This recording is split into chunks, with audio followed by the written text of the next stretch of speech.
Why do we have to sit here on the beach? I thought only lovers needed the solitude of nature. The solitude of nature, Blake, is to be preferred to the solitude of a prison cell. You'd miss the seagulls in Dartmoor. They tell me the birds follow the plough on the moor in winter. Maybe they do, but I've yet to hear of them using a combined harvester inside a prison. I want to show you a map, and I want to be sure that you're the only one who sees it. There's only one thing more private than an empty beach, and you and me'd look silly in one of them together. What's the map of? The coastline where we run the stuff tomorrow night. Raker's Point, 3 miles up the coast. Here, right here. Would you show an Adams scientist how to stick iron filings on a magnet? I know that stretch of coast like the back of me hand. If you don't shut up and listen, you'll feel the back of my hand. It isn't used during the running. No? Why not, then? Because you're as free as them seagulls right now. And I want you to stay that way. The Coast Guard's expecting us to try and make a run tomorrow night. They never give up, the Coast Guards. They fancy themselves like the Mounties with a cutter for an horse and a big head instead of a big heart. Now, I wouldn't want to disappoint them, Blake. I've got a soft spot for the law. What's in you that's soft? That. Besides, if they nab some poor sucker, then things will be quiet for a bit along this line of the Cornish coast. You get me? You're a clever one, Wiggs. I'll admit that. But how do you know the runner won't squeal? There's plenty before it turns Queen's evidence to save themselves a stretch on the moor. There's a mob up in the smoke who'll fancy their chances when it comes to taking a bit of a flyer, so long as they think it's on the level, they'll never suspect that you even are a little bit bent, Blake. You see, you look so honest, I often wonder why you aren't the Prime Minister. Hey, what have I got to do? You're the bloke who's going to interview him. I've even made an appointment for you to see him. After I've told you what to say. How do I find this place? Easy. It's in the West End. 33 Half Moon Street.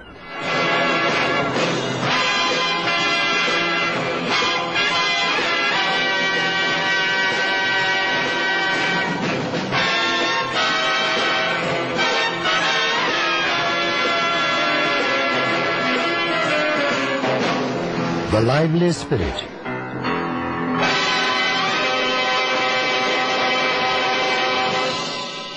Mr. Nathaniel Wiggs was wont to conduct his interviews in the solitude of a lonely beach or hanging over the taffrail of his ex-naval cutter.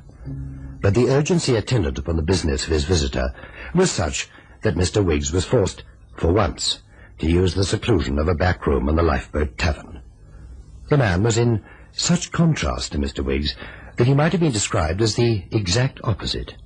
Small, delicately boned and well-spoken, he was the antithesis of the heavy, weather-beaten, hard-living Wiggs. It was the small man's vocation, rather than his personality, that gave him the chair in their discussion. Walls have ears, Wiggs. I trust they're well plugged in this room. Governor, I made a rule never to talk business inside any room. But if you haven't the time to take a walk down to the beach, it's Hobson's choice. Old Lenny Lane, who runs this pub, has always been known to keep his mouth shut. That's why he's old Lenny Lane. Then we must hope he continues in that excellent reputation. I would like to meet you one day as old Nathaniel Wiggs. I'll keep my fingers crossed, Governor. It's better than the other kind of cross, Mr. Wiggs. You have a shipment of Jamaican rum arriving tomorrow night. How did you know that? Mr. Wiggs, I don't like being interrupted. Sorry. I am connected with the organization that disposes of your cargo among the immigrants who mostly reside in Notting Hill Gate. However, I haven't come all the way to Cornwall to discuss your smuggling enterprise. The point is, the ship carrying your cargo has a passenger on board. She's there as the guest of the captain, having no passport to enter this country. But she most urgently wishes to enter this country. Unfortunately, if she attempted to land in the normal manner, she would continue to be a guest for a long time. On this occasion, a guest of Her Majesty's government. However, I have given the lady my assurance that she will be landed safely on a lonely stretch of coast into the hands of friends who will see her safely delivered to an address in London. You, Mr. Wiggs, are the person who will extend this helping hand. Do I make myself clear? Yes, Governor. But at this point, my clarity becomes clouded. You see, Mr. Wiggs, we have it on good authority that this lady, operating from a hideaway in London, will use certain knowledge in her possession to effect the release of her husband, who presently languishes in Pentonville prison. This, we feel, would never do. So, although the lady is confidently expecting to be handed over to friends, she will, in fact, be handed over to her executioner. Am I allowed to ask who the executioner is, Governor? You have every right, Mr. Wiggs.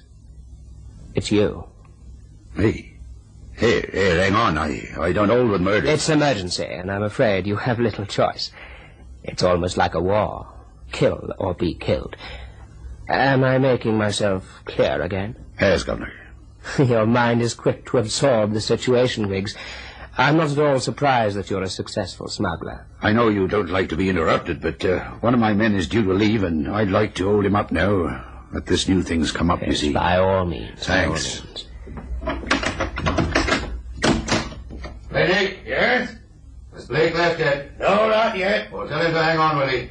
He's not to go until he's seen me. Right? Don't bother to bolt it again, Mr. Wiggs. I'm off now. You have complete carte blanche. Do it any way you like, but make sure she is quite dead. It doesn't matter if the police find her and identify her. Nothing matters at all, so long as she's dead. The police? Or Coast Guards even, eh, Governor? Just as long as the information that's bursting for release from her brain cells is confined there forever. That is, you've got quite a way of putting things. The nature of my work demands an exact precision. The final payment for mistakes is so very final. Oh, by the way, we didn't discuss payment, Mr. Wiggs. In advance, of course. In advance? Oh, there's no risk. You would never be able to spend it if you failed us. £1,000 in small denomination notes is on the table. Good morning, Mr. Wiggs. It's been pleasant meeting you. I hope we never meet again. 1,000 quid in cash. Blood money. Here, I don't like it. Wiggs me, Artie, if ever that scheming brain of yourn had to work overtime, it's now. Let me think. Nobby the pen. Yes, Nobby the pen. Now, who'd know how to get hold of him? Ah, Oxford Charlie. Yes, he's better now.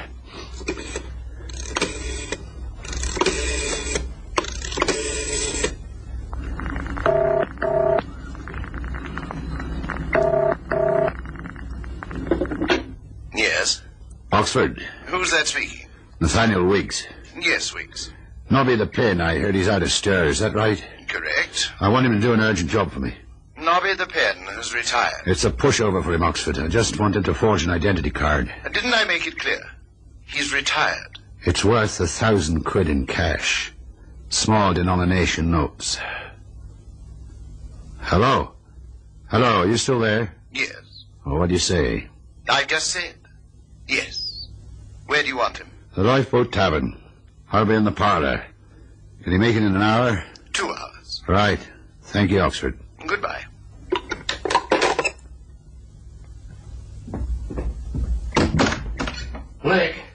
Blake, come here, Willie. We're going to take another walk on the beach.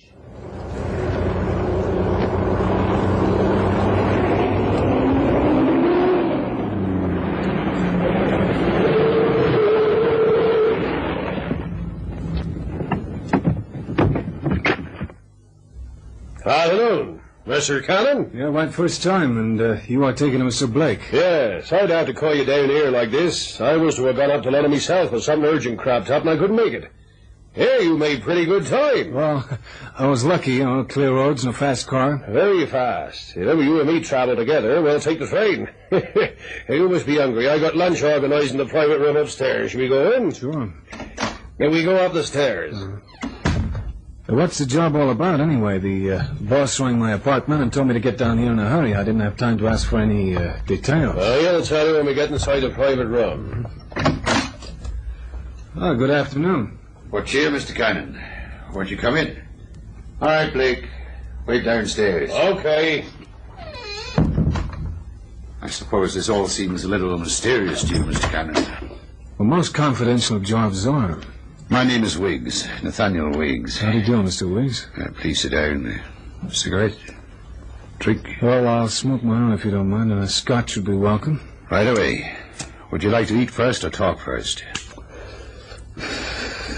A powwow before chow, I think. planks. Well then, before the powwow, you'd better look at this. It's my identity card. MI5, the Secret Service. A glamorous name for a mundane job. Mr. Cannon, now that you've seen my credentials, I have to warn you that you'll not be allowed to leave this room until the day after tomorrow, should you not be interested in carrying out the job we've set for you. Security? Yes. Oh, that's okay with me. I was given to understand that you mind a job with a little danger tagged onto it. This job is dangerous, and for reasons we won't go into now, it can't be done by one of my own men. You just have to trust me. But, of course, you can turn the job down. Now, suppose you give me the lowdown first, Mr. Wiggs. All right. That opening guff is part of the regulations. Now we know where we stand. You ready? Shoot. A female agent will arrive off the coast tomorrow night in a Jamaican freighter. You will go out under cover of darkness in a cutter and bring her inshore to a place called Wrecker's Point. There's a map of the coast for you to study, and you'll have to navigate there first time.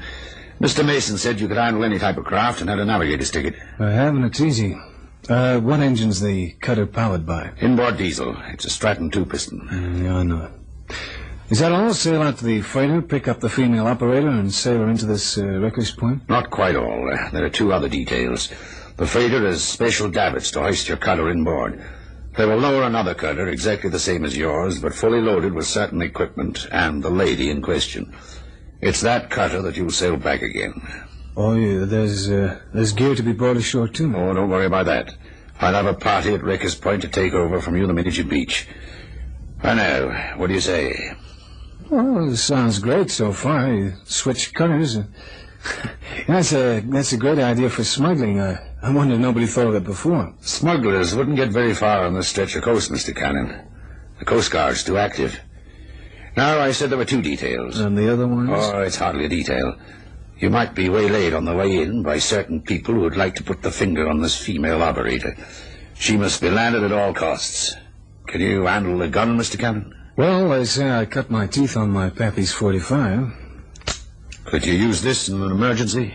I could use that any time. But if I'm hailed by another craft, how do I know in the dark that it's not the Coast Guard? Yes, good question. Tomorrow night there will be no Coast Guard patrol. If anyone hails you, it'll be the enemy. So I shoot first and ask questions afterwards? Huh? Yes, Mr. Cannon. You shoot first.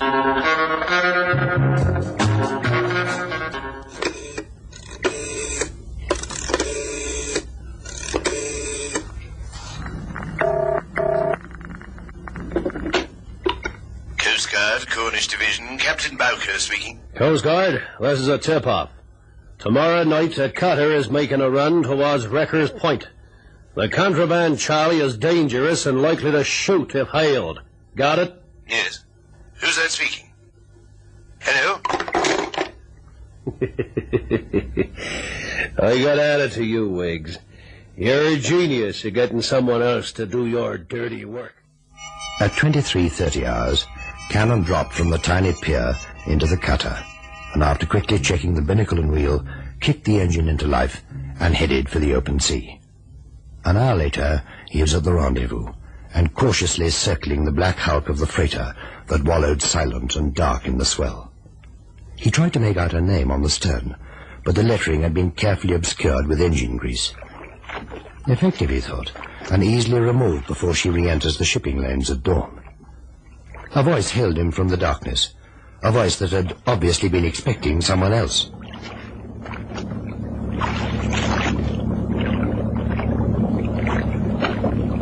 Ahoy there! Ahoy there, we!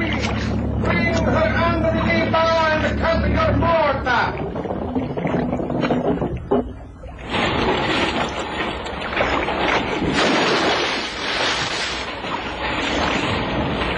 Make fast the footing aft!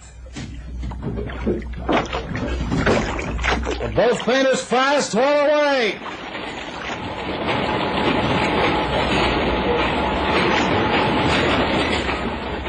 Swing it inboard, loading way! Okay, Weeks, the other cutter's loaded. You any passenger? Get aboard. I want to be back in the REC by daybreak.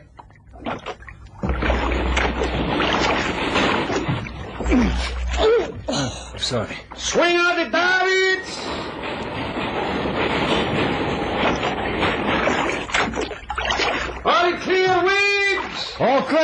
Laura! Lower away! Lower away!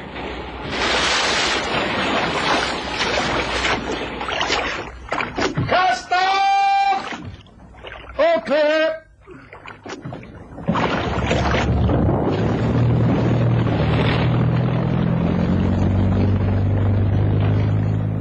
Sorry I jumped on your toe back there.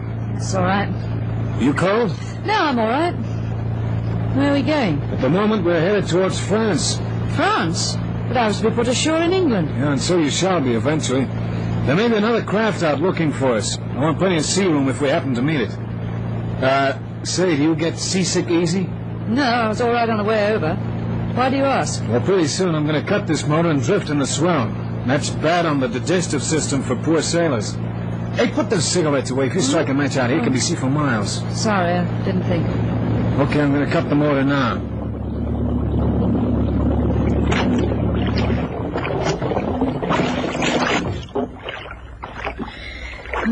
How long do we have to wait like this? What's the matter? Your stomach getting queasy? No, it's a bit jagged on the nerves. You should have learned to chew tobacco. You know, don't bother about my peeling my clothes off. I got swim trunks underneath. Why are you stripping down to swimming trunks? Well, you see, I figure it this way. If there's anybody looking for us, we only have to bother about them if they have a more powerful craft than ours. Say, a motor launch. If anybody's out there waiting like us to get a sound of our motor and they don't have a more powerful boat, well, then sooner or later they're going to start up their engine and we'll know where they are. But we might have to wait all night, Mr. Wiggs. Look, my name is not Wiggs. The guy on the boat got it wrong. I'm just deputizing for him. And I'll get you ashore before first light, don't you worry. What you mean is, sooner or later, you'll have to take a chance and start up your engine. Well, if they're the sort of boat where you can hear the engine idling, then we can outrun them. It's only if they're on board a larger craft with deep-seated engines that we couldn't hear idling. In either case, sooner or later, you've got to take a chance. Under the water, you can hear any idling engine. Oh, so that's why you're going to dive into the sea. The only reason. At this time of night, I usually take a different kind of dive, one with dames and soft music. Okay, here I go.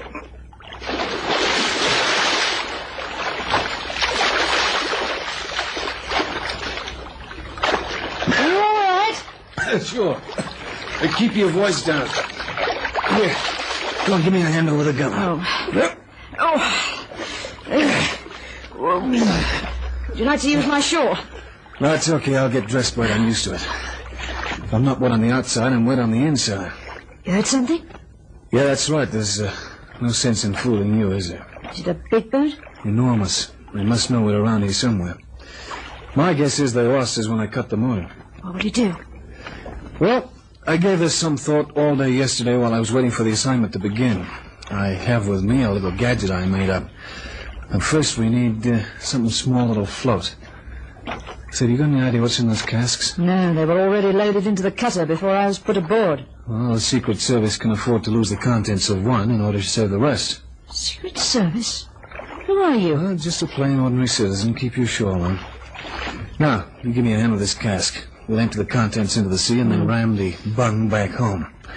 That way we'll have a nice little seaworthy raft. Only half the liquid? Well, the other half will act as ballast and keep it from rolling over. Now, come on and don't make too much noise, huh? Enough of the bung. Hey, you smell what I smell? Drum. Boy, Mother, look at me now on the high seas with a mysterious blonde and the cargo of hooch. Home was never like this. Okay, that's enough. The bung back. Now, what do you suppose Wiggs is doing with the cargo of rum? Well, time enough to worry about that later. What are you talking about? Oh, nothing. I always tend to get philosophical when I'm sitting on a keg of grog. Now then, you see this gadget I was telling you about? It's a time pencil attached to a series of small explosive charges. I fix this to the barrel. I press the time pencil and let the cask drift towards that boat out there. In exactly half an hour, our baby raft will start banging away like a miniature 4th of July. And what then? Well then, baby, we shall quickly know whether the occupants of that blacked-out seagoing vessel out there are friend or foe.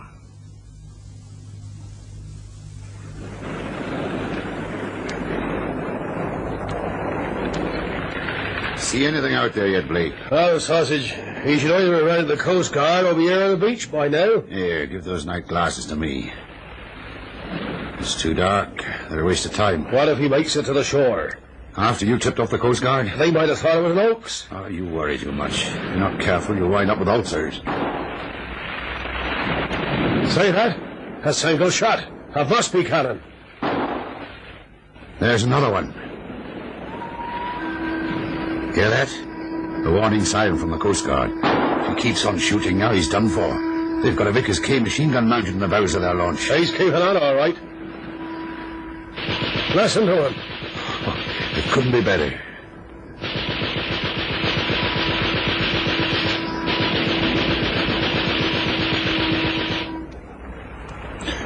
Well, Blake, I reckon nobody could have survived that little lot. Exit Mr. Cannon and the mysterious lady. And the cargo. Come on in. Let's get back to the lifeboat tavern. I'll buy you a drink. I feel like something strong. Blake, you can have anything you want, as long as it's not wrong.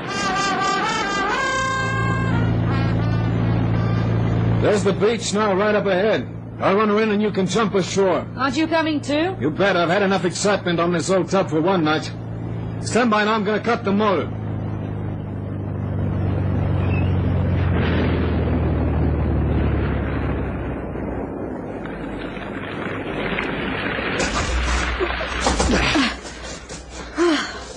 Well, that's funny. There's nobody here. Blake said he'd have a party to offload the cargo.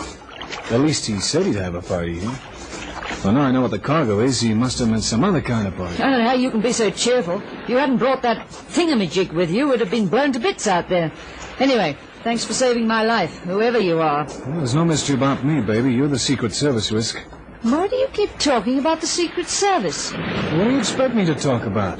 The gun those monkeys had mounted in the bows of their launch, they must have come straight from Murmansk with Vitlov on board. But that was the Coast Guard's launch. Yeah, I guess so. What did you say? The Coast Guard's launch after the contraband. Your Mr. Wiggs was only doing me a favour, landing me with the smuggled rum. Oh, now suddenly it's all becoming clear. Wiggs, the cutter, the rum. Shoot it out, he said. Yeah, shoot it out. David and Goliath, only in this deal, Goliath had the slingshot. Did your mother ever tell you not to trust strangers? Because if she didn't, I'm telling you now. You don't know Mr. Wiggs, but believe me, he's no friend of yours. You just sit down there on the beach, baby. In a minute, you're going to tell me the story of your life. But where are you going? Well, first I want a good long pull at that tax-free cargo. Several things happened after Cameron's brush for the Coast Guards. A long-term prisoner in Pentonville was given a free pardon, and his place was taken by a small, delicately boned, well-spoken gentleman about to enjoy his first fixed address. But just before that, all Cornwall was agog at the report of a headless corpse that was washed up on the beach. Fortunately, for the Criminal Records Office, the man had a record, and they were thus able to identify him through his fingerprints. His name was Nathaniel Wiggs.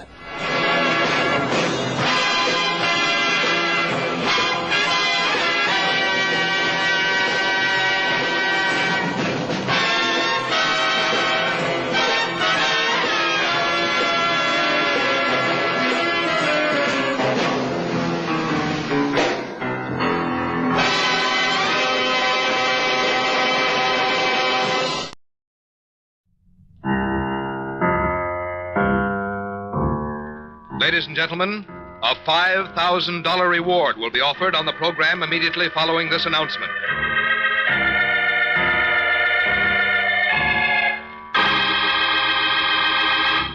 You out there, you who think you've committed the perfect crime, the perfect murder, that there are no clues, no witnesses, that your identity is unknown.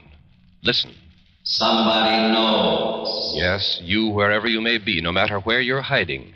Somewhere, sometime, someone listening to this program is going to bring you to justice. Yes? Somebody knows.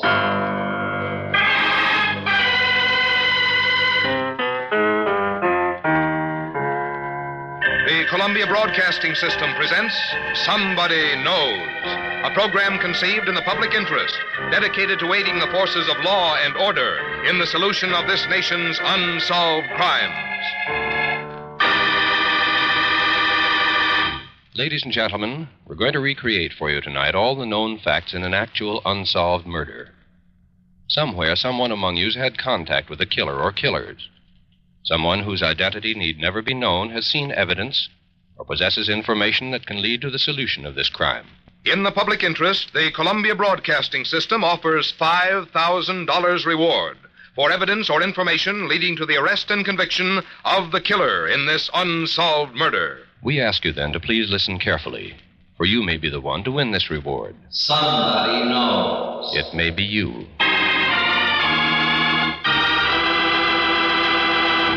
And now we open the files on one of this nation's unsolved murders. It's homicide file number DR 295771, the Los Angeles, California Police Department. The unsolved murder of Elizabeth Short, the Black Dahlia.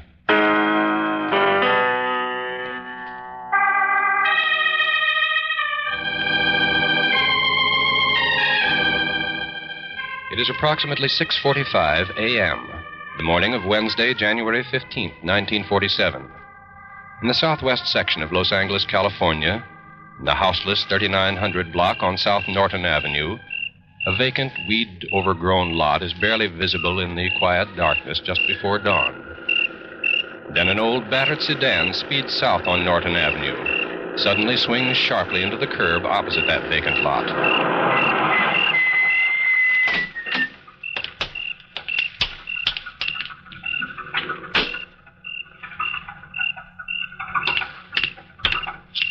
The car remains at that location for approximately 3 minutes.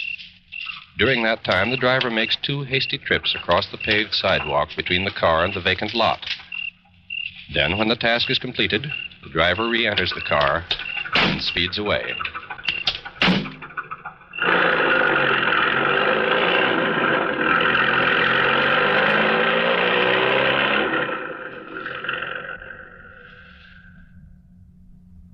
It is now 11:05 on the morning of Wednesday, January 15th, 1947. A monitor on a police complaint switchboard in the Communications Division of the Los Angeles Police Department answers an incoming call. Los Angeles Police Department Complaint Division. Hello, I want to report a body. A body, ma'am? Yes, a nude body. It's lying there just off the sidewalk in the vacant lot. Where is this lot, ma'am? It's in the 3900 block on South Norton Avenue. Thank you. We'll have somebody out there right away. It is now 11:07, Wednesday morning, January 15th, 1947. Radio car 302, manned by officers F.S. Perkins and W.E. Fitzgerald of the University Division, is cruising in the southwestern section of Los Angeles. Code 2, a 390 down on the west side of Norton Avenue, 3900 block. Uh-oh. Crank it up, Fitz. Code 2, a 390 down on the west side of Norton, 3900 block. Car 302, acknowledge. 302, got it. In response to the Code 2 broadcast, the radio car proceeds immediately to the 3900 block on Norton Avenue and pulls over to the curb on the west side of the street.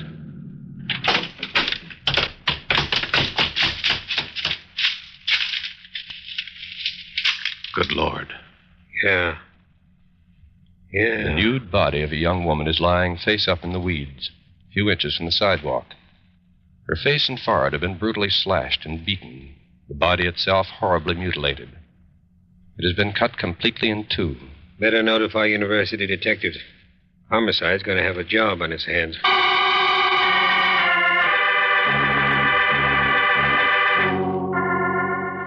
The officers report their findings to the University Police Division. What is to prove to be one of the greatest manhunts in the history of the Los Angeles Police Department is underway.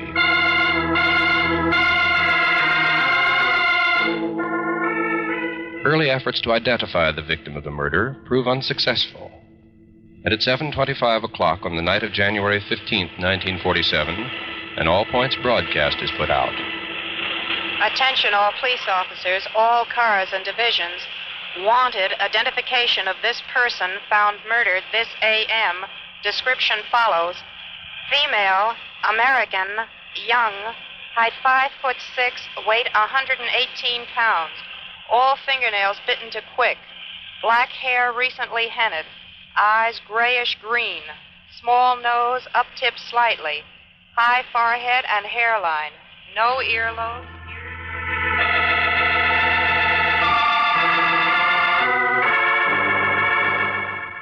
Meanwhile, Dr. Frederick D. Newbar, chief autopsy surgeon of the coroner's office, makes a postmortem examination that lasts 3 full hours.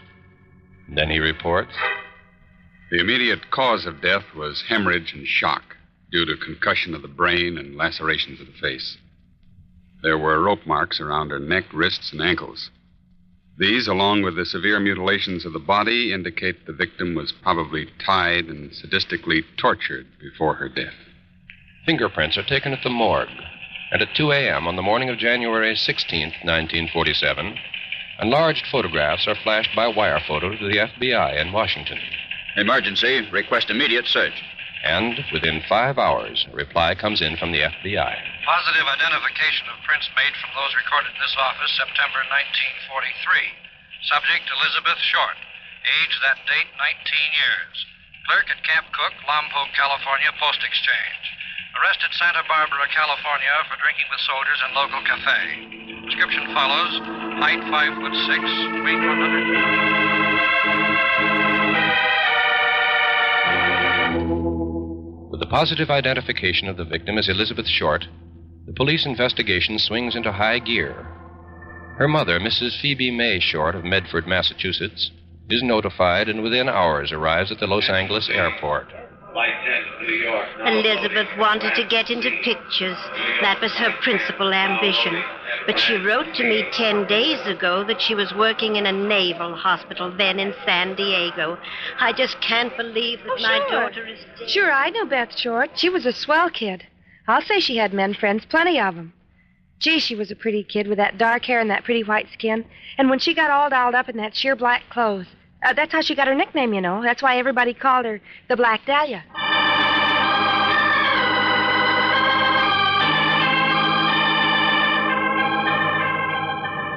The police now turn to San Diego in an attempt to determine the events that led to the killing of Elizabeth Short, the Black Dahlia. At her last known address in San Diego, information is obtained that promises to lead to a major break in the case. Well, I haven't seen Beth for a week or so. I understood she was going back to Hollywood. Some man was going to drive her back. She called him Red. I think he used to be a Marine Corps flyer. Well, let's see. I think it was the night... Yes, the night of January 8th that she left to drive back with him.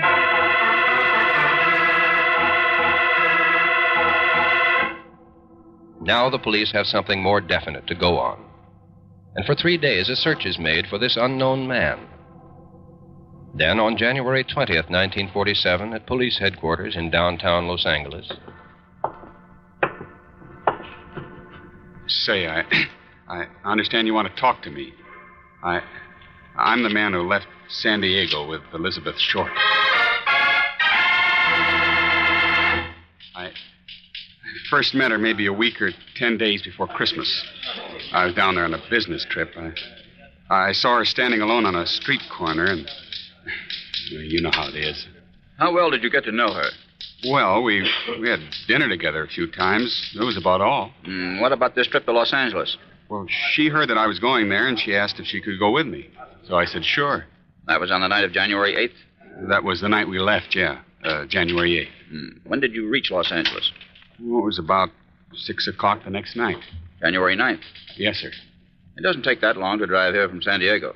No, we stayed at a motel the night before. Nothing wrong with it, you understand. There were different rooms. The reason was we didn't leave San Diego until late, and I wasn't in any hurry to get back here. I see. What happened when you got into L.A.? Well, as I said, we drove into L.A. about 6 o'clock that night, in the downtown section, that is. Then, while we were driving... It is shortly before 6 in the evening, January 9th, 1947. Cars approaching the corner of 6th and Los Angeles streets in downtown Los Angeles. Within the car are Elizabeth Short, the man with whom she'd driven up from San Diego. It's been a swell trip, Red. I sure appreciate the lift. Forget it. There's a break for me having company on the way up. And as long as you had to come up anyway. Yeah, I'm going to meet my sister. Say, isn't that the Greyhound bus station up ahead? Yeah, that's right. Oh, can I stop there for a minute? I want to check my bags. It'll only take a minute. Well, sure, glad to. Elizabeth Short takes her bags into the station and checks them there. All of her clothes, except those she's wearing, are in those bags. Then she gets back into the car, and they drive off.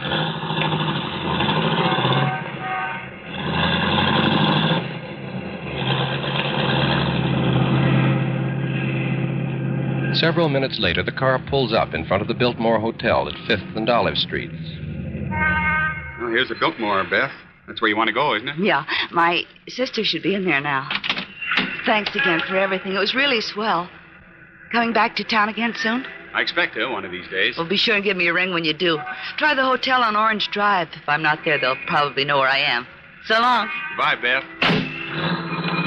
As the car drives away, Elizabeth Short stands there a moment alone, looking after it. Then she turns and walks into the lobby of the Biltmore Hotel.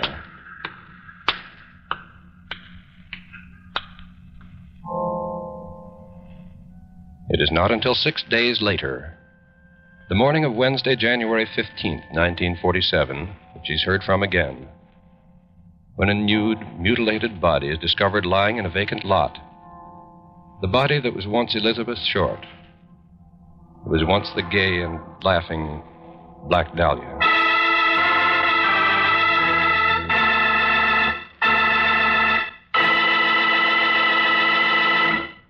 In just a moment, we'll continue with homicide file number DR295771 of the Los Angeles, California Police Department. The unsolved murder of Elizabeth Short, the Black Dahlia. The United States Armed Forces need volunteers today in every branch of the services. You have the chance to choose not only the branch, but the type of work which you feel will be of the most benefit to you in the years ahead. May we suggest that you go to your nearest recruiting office to see if you are eligible to volunteer and inquire about the many opportunities open to you. Now back to Somebody Knows, and a true case history of an actual murder. Now, ladies and gentlemen, we'll continue with the rest of the factual information concerning homicide file number DR295771, the records of the Los Angeles, California Police Department. The unsolved murder of Elizabeth Short, the Black Dahlia. Remember, $5,000 will be paid for information leading to the arrest and conviction of her killer.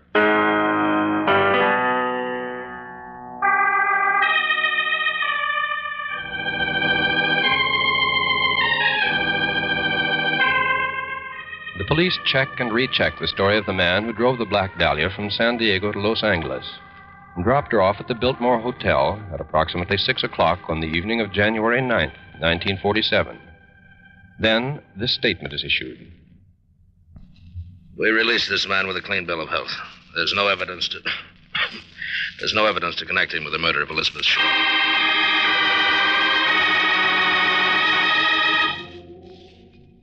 Then, on the morning of January 24th, 1947, Robert Hyman, manager of a cafe at 1136 South Crenshaw Boulevard, tells the police. It was early this morning. There was a trash can in front of the cafe, and I spotted a pair of shoes and a purse on top of the stuff there. The purse was large, made of some black plastic stuff, and the shoes looked like black suede. They were stuffed in the purse with the heels sticking out. Very high heels, you know. I didn't think anything of it at the time. And then it hit me. Maybe they were a clue to the Black Dahlia killing. Found her only about 20 blocks away, so I went back outside. The city trash collector had already picked up all the stuff.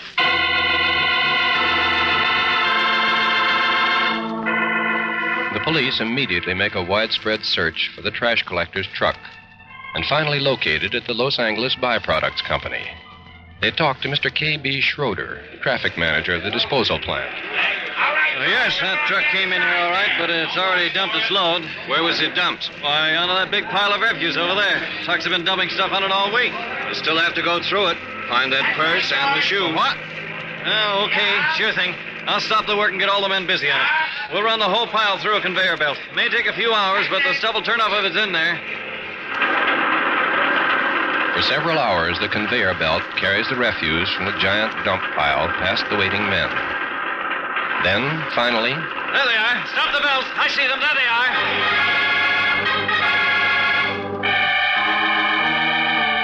The purse and shoes are recovered from the trash and examined minutely. They answer the description of the purse and shoes worn by Elizabeth Short the night she walked alone into the Biltmore Hotel and disappeared. There are new heel tips on the shoes, and after a detailed, thorough search, the police finally locate the cobbler who had repaired them. Sure. I put on those heels. Maybe 3-4 weeks ago. I remember the girl who brought them in, all right. Sure, I remember. But, she's not the one in those pictures. Nah, she's not the Black Dahlia. On the following day, January 25th, 1947, the first real break in the case occurs. A phone call comes into the Homicide Division. Homicide, Hanson. This is the United States Post Office calling, Postal Inspector Division. Yes? We have something down here that I think will interest you in connection with the Black Dahlia case. Oh? What is it? It's an envelope, and according to the address on it, it contains some personal belongings of Black Dahlia. Are you interested? We'll be right over.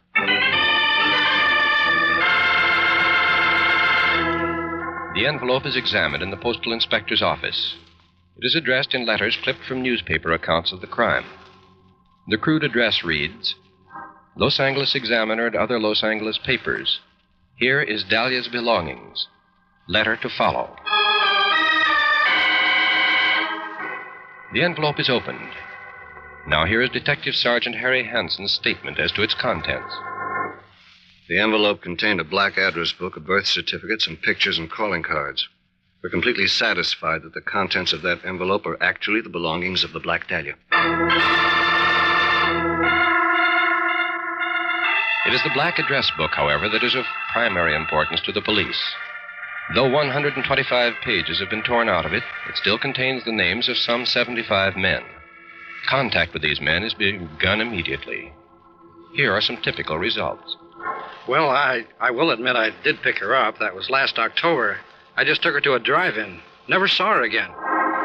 Well, I don't know anything about this. Oh, sure, I knew her. That is, I took her out twice. She phoned me a couple of times afterwards, asked for money, but I didn't see her again. I didn't know anything about this.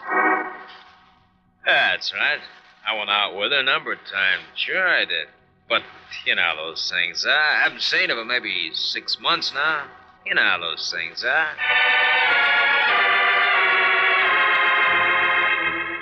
2 days after the receipt of the envelope and the little black book, another piece of mail comes into police headquarters. On the outside, in addition to the address, is this puzzling inscription. Sorry, Greenwich Village, not Cotton Club. Homicide officers then open the envelope and examine the contents. Here, Captain. Ordinary penny postcard. Yes, there's something written on it. Let's see. Wait a minute. Now, listen to this. It says, here it is. Turning in Wednesday, January 29, 10 a.m.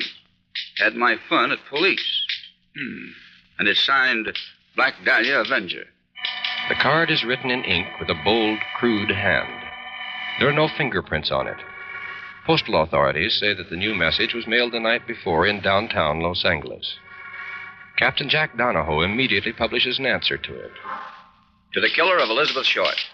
If you want to surrender, as indicated by the postcard now in our hands, I will meet you at any public location at any time, or at the Homicide Detail Office in the City Hall.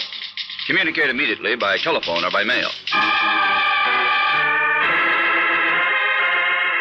On January 29th, the police receive another message. It is contained in an envelope addressed in typewriting to Captain Donahoe. It states, I have changed my mind about surrendering. I'm afraid I won't get a fair deal.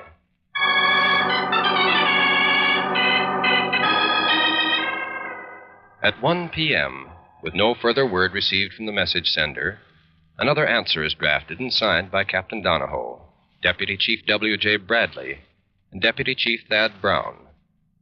It states in part, To the slayer of Elizabeth Short. It is not within the power of any police officer or any police department to make terms. and the sentence upon conviction lies within the discretion of the courts. However, all police officers are well aware that there are two sides to every story, and we can only promise that you will receive fair treatment and a just trial. No further word is received from the self-identifying killer. Then, shortly afterward, another strange phenomenon occurs in the Black Dahlia case. On February 6, 1947, at Fort Dix, New Jersey, a corporal approaches the desk of his commanding officer and stands at attention. Well, Corporal, what is it? I have a confession to make, sir. Confession? Yes, sir. Well, what is it? You read something about the Black Dahlia murder case, the one that took place about a month ago in Los Angeles? Yes, I believe I've read something about it. Why? Well, sir, I was on leave in Los Angeles at the time, and...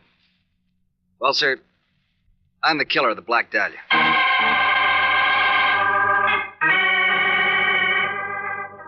On February 8th, 2 days later, the corporal signs a 50-page statement, a confession to the murder of Elizabeth Short. In addition, he produces a pair of trousers on which bloodstains are found. The Homicide Bureau makes a very careful study of all his claims. The result? The corporal's statement is confused and wandering. No details of the murder are included. The facts that have been given have been very carefully checked and a conclusion reached. It's our opinion that the corporal is not suspect in the murder of Elizabeth Short.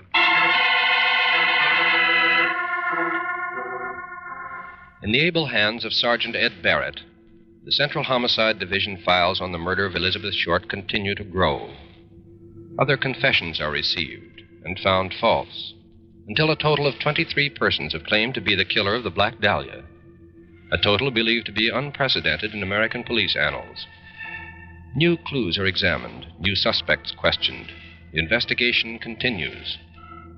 And today, 3 years and 8 months after the discovery of the body of Elizabeth Short, the sentiment of the Homicide Division of the Los Angeles Police Department is still expressed in this way. It is our intention to keep the files open in the death of Elizabeth Short until we've obtained the arrest and conviction of her killer. We consider the investigation to be still very much alive, although at this time the identity of the murderer still remains unknown. Unknown? No. The killer of Elizabeth Short is not unknown. Somewhere in whatever town or city this person is hiding, someone of you has seen him today, has spoken to him, eaten lunch and dinner with him, knows the location of the spot where he beat and tortured her over 3.5 years ago. No, the cold-blooded killer who took the life of the Black Dahlia is not unknown. Somebody knows.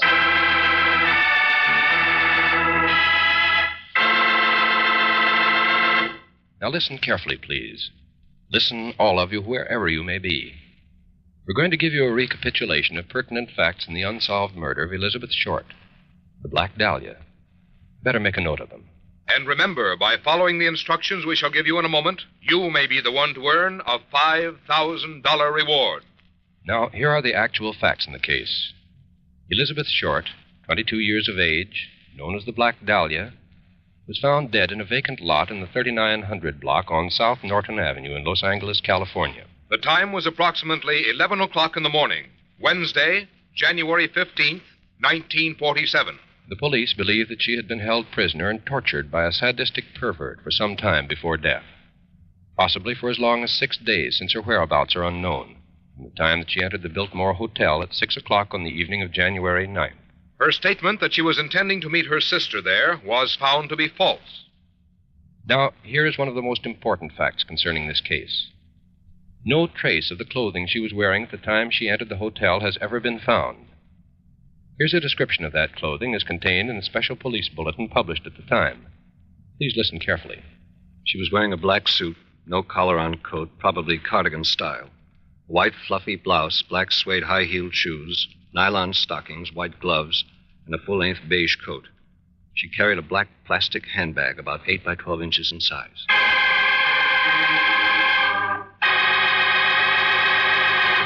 Ladies and gentlemen, if any of you possesses information that may have a bearing on the unsolved murder of Elizabeth Short, Black Dahlia, and please don't send guesses or hunches, but only actual, authentic information, follow these instructions so that your name and identity need never be made known unless you wish.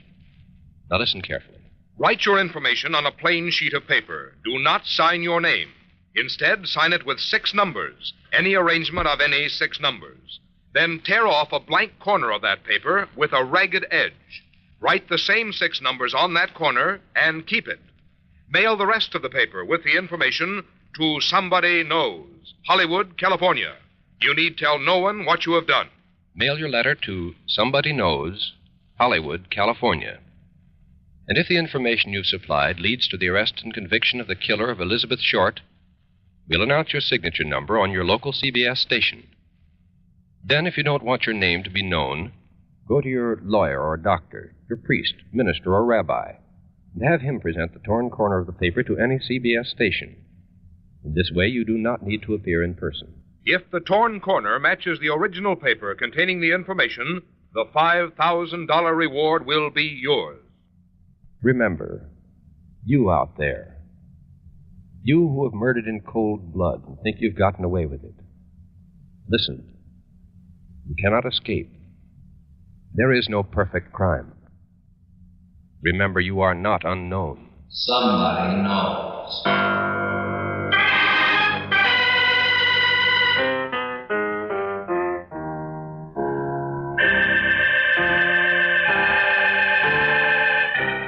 Tonight's case was written by Sidney Marshall from information in the files of the Los Angeles, California Police Department.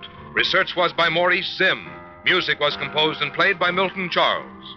Somebody Knows is a James L. Safier production in association with CBS by arrangement with the Chicago Sun-Times and is based on a copyright owned by W.L. Finstadt.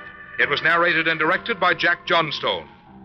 In order to be eligible for the reward, letters containing actual, authentic information leading to the arrest and conviction of the killer or killers of Elizabeth Short must be addressed to Somebody Knows, Hollywood, California, and must be postmarked not later than midnight, September 13th, 1950.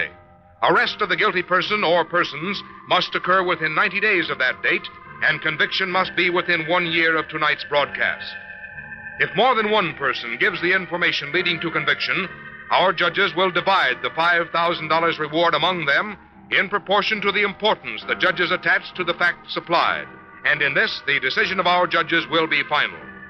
This is Frank Goss saying good night, and remember, Somebody knows. There's always an unusual adventure in store for you when Casey, crime photographer, takes his camera in hand to track down the criminal to his lair. Casey, crime photographer, is a regular Thursday night CBS feature. Stay tuned for his latest adventure, which follows immediately on most of these same CBS stations.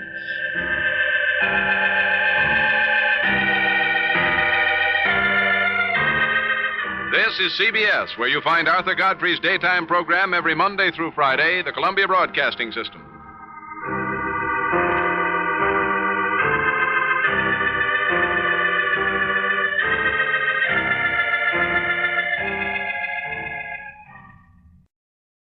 Official Detective, dedicated to the men who guard your safety and protect your home. Your police department.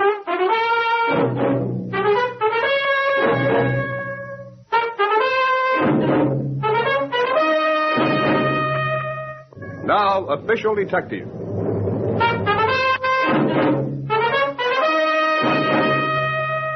Lieutenant John Hogarth, headquarters. About a month ago, a wealthy widow from Oklahoma married a man named Anthony Fowler. Headed for a honeymoon in Europe, the newlyweds, Jenny and Tony Fowler, stopped off in this city and took a room at the St. Elmo Hotel. They spent the evening at the theater and returned to their hotel room shortly after 11 o'clock. Oh, thank you, Tony, darling. Oh, I'm sorry. Oh, but let's not take it so seriously. After all, a young married couple should be gay. A young married couple? Who are you trying to kid, Jenny? That expression on your face. It's as though you hated me. Oh, no, Jenny, I don't hate you. I don't feel any way at all about you. How could I? Good Lord, you're 25 years older than I am. Tony, stop it! Stop it! Stop it! Now, you hear that? You're disturbing the man in the next room. For heaven's sake, keep your voice down. Listen, darling, I love you. I forgive you for the horrible thing you just said to me. Now, wait a minute. For heaven's sake, have a glass of water. Thank Here. Thank you, Tony. When we get to Europe, we'll never mention this. I think you must be very tired. And get Europe out of your mind. I'm not going. Not going on our honeymoon? Honeymoon? Oh, don't be ridiculous. You might as well get it straight, Jenny. I only married you for your money. Tony! Oh, but now look what you've done. I've dropped the water glass. I'm sorry. I better take it up off the floor. You might cut your foot. Don't do that with your bare hands. You'll cut yourself. Is that what you really want, Tony? Is money the only thing you want? That's it. I guess it's plain by this time that I'm pretty much of a louse, huh? Well, you're right, Jenny. I am. I always have been. What do you want me to do? Divorce me, of course. And make a nice, fat financial settlement. There'll be no divorce, Tony. That isn't the way our marriage is going to end. Oh, Jenny, stop that. Now, look, you've cut your hand. You've got blood all over your blouse. Oh, that's all right. I'd better put this broken glass in the wastebasket. Oh, for heaven's sakes, go into the bathroom and clean up. You look terrible. Yes, I guess I do. I'm sorry. Tony. Yeah, what? I meant what I said. Our marriage isn't going to end in divorce.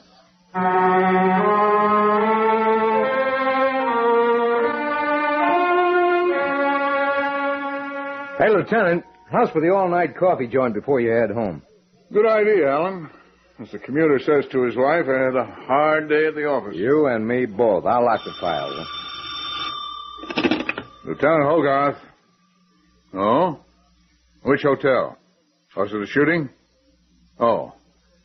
Yes, the blunt instrument always makes it tougher. Listen, nobody's to leave the hotel till further notice. Got that? Yes, we'll see you. Leaving right away. Well, Lieutenant? A murder at the St. Elmo Hotel.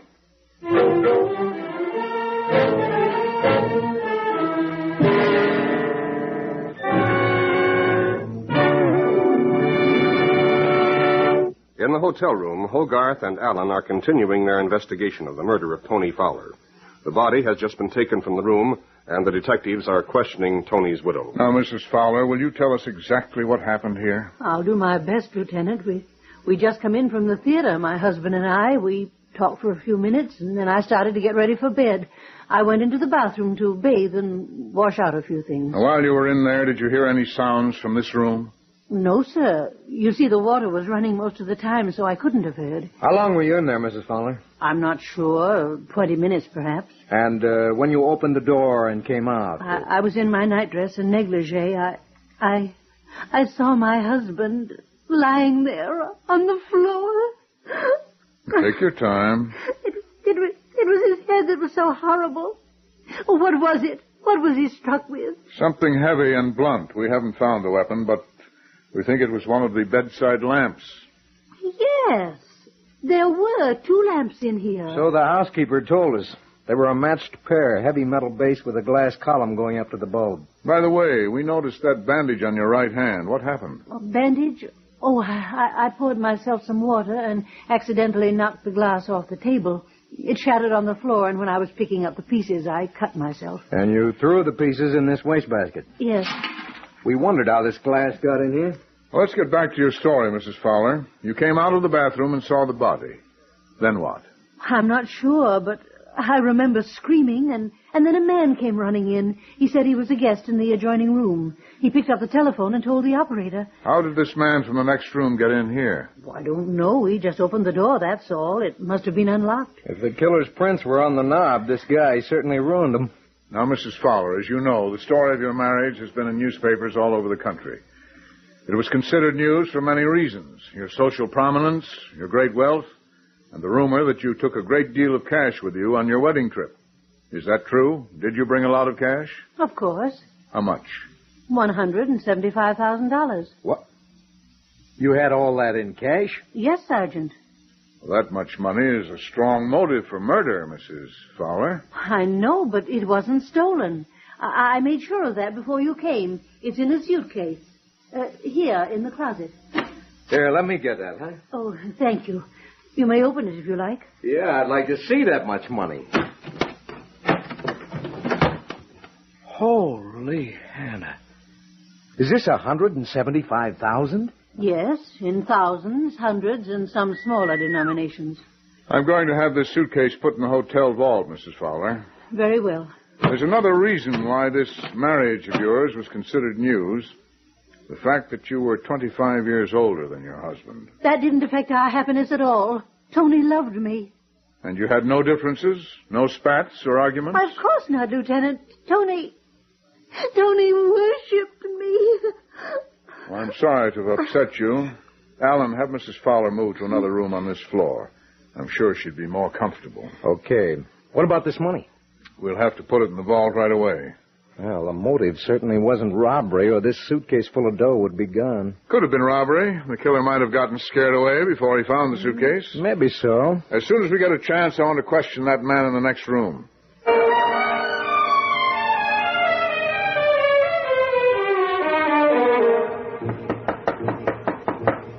Yeah, who is it?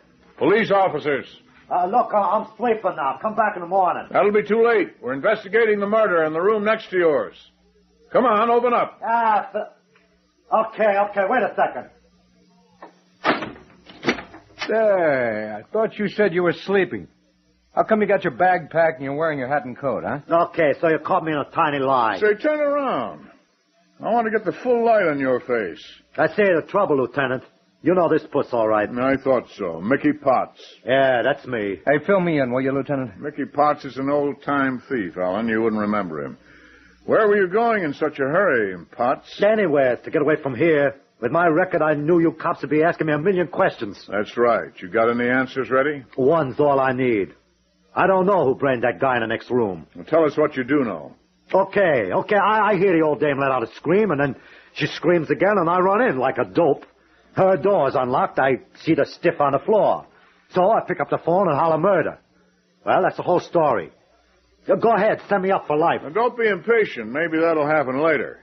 Now, tell me this. Did you hear anything in there before Mrs. Fowler screamed? Yeah, I hear somebody sloshing around the bathroom for a long time. And before that? Well, before that, I hear the two of them having an argument. What about? How do I know? Who listens? Anyways, I knock on the wall to shut them up.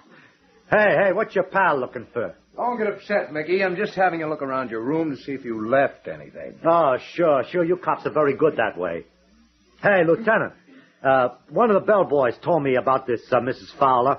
He says she's that rich old dame from Oklahoma. Rich is right. Some coincidence you having the room right next door, eh? So help me, that's all it is, a coincidence. Mm-hmm. But you may as well get undressed, Potts. Go to bed. You mean I gotta stay, huh? Till further notice. Let's go, Sergeant. Okay. Alan, go down to the lobby and see what you can learn from the staff. Right.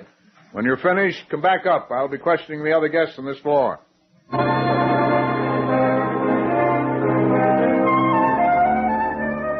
I'm sorry to disturb you at this hour, miss, but I'm talking to all the guests on this floor. Oh, that's okay, Lieutenant. I couldn't sleep anyway.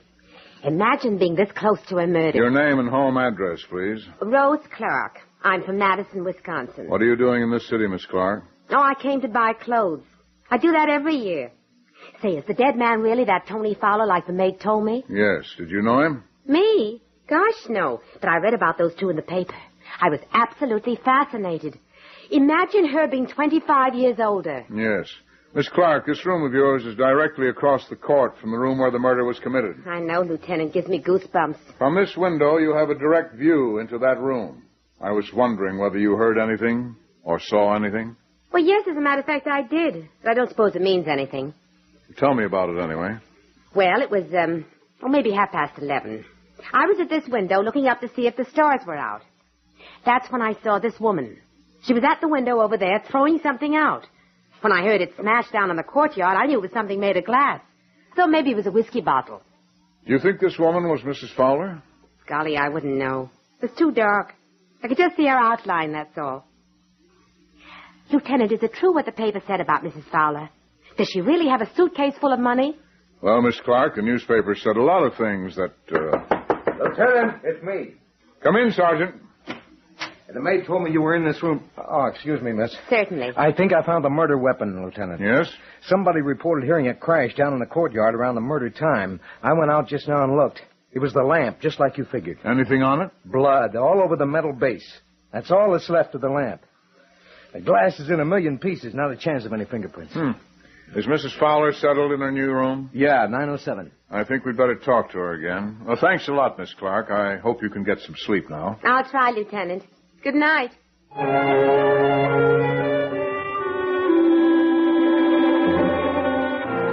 Now, Mrs. Fowler, let's have the truth about you and your husband. The truth? What do you mean? The man who had the room next to yours said he heard you having a loud argument. Told us he had to knock on the wall. No, he must be wrong. Mrs. Fowler, I asked for the truth. All right. Tony and I did disagree. But it wasn't about anything important. It was just about the play we'd seen. I see. Why did you throw the lamp out the window? Throw the lamp out of the window? I don't know what you're talking about. You deny doing it? Of course. Now about your hand. Did you really cut it when you were gathering up the pieces of the water glass? Yes. What are you men trying to do to me? Get the truth. You weren't straight with us about arguing with your husband before he was killed. Well, I was ashamed to tell you about that. You suspect me, don't you? You really suspect me of murdering Tony. If your suitcase full of money were missing, we wouldn't suspect you half as much. But one of my suitcases is missing. What? I didn't know it till they moved me into this room. It was a duplicate of the case with the money in it. Well, what's in the suitcase you claim is missing? Well, some of my clothing. Suits, sweaters, and shoes.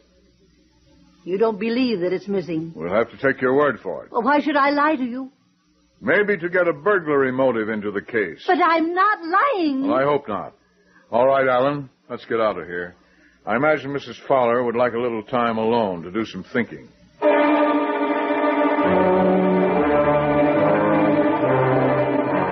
Hey, let me alone. Let go of my arm. Quiet down, Pot. You'll wake everybody in the hotel. What's the idea, you two cops grabbing me like this? I told you to go to bed. Instead, we find you walking around the hall. Now, let's get back to your room. Okay, don't drag me like a drunk. I'm sober and I'm walking. What's the idea of you prowling around? I was getting stir-crazy in my room. Just one little thin wall between me and where that guy was murdered. It was spooky. I was getting tense.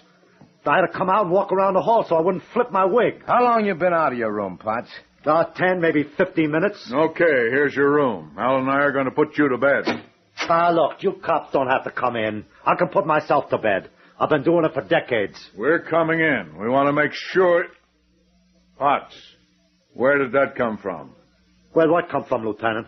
The suitcase at the foot of the bed. Open it, Alan. Hey, that ain't mine. I'll say it isn't. Mrs. Fowler's, Lieutenant. Her initials are on it. It's a duplicate of the one she had the money in. Yeah, let's see what's in here. Suits. Sweaters. Shoes, just like she said. Well, Potts, start talking. Hey, look, this was planted on me. It was planted in my room when I was out pacing the hall. Maybe so. Now, suppose you go to bed and stay there. And don't try to get out of this room because I'm going to have a patrolman stationed outside your door. Okay, Lieutenant, but this is going to be a night of positive terror. Alan, we'll go back to headquarters now. I want you to take this suitcase to the crime lab and have it examined for fingerprints.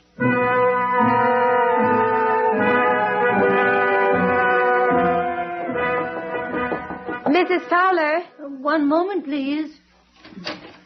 You are Mrs. Fowler? Yes. My name is Rose Clark. I'm also a guest in the hotel. May I come in and talk to you? Of course. I know it's almost 2:30, but I couldn't sleep.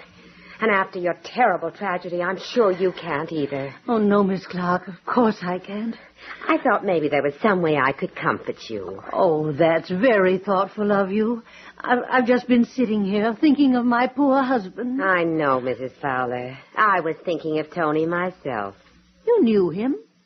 I knew him rather well. You know, I said maybe there was some way I could comfort you. But you could comfort me even more. How, Miss Clark? By giving me the suitcase. You heard me. I want that suitcase. The one with the money in it. Where is it? Are you a thief? Never mind that. Where is it? Please! Don't scream. You hear me, old woman? Now, don't you make a sound. Where is that suitcase full of money? I haven't got it. Those policemen took it. You're lying. It's true. They put it in the hotel vault. Okay. We'll get it out of the vault. Pick up that phone. Tell the night clerk to get it out of the vault and bring it up here. No. Do as I say. Oh, stop that. Please. I can't stand it. Very few people can, especially old ones like you. So stop kidding yourself, lady. Get on the phone and tell them to bring that suitcase up here. Come on. Tell them now while you can still talk.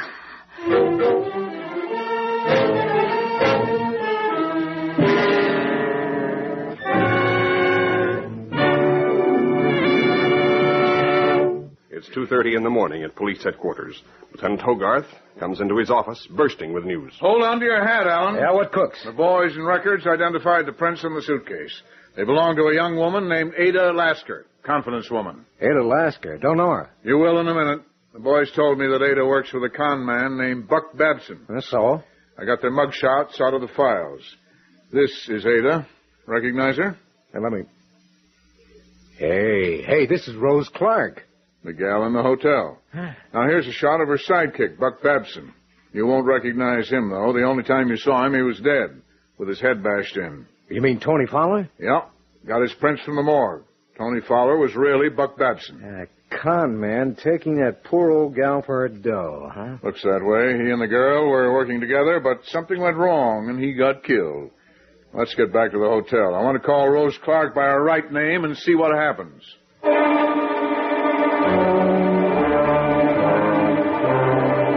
Miss Clark? Alan, see if she's in the bathroom. Sure. Miss Clark. Not in there, Lieutenant. Look what I found on the windowsill. Binoculars. Behind the curtain. She had a direct view with the murder room. Yes, she must have been watching for some signal. Her things are still here. Where do you think she went? Out to make another stab at getting that money? Come on, hurry.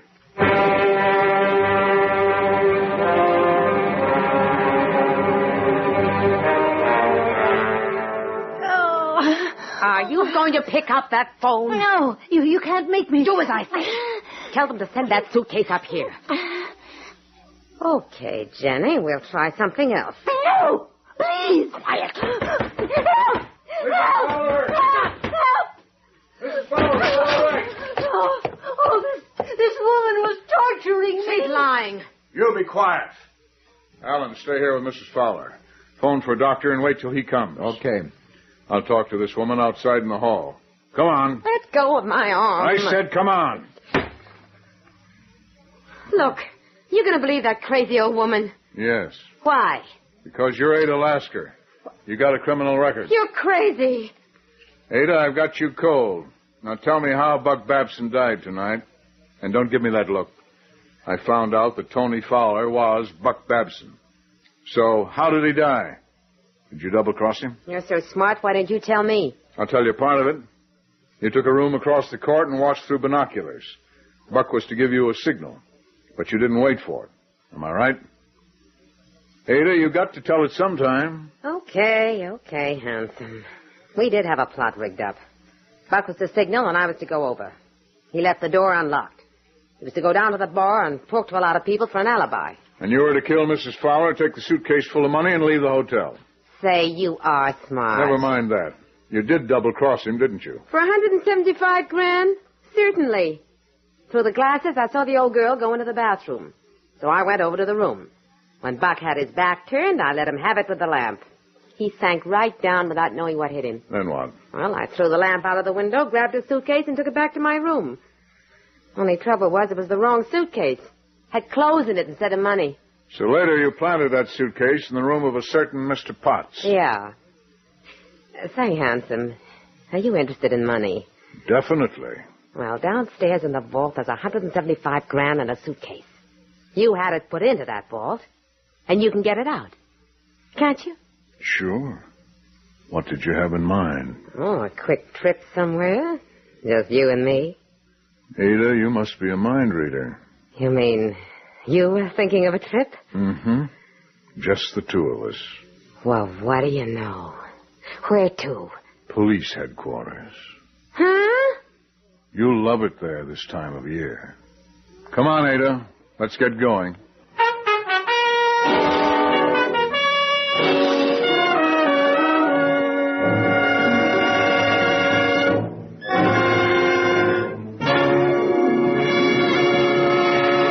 In our cast, Sergeant Allen was played by Lawson Zerby, Jenny by Doris Rich, Rose by Kathleen Cordell, and Potts by James Monks.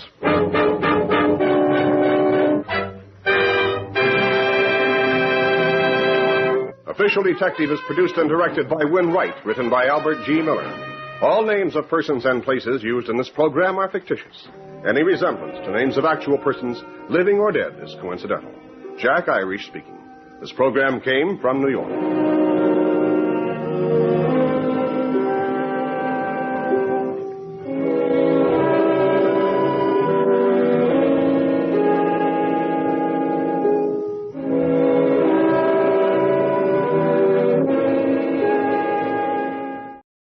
Hi, this is Greg from An Evening of Old Time Radio. Hope you're enjoying the video and the Old Time Radio shows. If you're watching this on any other channel than An Evening of Old Time Radio, you should be aware that the channel owner has stolen this audio track from one of my videos and uploaded it with a different background as if it were their own. Again, this video and this audio is from my channel, An Evening of Old Time Radio. On with the show.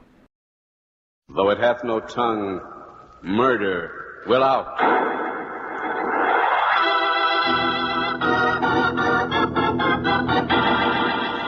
Rainier Brewing Company, brewers of Rainier Beer and Ale, presents Murder Will Out.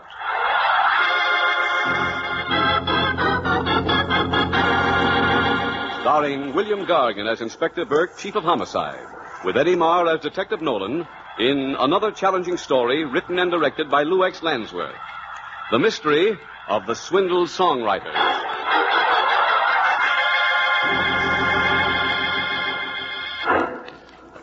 On the second floor of a drab downtown office building was located the American Institute of Music Composers. Despite its impressive name, this establishment was not an institute. It was a bunco racket operated by song sharks. Their victims were unsuspecting amateur songwriters lured by the promise of fame and riches. On the morning of Saturday, April the 20th, 1946, a burly young man entered the Institute's outer office. Hiya, miss. Well, here I am again.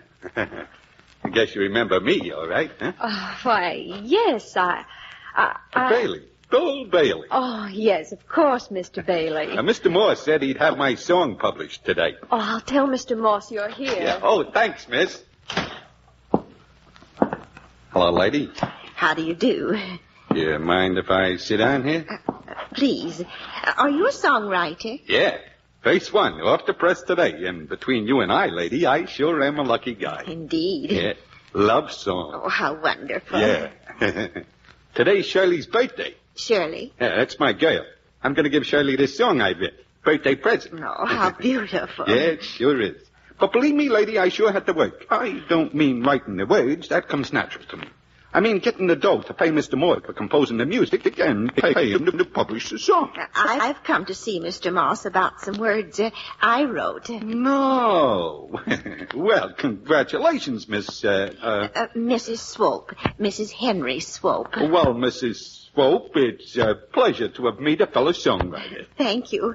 But I'm not a songwriter yet. No? I hope Mr. Moss thinks I have enough talent to let me join the Institute. How much does he charge? Well, he... Mr. Bailey, Mr. Moss will see you now. Oh, yeah, thanks. Well, excuse me, Mrs. Swope, and good luck. Thank you. Hiya, Mr. Morse. Mr. Bailey, let me shake your hand. You have genius, true genius. Yeah, I guess you could call it that. Oh, the lyrics you wrote. Such words inspired me to compose some of the greatest music of my career. Here, the piano. Yeah. I want you to hear the song even before I show you the printed copies. Listen. Your hands are soft like baby's skin. Your lips are just like berries. How the way I love you is a sin, and I think you're the berries. We ought to get hitched like a truck to a trailer. I'll stay in like you was my jailer. My pearl of the deep blue sea. If you say yes to me, I'll be a happy bee. Well... You like it? Don't sound a lot like Peggy O'Neill? Mr. Bailey, Peggy O'Neill has been close to the hearts for people for 2 generations. Well, you're in a hurry. I'll get your copies. That'll be $50. $50? Printing charges. But I already paid $50. $25 for music, $25 for printing. You made a down payment. The full price is $100. $100? Hey, wait a minute.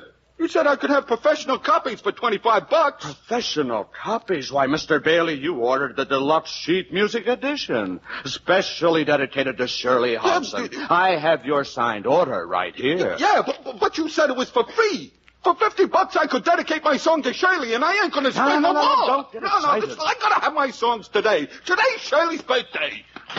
Mr. Morse, will you step in the other office, please? Excuse me, Mr. Bailey. Yeah, but I ain't going to leave till I get my songs, you hear? What is it, Ruth? Outside.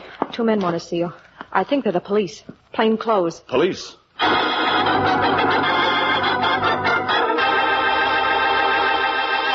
So starts The Mystery of the Swindled Songwriters, another Inspector Burke mystery drama brought to you by Rainier Brewing Company. After the mystery, 4 contestants chosen from our studio audience as amateur detectives will compete for prizes. They'll be asked a number of questions regarding police findings and who they think committed the crime, and the one clue that reveals the criminal. But first, here's Larry Keating. What's it going to be tonight, Larry? I was just thinking about that tune, Reed. It's been a long time since I've heard Peggy O'Neill. Well, you know how it is, Larry. The old favorites come and go. But not all the old favorites. Some come and stay. 68 years ago, and that's longer than most of us have been around, a favorite was born that's still going strong. And I mean Rainier beer. Yes, Rainier had to be good to please so many generations. And it is. What's more, today it's better than ever. The Rainier you buy today is made best to taste best. Yes, made best to taste best. Rainier's own hops, Rainier's own malt. But above all, the priceless ingredient of tradition. 68 years of brewing skill bring you the beer made best to taste best. Rainier for good cheer.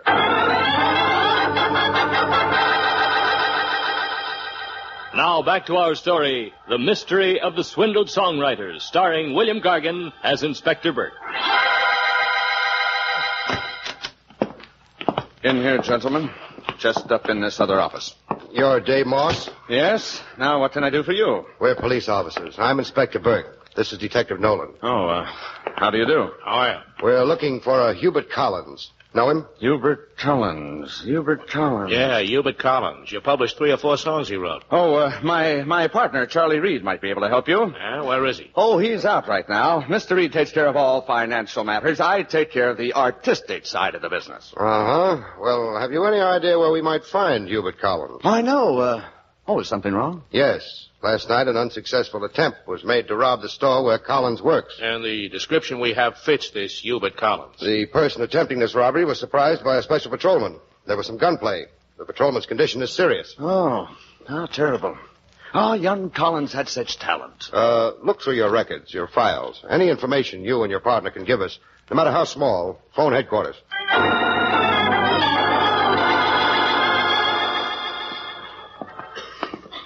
Where you been, Charlie? I came in while they were here. Ruth tipped me off. I waited till they were gone. That Hubert Collins. He's in trouble. So what? So he might make trouble for us. Drag us into it. How? We're operating within the law? Who's that? Some sucker told him to wait in my office. Get rid of him till we... No, not yet. He's good for another 50. Listen, I ain't got all day. I want my song. Mr. Bailey. Why, this is my partner, Mr. Reed. We were just discussing your talent. Yes. Dave tells me you're a genius. Yeah, that's okay, but I want my songs now. Oh, Mr. Bailey, I already explained to you, you owe $50. Oh, you dirty, rotten crook. I already paid $50. No, just a minute. Don't start any rough stuff, Bailey. No rough stuff. I'll take the joint apart if I don't get my songs. You hear? Go, let me go. Do I get my songs, or do I muss you up? Let me go. I'll shove your little nose down to your ankles. Don't hit me. Don't. Bailey, let go. Let go of him, you hear? Huh? Don't make a move. No, wait. That gun. Don't use that gun. Get out of this office. Okay. But I'll have you arrested pulling a gun. No, you won't. We'll have you arrested. Yes, we know the law. You threatened my partner's life. We'll swear out a warrant. That side door goes down the hall. Use it. Okay, but I'll be back sooner than you think. And come back with $50, or we'll sue you. We'll attach your salary. You. Yeah. Wait. Did he get his songs? I don't know. Come on. We'll look. In my office.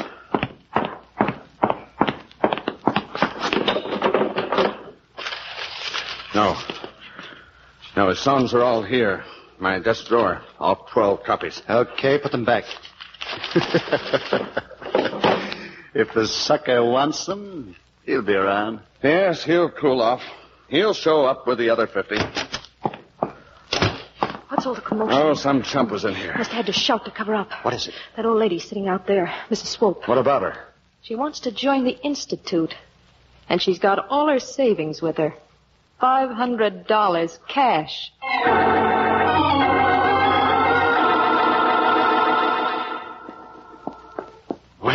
Well, sit down, please, Mrs. Swope. Thank you. You're a songwriter. No, don't tell me you aren't. I recognize talent when I see it. Well, I don't know if I am or not, Mr. Moss. I've written some words for a song. Here they are. Oh, thank you. I want you to tell me if they're any good. Oh, I'll be brutally frank, Mrs. Swope. You will tell me the worst. Oh, you can count on me. Now, let's see. We wedded in the springtime like the birds and bees. Oh, Mrs. Swope. Brian, what is it? Beautiful, Mrs. Swope. Genius, pure genius, that opening line. It inspires me to compose some of the greatest music of my career. Here, sit down by the piano. I don't want to lose the mood. Listen, Mrs. Swope, listen. We wedded in the springtime like the birds and bees. The bleeding hearts were bleeding. The love bark was on a tree.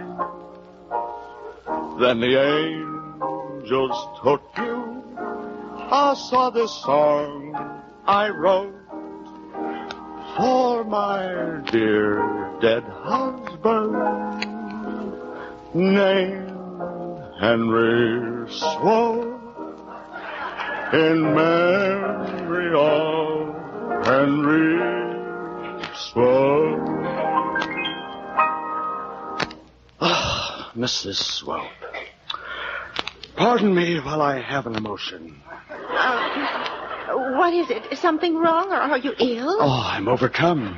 Dear Mrs. Swope, the beauty, the poetry, the sheer magnitude. I wrote that in memory of my dear departed husband. Mrs. Swope, you're a genius. I demand you become a member of the Institute. I won't take no for an answer. Really? We'll make your song as famous as the end of a perfect day. We'll print thousands of copies. I'll even make a recording with my own voice now. Well, how much will all this cost, Mr. Marth? Mrs. Swope, such talent as yours should be given to the world. I insist you become a senior member.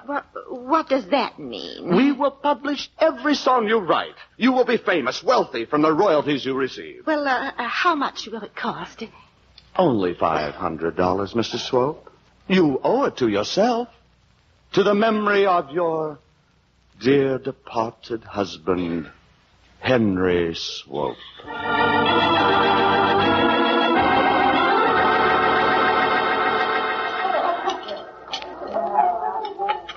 Another cup of coffee, Ruth? No. This might be it, baby. What we've been waiting for. A light, Charlie. Still want to go through with it? Takes money. I'll get the money. How? Simple, baby, simple. Let Dave take the $500 away from the old lady. Then we take the $500 away from Dave. Why not? Cops were nosing around. Sure. Cops start asking questions. Get wise to the racket. This is our chance, baby. We'll skip out. Let Dave hold the bag. What time is it? A little after 2. I told Dave we'd meet him at 5, the office. What do we do till 5? Go to a movie, relax, enjoy ourselves. Let Dave do the dirty work.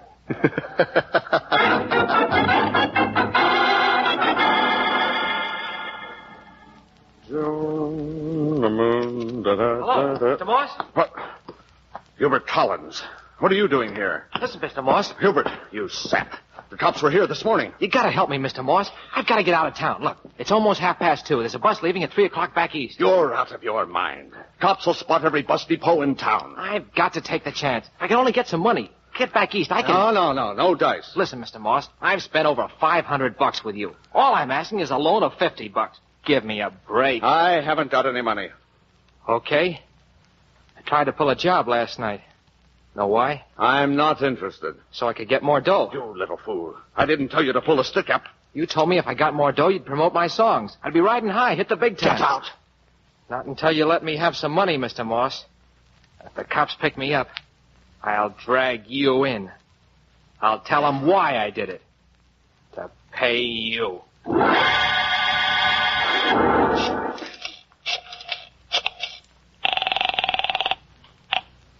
Hello? Police headquarters?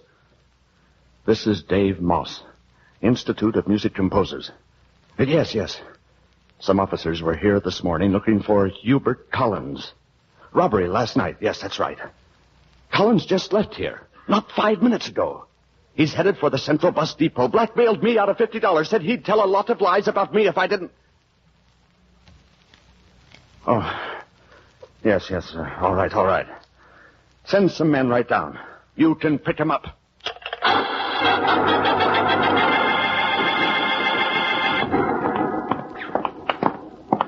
This way, officers. In this office. You two discovered the body? Oh, yes, we called the police. Yes. Ruth and I came back from a movie a few minutes before 5. We entered my partner's office. All right, you two stay in this outer office. Close the door, Nolan. Okay, Chief.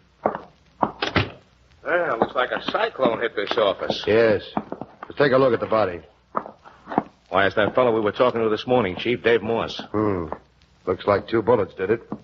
Both bullets struck in the vicinity of the heart. Yeah. Desk door's open. Looks like the place was thoroughly searched. Uh-huh. Robbery might be the motive. What if this was an inside job, Chief, made to look like robbery? Might be. Well, we'll let the medical examiner and the fingerprint men go to work. Have a detail search the offices thoroughly. Come on. Where to? Talk to the victim's partner and that girl. Check on every person known to have entered this office today.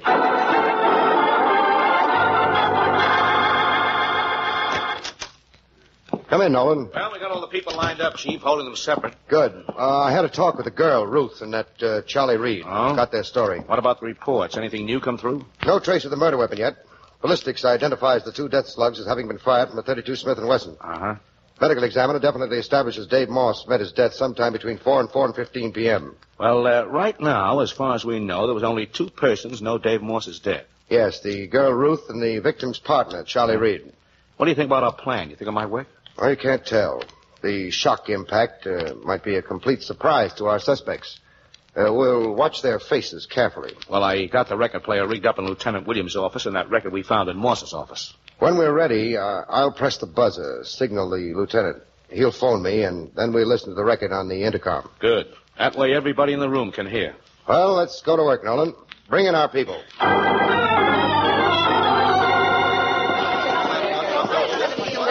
All right, everyone. Sit down, please. Mrs. Swope, here. Mr. Reed. Oh, Chief, this is Miss Shirley. Shirley Hobson. And my girlfriend, Shirley. She come with me to protect my interest. Yeah, here, officer. These songs Mr. Moss printed for Bill, all 12 copies. We want our money back. Yeah, or we make trouble. Mr. Bailey and me want to swear out a warrant and have Mr. Moss arrested. Arrested? Well, I don't understand.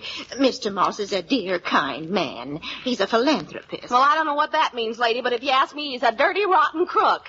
Fit Bill's beautiful words to Peggy O'Neill. It's a dirty gyp. Why, when Bill gave me those songs for my birthday, I could have cried. And then when I heard Mr. Moss charge $50 for that tune, I knew he was a crook. That's right, Inspector. Moss was a crook. He stole my money. He and his partners, Charlie Reed and that girl. What do you We don't know what mean? you're talking about. Just a minute, all of you. Hello? Lieutenant Williams, Inspector. All set. Who? Well, hello, Mr. Moss. Moss. Quiet, both of you. Can't you see the inspector's talking? Why, some friends of yours are in my office, Mr. Moss. You what? Composed the greatest song of your career. Well, we'd all like to hear it. Go ahead and sing it, Mr. Moss. We weathered in the springtime like a bird and bee. The bleeding hearts were bleeding. The love bark was on a tree. Why, that's my song he's singing. He's not singing that song. This is some trick. Yes, why are you doing this? We thought Mr. Moss might tell us who shot and killed him. Mr. Moss, What about it, Hubert? What? I don't know what you're talking about. Last time I saw Mr. Moss, he was alive. He loaned me $50. The police picked you up shortly after 4 this afternoon. Yeah, but I was miles away. I didn't go to the bus depot like I told Moss. When did you last see Moss alive? About 2:30, when he loaned me the money. Yeah, and the last time I seen Mr. Morse was this morning when him and his partner pulled a gun. No, wait. We can prove where we were. Yes, we were in a movie until almost 5 o'clock. Oh, dear. What will happen to my beautiful song? We don't know about your song, Mrs. Swope, but we'll return your $500. $450 was found on Mr. Reed's person, and Hubert Collins had the other $50. I already explained to you, Inspector, I had nothing to do with killing Moss. No, when we saw Dave Moss on the floor, Charlie looked in the drawer in the cash box. The $450 was there. I took it. We were partners. Here you are, Mrs. Swope, your $500. And we're holding one of you for the murder of Dave Moss.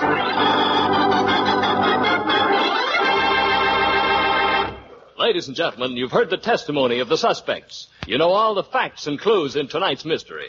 Did you find the one clue that reveals the killer? In a minute, Larry Keating will question our 4 amateur detectives who were chosen from the studio audience about tonight's police findings. But first, have you ever heard this at your house? Gee, Mabel, I hope that isn't more company. We've got a house full now. Well, chances are it is more company. That's the way things happen. So why not be ready for them? The economical way is to keep a good supply of Rainier Ale on hand. It's the West favorite, bound to please whoever's at the door. It's convenient to serve, too. Just uncap a few cold bottles, and your refreshment problem is solved. Rainier Ale, the West's favorite, economical and convenient to serve. I'll remember that. Yes, and remember Rainier is made best to taste best. It's Rainier for quality, for flavor, for good cheer.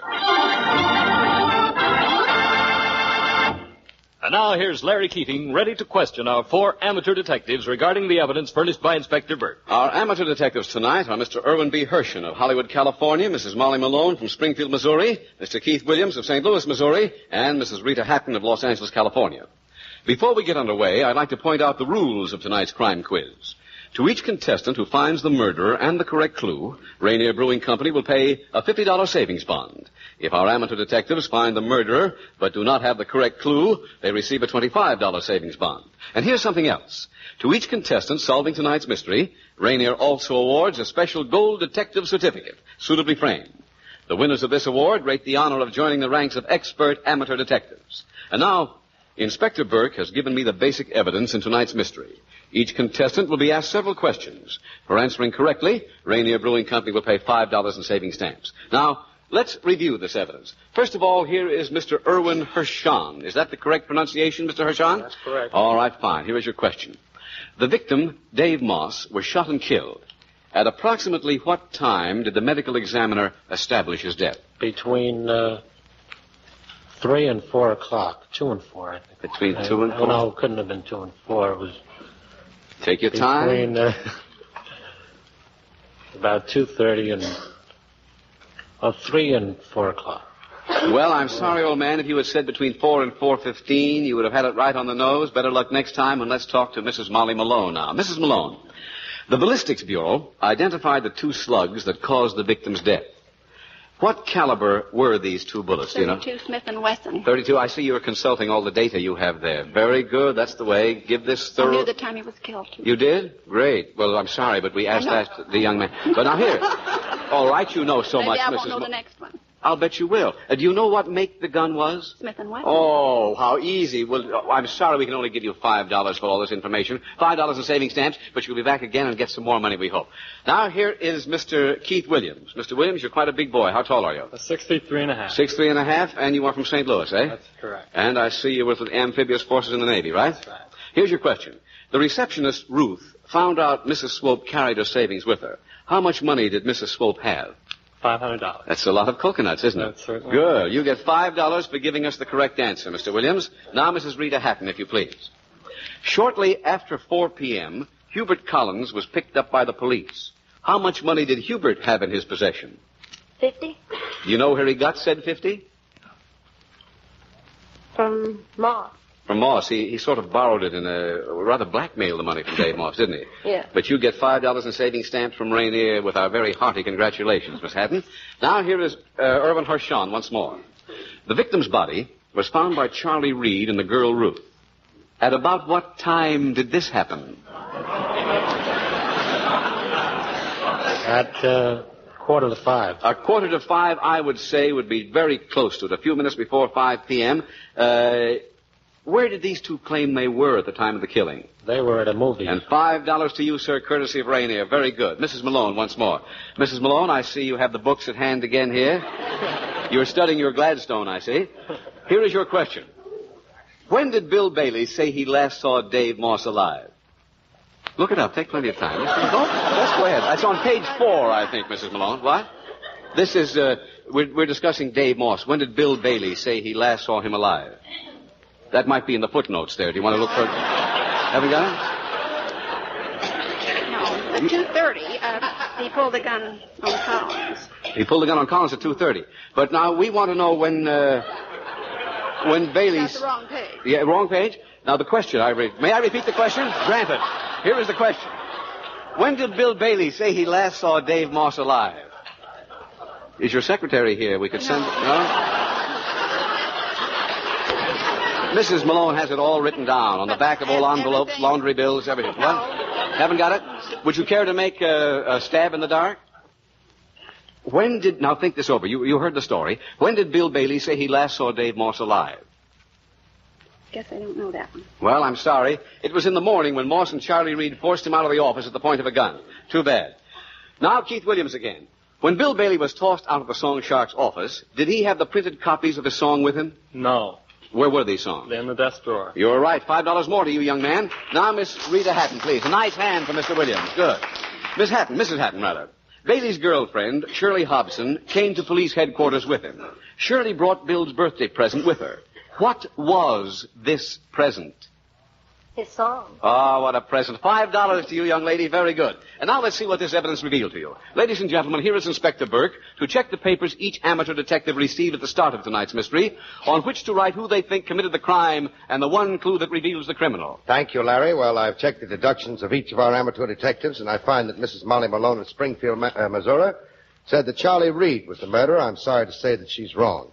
Mrs. Rita Hatton of Los Angeles, California, said also that Charlie Reed was the murderer. I'm sorry to say that she is wrong. However, Keith P. Williams of Clayton, Missouri, and Irwin P. Hershen of Hollywood, California, both said that Bill Bailey was the murderer, and they're absolutely correct, and both also gave the correct clue. Now let's see exactly what happened. We held Bill Bailey for the murder of the song shark, Dave Moss. According to Bailey's story, he claimed the last time he saw Dave Moss alive was on the morning of the murder, when Moss and Charlie Reed forced him to leave the office at the point of a gun. Now, immediately after Bailey left the Song Shark's office, the two swindlers looked in Moss's desk and found the 12 printed copies of Bill's song. Yet later, when Bailey's girlfriend, Shirley Hobson, appeared at police headquarters with Bailey, Shirley had all 12 copies of this song. Unwittingly, and in a state of righteous indignation, Shirley gave Bill away, because only by returning to Moss's office at a time later than he claimed could Bill have obtained these songs. It was this obvious slip-up that trapped Bill Bailey. Shortly before 4 p.m., Bailey returned to the office, demanded his songs. When Moss refused, Bailey started taking the place apart looking for his songs. Moss threatened Bailey with the gun. In the struggle that followed, Moss was shot and killed.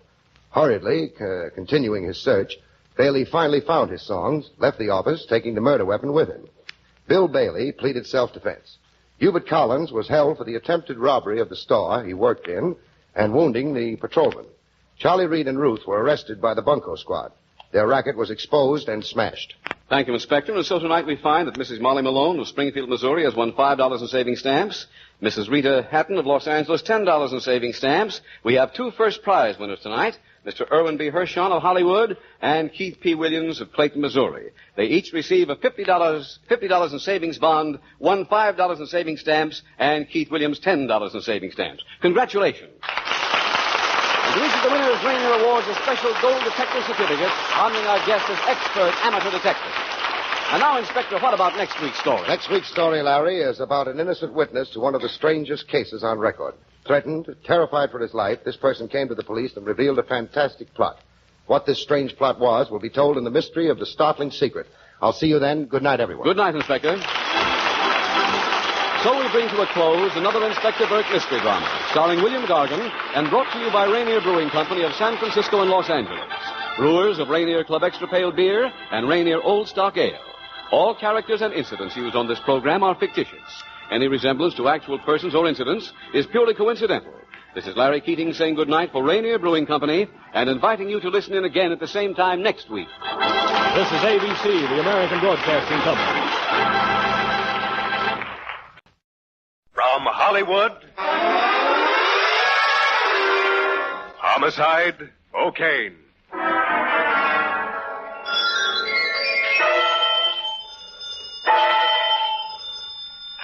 Homicide, O'Kane. Listen carefully. I'm dying. But you gotta know this. When you catch him, you'll find blood on the money. That's how you can prove that he killed me. That's how you'll know it was. That's how you'll know it. When a thief kills for money, several things can happen. He can be caught and arrested and pay for his crime, or he can vanish for a time with his ill-gotten gains. Or, and this you may have trouble believing, he can come back from the dead when the clock strikes 12. Now, that last sounds a little screwy, I know. But ask the men down at headquarters. Ask the boys on my homicide squad. Ask O'Kane about the killer who returned at midnight as the clock struck the hour.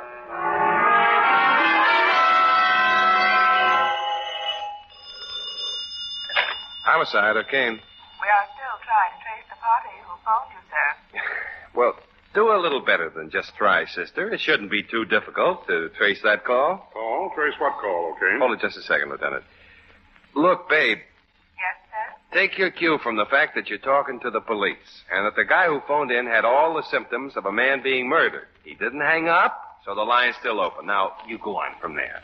1 moment, please. 1 moment. Oh, fine. Well, business is picking up, O'Kane. Yes, Lieutenant. Trying to trace a call, eh? Yes, Lieutenant. From a guy who had all the symptoms of being murdered. Oh, interesting. Yes, Lieutenant. Yes, Lieutenant. Is that all you can say? Rather monotonous, I'd say. What's the matter? Little kitty got your tongue?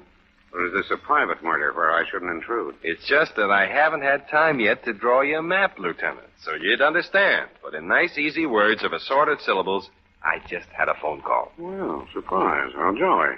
I don't know. It was from a guy who said he was dying, and he didn't sound like he was kidding. Oh, fine. He also said we could prove who killed him by the blood on the money, because it'll be his blood.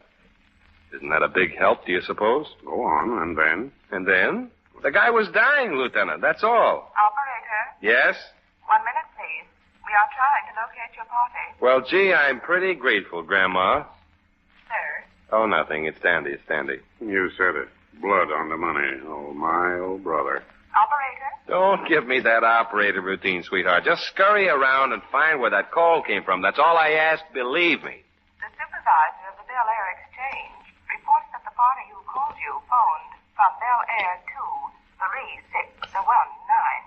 But now the party doesn't answer. That I can believe. Look, Bright Eyes, the address. Could you, by any slight mishap, manage to secure that? The subscriber is listed as the Regger Gorman Brokerage Company. Oh, that's different. That's different. The address is 3535 South Thurman. Well, gee, good for you and love and kisses. Good night, little pal. 335 South Thurman, the Regger Gorman Brokerage Company. Is this where I cheer madly, O'Kane? This is, Lieutenant, where you can go for a little spin through the city at night. Would you like that, I bet? What's the inducement? The inducement? Well, plain hard to get. When you're a lieutenant, you can be choosy. That's right. Well, the inducement, Lieutenant, is at the end of the ride. A dead man and stuff. Pretty gruesome, no doubt, to see. That's nice. If you think so, you have deplorable taste. Look, Lieutenant, how's for coming along and joining me in a nice long shudder?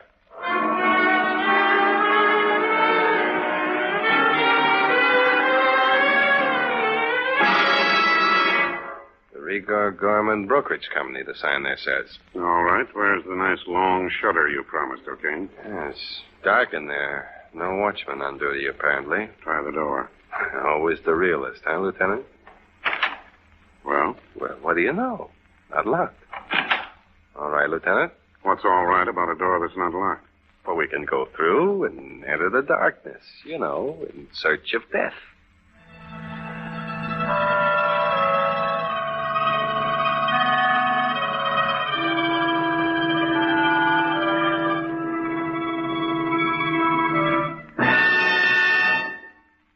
the body. You just can't wait, can you, Lieutenant? You morbid old morbid, you. Well, I'm not at all fond of wild goose chases. Only we're not chasing a wild goose, Lieutenant. Remember? It's a dead man we're after. Hey, how about this office here? I'll bite. How about it? Let's us go in and find out. That's logical, isn't it? If the guy who had all the symptoms of being murdered didn't phone me from in here, then I'll admit we've drawn a bit of a blank. Throw your flashlight beam over there by that desk. Okay. Look. Yikes. Pretty. You think so, really? There should be a switch on the wall somewhere near this door Yeah. It's better. I prefer a bright light in the presence of death, don't you? Sprawled forward on his desk, the top of his head pretty badly. Telephone receiver off beside his right hand where it fell when his grip relaxed. I think that we found him all right. The man who phoned in to say he was dying. He wasn't exaggerating? No. Yeah, wait a minute. Well, either the man is dead or he's not dead, okay? Make up your mind. I'm trying to. Whoever did this job really meant it. I think you might see if that phone is still working, Lieutenant, and put in a call for an ambulance. Then he's not... Tell him to step on it. This is one time when the boys have a real excuse to roll. Okay, uncanny. All right, old man. Just make you a touch more comfortable. Easy now. We don't start any more bleeding. Now turn your head. Cushion it, brother. Hello, emergency hospital? Lieutenant Williams, a homicide. Take it easy, pal. I know it's not much fun. We'll get you fixed up in a few minutes. Don't spare the phone. Just as soon as the doc gets here, and that won't be long. Fast, that's all. Look, I'll just get you straightened around a little more so you'll rest easy. Oh, fine. Pretty bad, Lieutenant. Did you get a... Emergency sending an ambulance, but I'm wondering if it won't be a waste. You can wonder from me, too. Look. It's not. Take it easy, pal. You're police? We're police. We got your call. But never mind trying to talk. Save that for later, chum. Oh, you've got to know. Now, you better stave your strength. I'm Gorman. You're Gorman, but let's not worry about that at the moment. Gorman? That's one of the names on the outer door. William L. Gorman, one of the owners of Rigor Gorman. Yes, that's it. What's it? Rigor. The other name on the outer door, Rodney Rigor. That's my partner. Yeah, we know. He did it. Fine. Nice partner. His eyes are opening. Rigor. Better if you don't try to talk, chum. Now, take it easy. You can prove it by the blood on the money. My blood. My money. Hey, now, look, don't try to get up. Now, take it easy. You're pretty badly hurt. Kill me for the money. He looks pretty bad, okay? Yeah, doesn't look good. See, pulse has dropped off. What's holding him up? $25,000. Pulse is gone. Kill me. Well, it's a nice, jolly sort of partner to have, this Rodney Rigor. Feeling a little better now, friend? He's feeling a lot better. Doesn't bother him now. Passed out? Not out, but on. I guess you better get on that phone again, Lieutenant, and cancel that call for an ambulance. Cancel it? Why? Ambulances are only for the living. You better put in a call for the coroner's service car instead.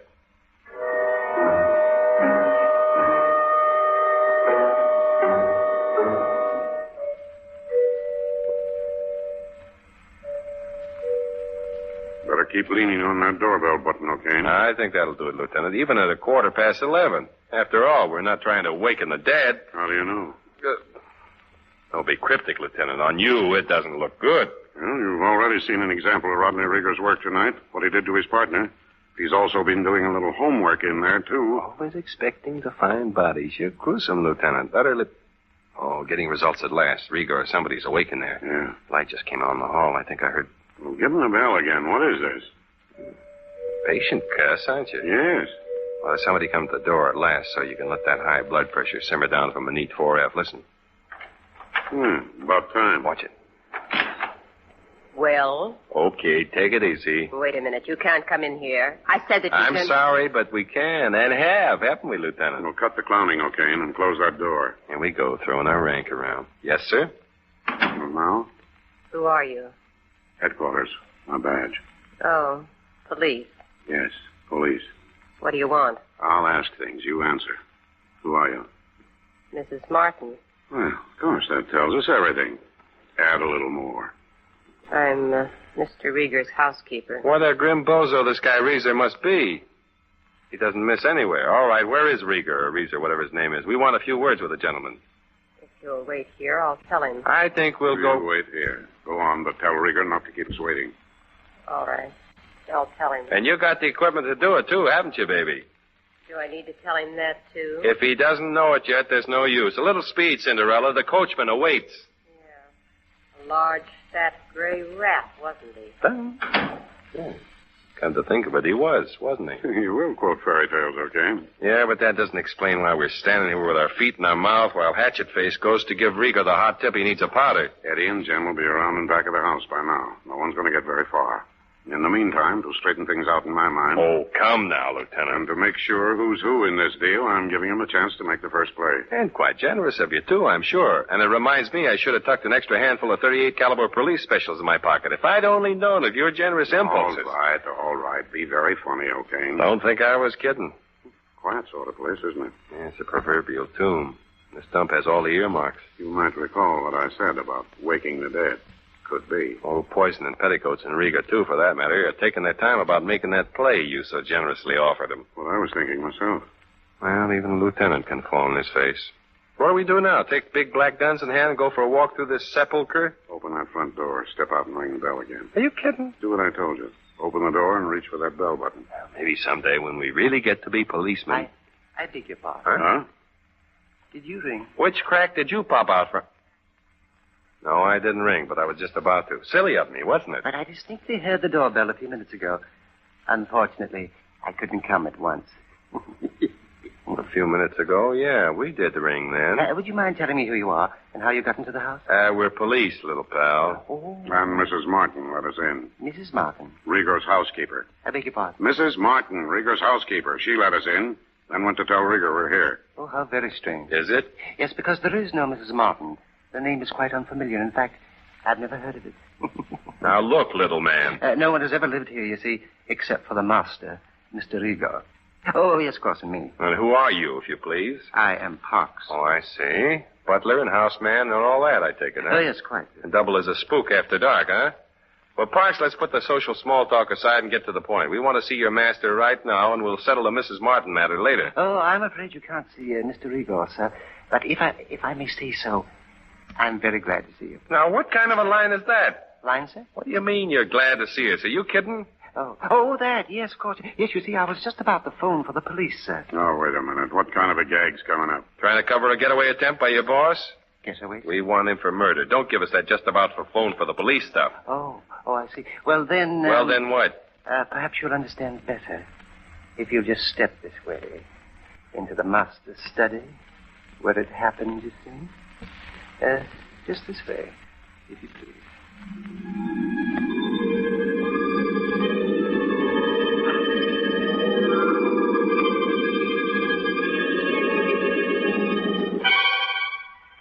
In here, gentlemen. If you look at the rug there by the desk, you'll see what I mean. Oh, fine. Nice big pool of blood soaking into the very nice rug. Well, what do you know? The scene has been set for the exit of Rodney Rieger. We make like the guy's been murdered. Something new has been added. I beg your pardon? Never mind that. Where's Rieger? I don't know, sir. Where'd that blood come from? I don't know, sir. I think you better scratch your memory, little friend, and start in to know. Something, believe me, is very much askew. You check with me, Lieutenant? For my money, this whole setup smells to the skies. We come here to pick up Rieger for killing his partner. The master. A Mrs. Martin, who says she's the housekeeper, lets us in, then disappears. Then our ghostly little pal here creeps out from behind the mopboard and says he's the butler. And that there is no Mrs. Martin. And then we're brought here to gaze upon a shiny new pool of blood, about which nothing is known. Parks? Oh, yes, sir. Look at me, Parks. I am, sir. Look into my eyes, little man, and read what they promise. And then, having done that, start in to talk. Oh, sir. Parks? Yes. Oh, first place, whose blood is that on the floor? Well, now, it could be the master's. I see. It could be the master's. What's the matter? Don't you like to look at it? Why do you keep turning away? Look, fella. Talk. Well, now just what do you know about that blood? Only this, sir. The master... Rieger? Yes, sir. The master retired to his study here this evening. at 10, his usual custom, to read. Go on. Well, a few moments ago at 11, as he always does, he rang for me. He likes a little refreshment, biscuits, a cup of coffee. Keep on talking, Parks. Yes, I had his tray already prepared, sir. So when he rang, I brought it in at once. But when I entered the study... Well? He wasn't here, sir.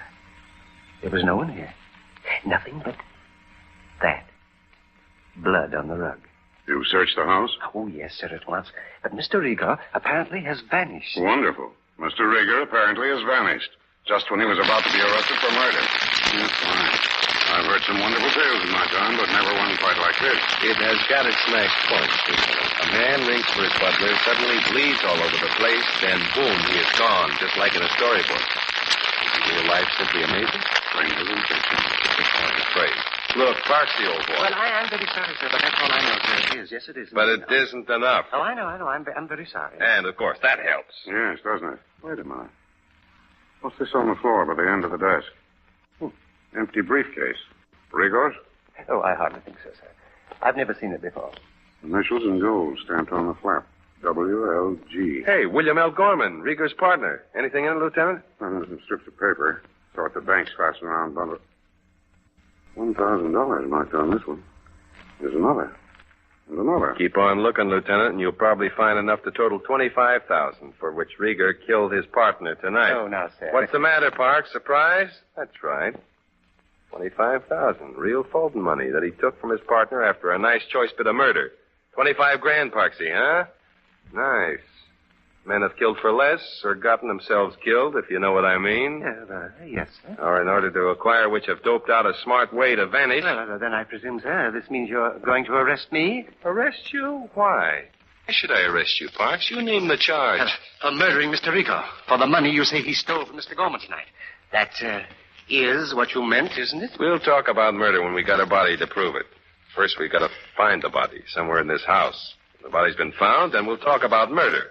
I'm sure you see what I mean.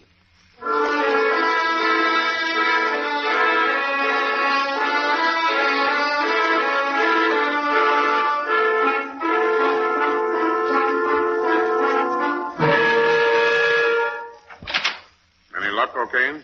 Not yet, Lieutenant, which is odd. Not too easy to explain. Hiding a body isn't the simplest job. Two bodies, not one. Rieger. And Mrs. Martin, remember? Well, the answer might be there aren't any bodies at all.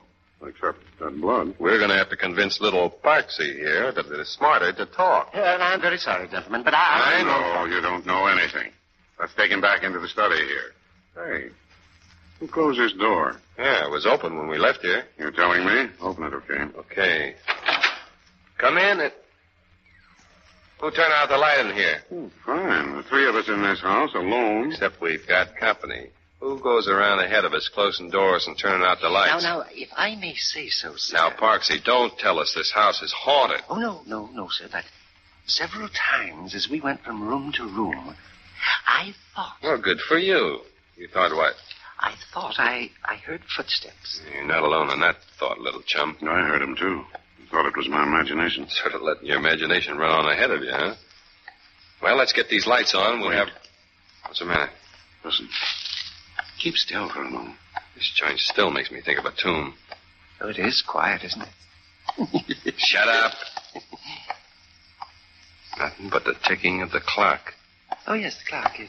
Don't you hear it? I noticed a big grandfather's clock against the wall behind the desk. Oh, yes. It's tick of the clock. Cut that out, Parksy. Oh, I'm sorry. I really wasn't amused. It's incredible that you could be. If you do think of something funny, please tell me. Say, Lieutenant. Well? Turn the lights on? Yeah, just a moment more, okay? There's something very strange going on around here. I heard something toward the rear of the house. Sound like what, for example? Don't start that. What kind of a sound? Well, it was like a man getting ready to scream. Yes, I thought so. Oh, you did? Yes, strange, isn't it? Perhaps a coincidence. Coincidence doesn't make a noise like that. Get some lights turned on. Let's move fast. I want the man who made that noise.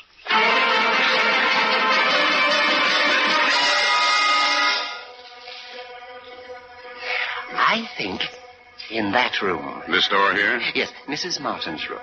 I thought you said there wasn't any Mrs. Martin, Poxy. Oh, did I? Oh, I must have forgotten. That's funny. Yeah. Very. Well, let's go in there, whoever that man was who yelled like that. Let's go. Mrs. Martin's room, eh? Over there.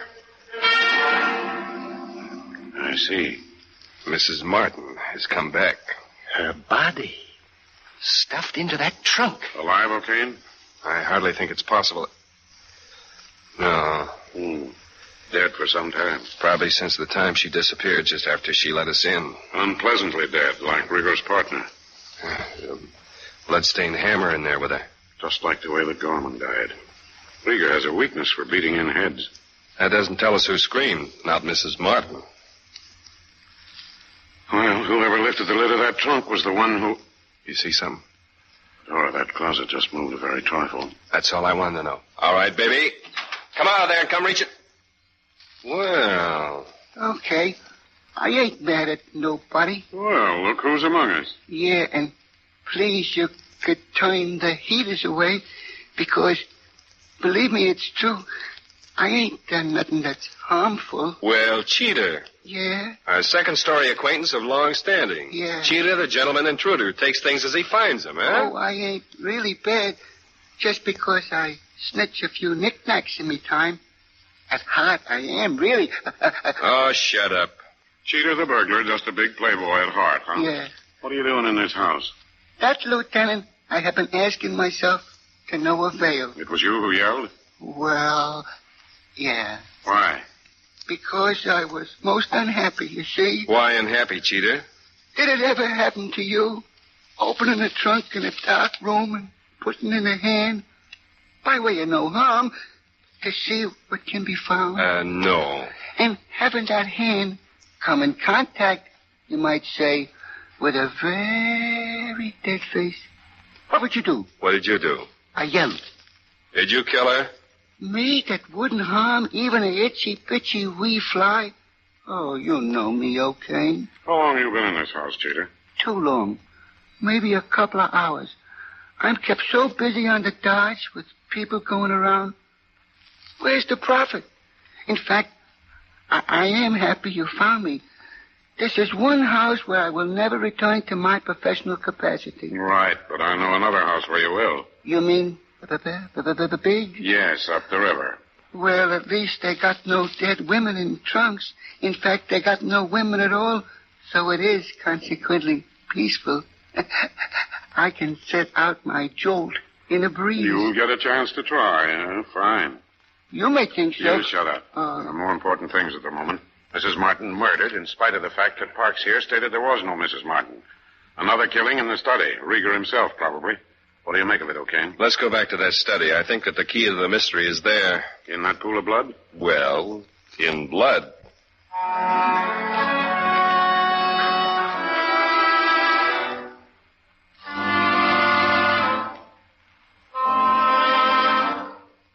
All right, O'Kane. If blood's going to tell us something, let's go. You think I'm kidding? That pool of blood, for instance. Here goes Sherlock. Get ready to be amazed. Where's the man who lost that blood? He wouldn't walk far. He didn't walk at all. If he had, there'd be a trail of blood drops on the carpet. Well, he didn't fly. And he didn't vanish in thin air. Which means he was carried. Carried where? That's the question, Lieutenant. Parksy, old boy, who all was in this house at 11 o'clock when Rieger rang for you and you came into the study to find this here? Well, now, I was in the house, sir, of course, and Mrs. Martin. Let's skip Mrs. Martin, whom you once denied, and just look at you. Yes. You don't mind? Oh, not at all, sir. Oh, get on with it, O'Kane. Let's hear blood tell us something more. Some of the blood that'll talk isn't here at the moment. Gorman's blood on that money for which Rieger killed him. When we got that marked money, we'll know plenty. And proof, as Gorman said over the phone, that Rieger had killed him. Proof of more than that. Those bloodstained bills are also the key to what happened in this study tonight. We got the man with the money. We got a man who burns. I beg your pardon, O'Kane. What are you talking about? Why? Did I hear you say something about bloodstained money, I'm afraid? You did. And when you found the man who's got it, he is, you might say, sort of out of luck. I mistrust. What are you getting at, Cheater? In the course of my professional endeavors tonight, well, you might say I ran across, could this to be the money you mean? Where'd you get that wad of bills, Cheater? Oh, there's more, Lieutenant. Look. Oh, brother. And more. Wonderful. And at last, a mere little handful of $100 bills. The first C's I ever did see. And we part with reluctance. You think I'm kidding? I don't know if there's 25,000 here, Lieutenant. There could be. I do know that most of these bills are bloodstained, though. Gorman's money, for which he was killed. And for which other people have died tonight. Mrs. Martin, for instance. Rodney Riegers himself. Where'd you find this money, Cheater? You might say purely by accident. I bounce into a room where I find a nice suitcase, all packed, but not yet locked. So it comes open all at once. Yeah. I hardly even look at it, but it does. And under the nice shirts, I find the dough. What room, Chester? Or Cheater? Near the back of the house, where the servants live, I figure it. I would say... Yeah? Was I asked to express an opinion? Yeah. Well, it could be a room of this butler chump. It had them kind of clothes in the closet. He was gonna make a trip. So blood speaks again, huh, Lieutenant? Well, it's been apparent all along that Parks has been our man. That's right, but there are other things still not apparent. All right, Parksy, on you, handcuffs will look quite handsome. Hold out your hand. No, I won't have it. No, you won't have it. No. Now, don't turn away from the very nice policeman's chump, or I will strike you again. Well, Cheater, much obliged to you. Well, that I know is something you like to do for yourself, O'Kane. And I didn't like to spoil you taking a swing at his puss. But I was closest, and besides, I'm trying to be a very good boy. Over here, Parks. You know the handcuffs. Come on. You are arresting me for the murder of Mr. Rieger. Murder? Yes, Parksy. Well, then, I'm very sorry, but you're making a mistake. Oh, so? How'd you come to that conclusion, my little pale-faced friend? By your own statement, sir. There can be no murder charge unless the murder can be proved.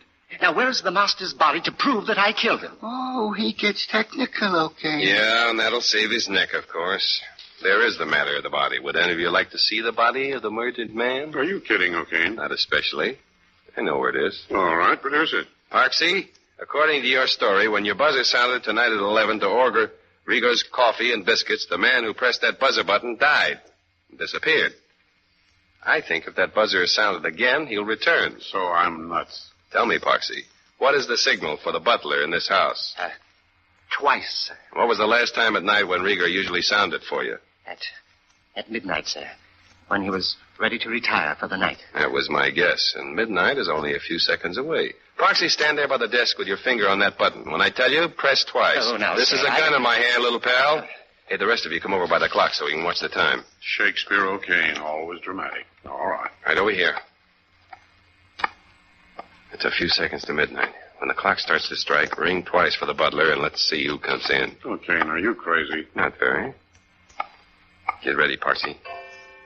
All right, ring for the butler. Press that button. Yes, sir. And now... Why are you opening the case of that grandfather's clock? Oh, I see. He rang for the butler, and here he is. Another dead person stuffed in the big clock. Fine. So that's where Rieger's body was hidden. Not Rieger. The old routine was still followed tonight. The master pressed the buzzer. The servant appeared. How do you know? They're as alike as two peas. Like master, like man. I read that somewhere. They say it happens after years together. And a little makeup can help. Look at the makeup on the man by the desk since he started to sweat. To make his getaway with the money he stole from his partner, Rieger planned this method of disappearance? To assume the identity of his butler to make his getaway easier. But Mrs. Martin... She knew the butler and Rieger both, of course, and had to be silent. Yes, but... More questions, Lieutenant? How did you know the butler's body was hidden in the big grandfather's clock? Okay, now listen. For the last time tonight, blood speaks. Listen to the tick of the clock. Well? I wondered about that when I first heard it. Why? Because it can't be ticking. It's the dripping of blood. That clock doesn't tick. It's electric.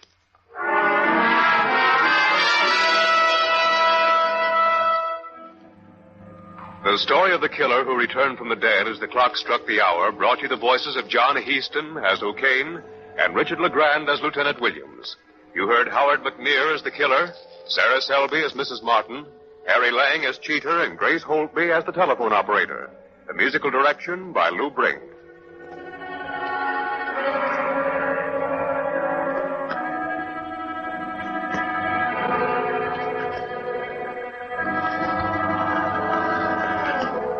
Walter Arnold speaking.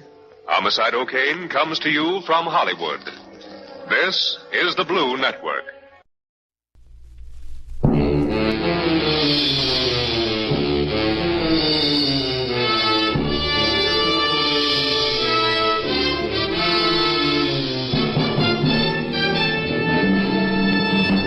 The Man from Homicide.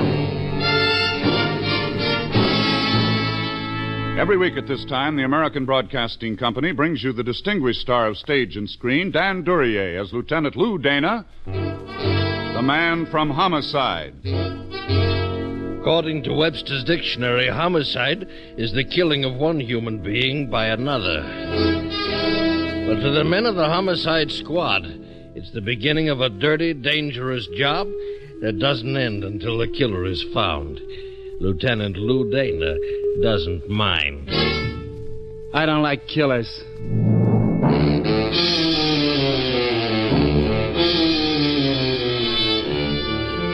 There's not much to see up at headquarters. Desks, typewriters, filing cabinets, tools on a job. Yeah, the cops, too. They're also tools, except they've got a defect. They remember things. Things like blood and tears, and the eyes of the frightened, and sometimes the eyes of the dead. They were blue eyes, and they stared up at a dirty ceiling in a cheap hotel room. They were blue eyes, and they belonged to a girl who registered as Muriel Smith. Smith. All right, boys. Outside, huh? Her hair was brown. Age maybe 25. Her dress was expensive, and she was lying on her back. She was also dead, having been hit in the chest by several bullets. After a while, I stopped looking at her and looked at the other girl in the room. I killed her. I killed her. And your name is, Susan Carter. I've already told the policeman. We have a kind of routine in these things. Mrs. Carter? Yes. Who was she? She? Muriel.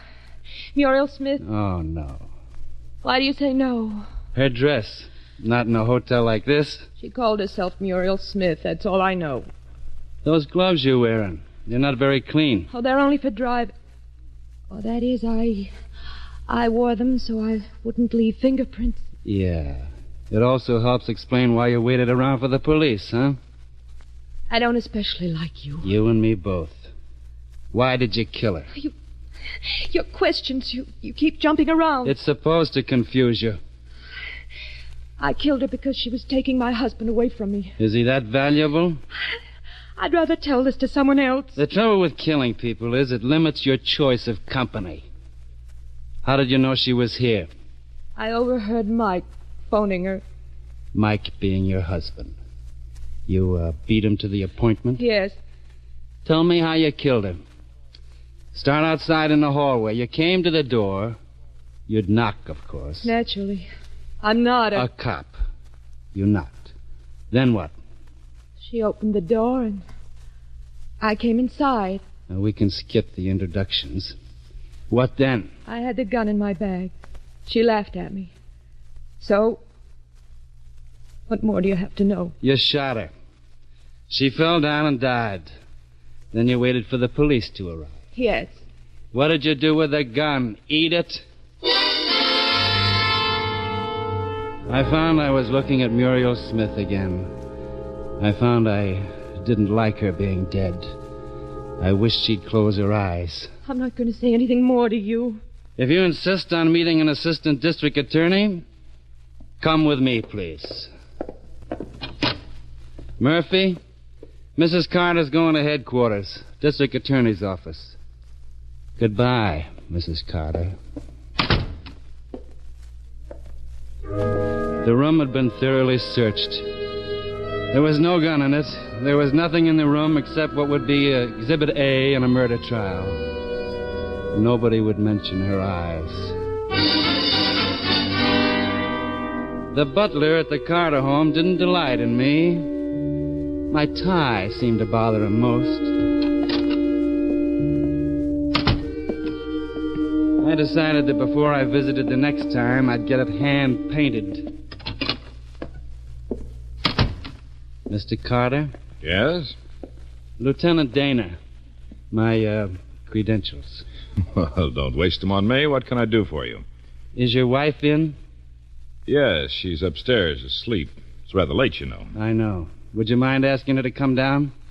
I think I would, unless it's terribly important. It's important. Well, I don't have a warrant. I could get one, though. It'd be even later by that time. I see. Well, will you wait, please?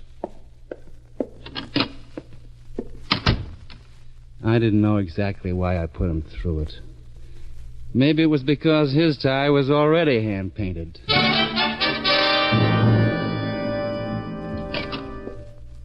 Lieutenant? Yep? My wife isn't feeling very well. She can't come down. Uh-huh. When did you see Muriel Smith last? Smith? Let's just leave it at Muriel. We'll discuss last names later. I think perhaps you'd better get that warrant. Did I mention I'm from Homicide? No. I'm from Homicide. Must be interesting work. No, nasty. When did you see Muriel last? Why not ask the lady? There's a technical difficulty. She's dead. She's what? Dead. You're quite serious? I'm serious. Well, how did she... I mean, you said you're from Homicide. She was murdered. That's ridiculous. Who would want to murder... Depends on who she was. Her name was Muriel Allen. She sang at the Golden Slipper. Her voice was very beautiful. She's still dead. I find it hard to believe.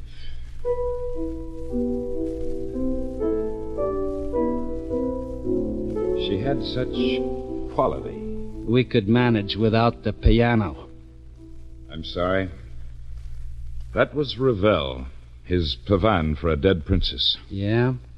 Yes, Lieutenant. A man named Marv Blakey runs the Golden Slipper. He's short, fat, and greedy. He doesn't hire princesses. What do you mean by that?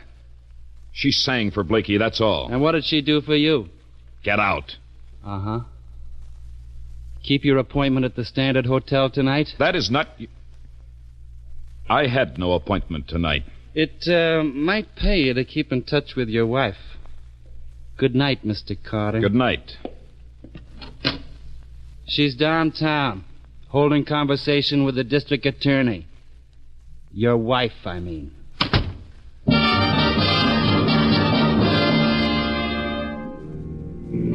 It was 1:33 in the morning. Lieutenant Dana was having unpleasant thoughts. It took me a while to notice the black coupe on my tail. I proceeded south on Market, and then at a point equally distant from either cross street, swung my car across the road and got out. The black coupe burned brake lining but made it. Hey, get that car out of the way. Get out. What's the big idea? You're blocking traffic. What traffic? Okay, I'll get out, wise guy.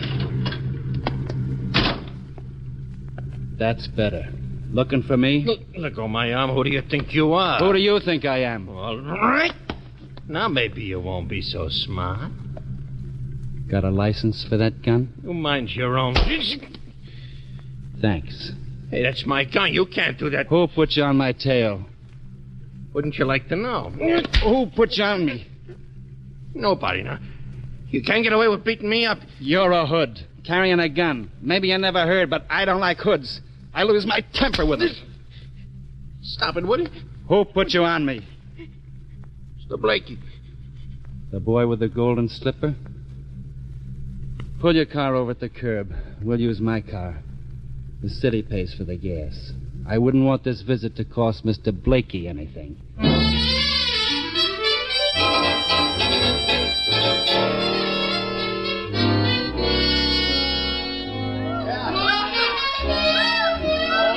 The Golden Slipper was open for business. Most of it dirty. The hood and I didn't stop to enjoy it.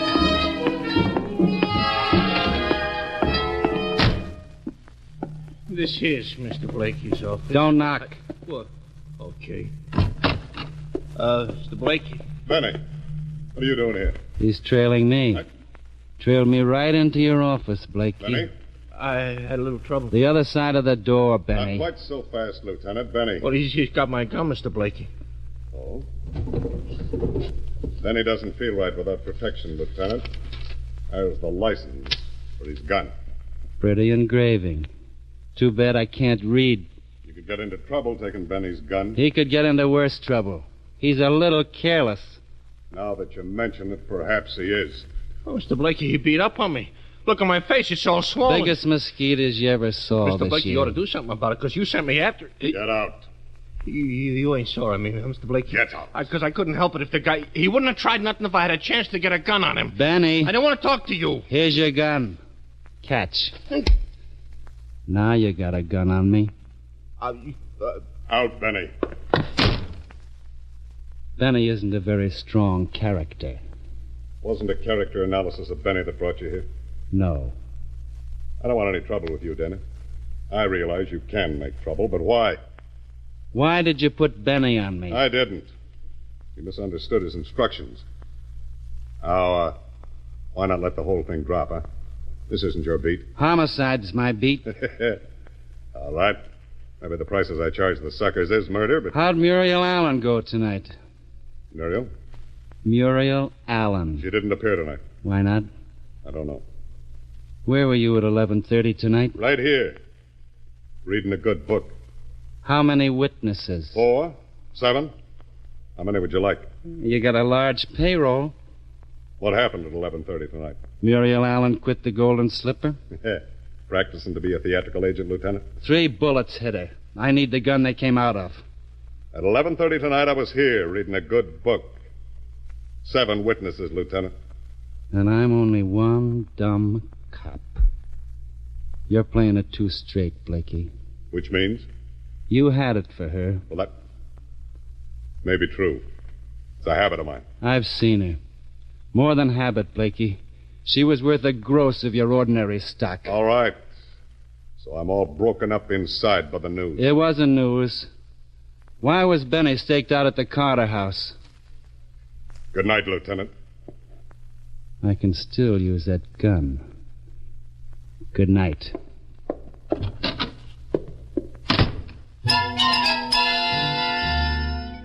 The hallway that ran behind the club was dark.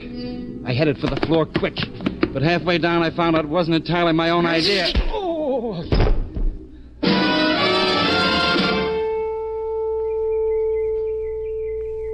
For a while, everything was very still. Everything was very black. But then they began peeling the layers of velvet off me, and something began to pound. It must have taken me 20 minutes to discover it was my own head. I lifted it off the ground, and the air smelled good, which meant I'd traveled. There were trees around and a sky. From which handful of obscure facts, Lieutenant Dana deduced he was out in the country. The gun somebody'd been careful to put in my hand was still warm. I got to my feet and crossed over to him. Dying hadn't improved his looks any. Benny was a very dead boy. Not a frame, especially. Nuisance value, maybe. Time consumed, more likely. But time for what?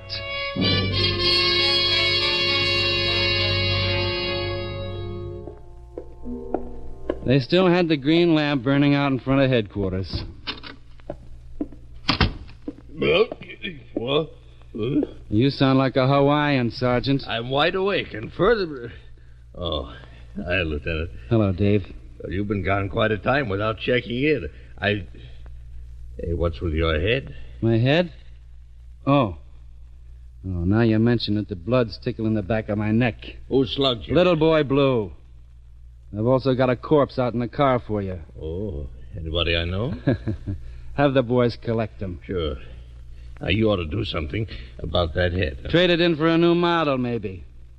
Dave, I want conversation with Susan Carter. Not tonight, Lou. The DA threw her out. Didn't care for her confession, especially without the gun to go with it. How long ago? Oh, a half hour, maybe.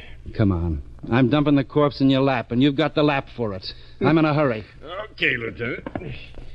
Now, why did that girl confess? Maybe because she loved her husband. Like that, He must have something. Sure. Hand-painted ties and plays the piano. Where are you heading? I still want conversation with Susan Carter tonight.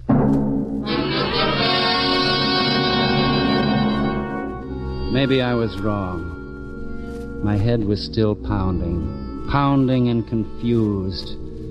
And I was more worried about a dead girl named Muriel Allen than current events. The Carter house was dark when I got there. A huge pile built by $1 million and a lousy architect. I'd hoped the butler would try to stop me. I had no luck. He must have been asleep. The front door opened to the second key I tried. The skating rink they called a foyer was dark, but a line of light at floor level down the corridor told me where I wanted to go. I went and rehearsed my manners for the Carters.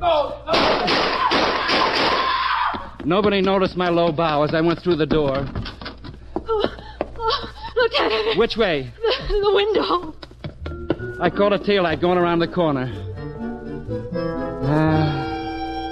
There's nothing special about a taillight. I was late, seconds late. I turned back into the room. Susan Carter was as white as the belly of a dead fish. Lieutenant, The faint was a break for her. She could stop looking at her husband. As for him, maybe he was looking at something, but it wasn't anything a pair of living eyes could see. Maybe it was a girl named Muriel. The rich are always lucky. Lou Dana here. Put out a call fast for Marv Blakey, late of the Golden Slipper. That's right, Blakey. And when you pull him in, drop me a card, huh?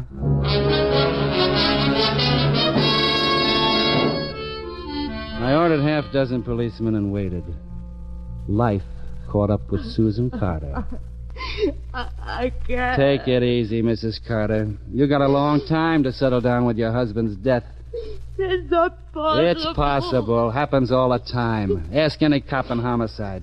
But who? That's for later. This one you wouldn't want to confess to, would you? How can you say things like that? Practice. I need a little information from you, and I need it quick. My husband is just... Mike is... He's going to stay that way. There's nothing you can do about the dead. You're brutal. I try. What happened back at the Standard Hotel?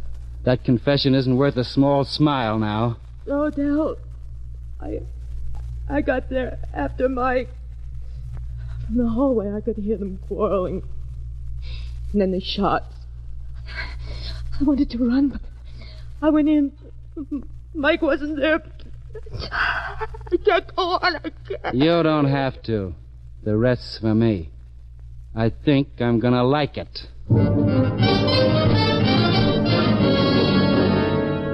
The uniformed men came along, and the technicians, and a doctor. It was probably the first time Mike Carter had a doctor without a Park Avenue address. He didn't put up any objections, though.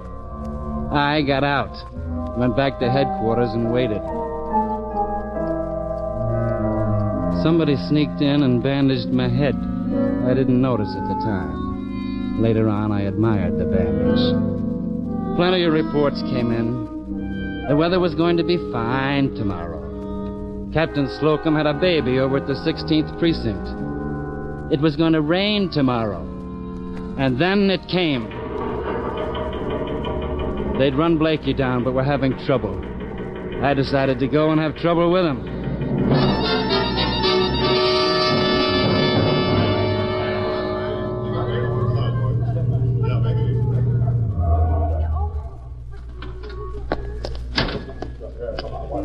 Make me smart, Dave. Blakey's inside, Lieutenant. Only way of getting to him is through the alley, and he's got a couple of guns on it. So? We sent for the heavy artillery, and they ought to be getting here soon. I can't wait. Lieutenant, what are you going to do? Go in and take Blakey? Now, Lou, the alley is clear. You'll be a setup. I don't need artillery for Blakey. I'll be seeing you. Lou! Lieutenant, you can't. You're not bulletproof. Quiet. A thing like that's liable to get around. Dana, Yeah? stop where you are. I'm coming in. I told you. I'm coming in.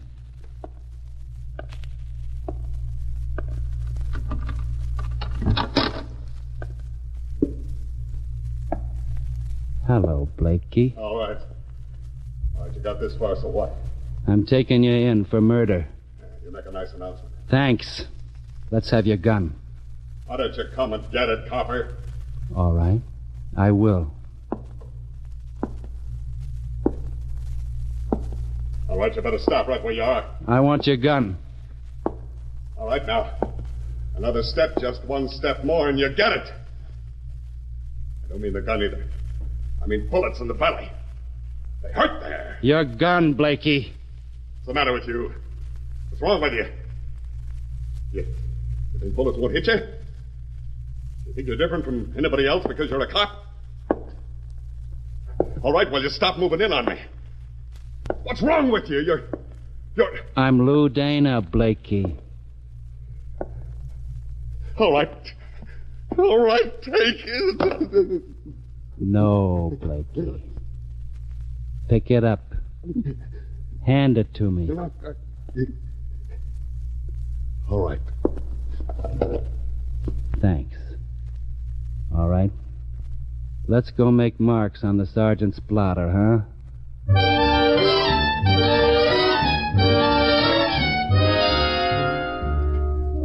Marvin Blakey was booked at headquarters, the charge being murder. Marvin Blakey, being booked, was put in a cell to await his lawyer and his trial. Marvin Blakey had a few things to say. Carter killed Muriel. Benny, how safe would I have been with him on the loose? I see you're grinning, Lieutenant. You mean how safe am I now? Never mind. Carter killed Muriel. You didn't know her, did you? Even now, with me where I am, can almost figure it's worth it. I did know her, see?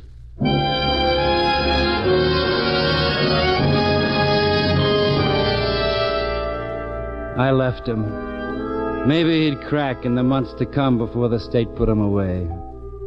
Maybe walking to the death chamber, having known Muriel wouldn't help. How would I know?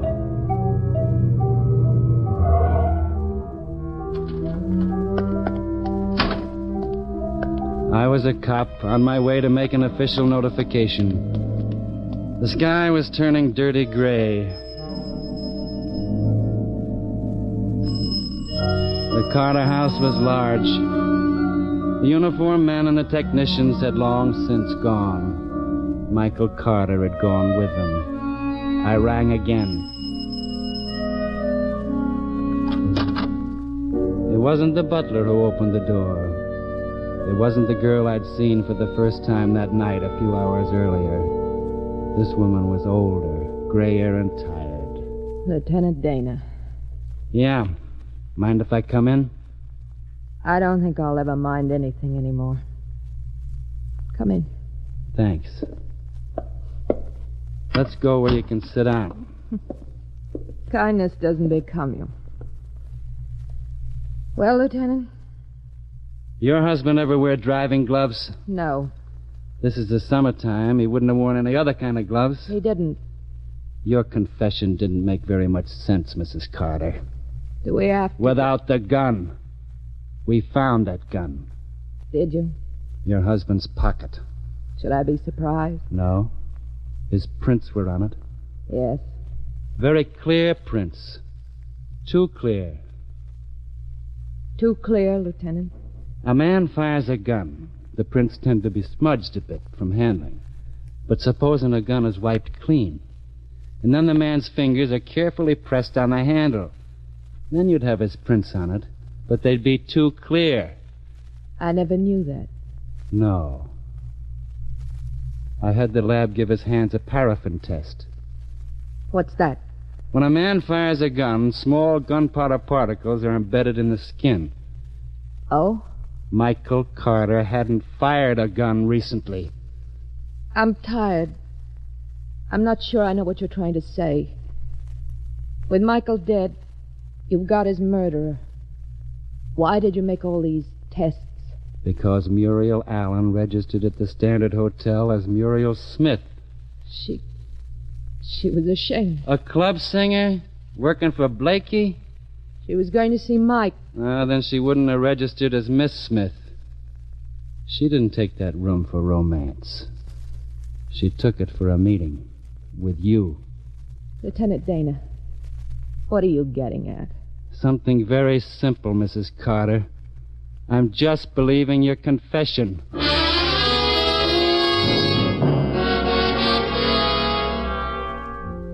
She stared at me. Through the long windows, the sun was starting to flush the sky. She stared at me and worked her tongue over her dry lips. She wanted to say things, but didn't know what things to say. You were jealous. You met Muriel Allen in that hotel room and killed her. Your husband was there. He took the gun you'd used away with him. Why? Maybe because he loved you once. Aren't you being sentimental? He was.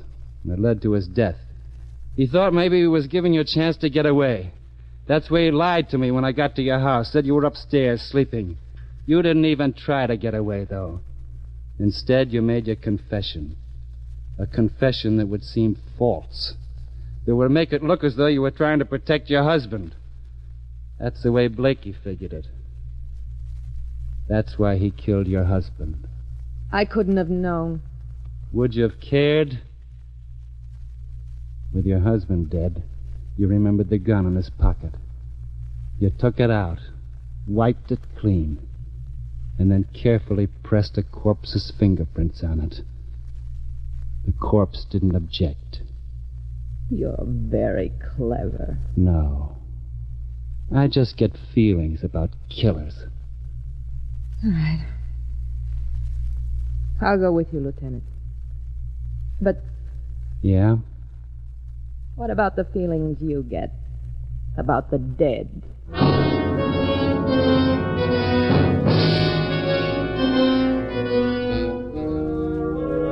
Susan Carter was booked at the 12th Precinct for the murder of Muriel Allen. We gave her a number and a file card, and the law would take its due process. There was dust on my desk at headquarters. I signed my report, Louis Dana, Lieutenant of Detectives, Homicide Squad. In a little while, I'd get up and go home. Till then, I could think about a girl whose eyes stared up at the dirty ceiling of a cheap hotel room. I don't like killers.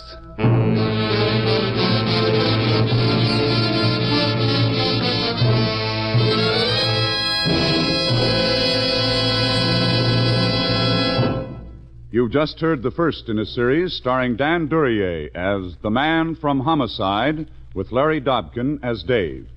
Mr. Duryea can be seen starring in Al Jennings of Oklahoma. In tonight's cast, you heard Gene Bates as Susan Carter, Bill Boucher as Blakey, and Howard Culver as Michael Carter. Music was by Basil Adlam.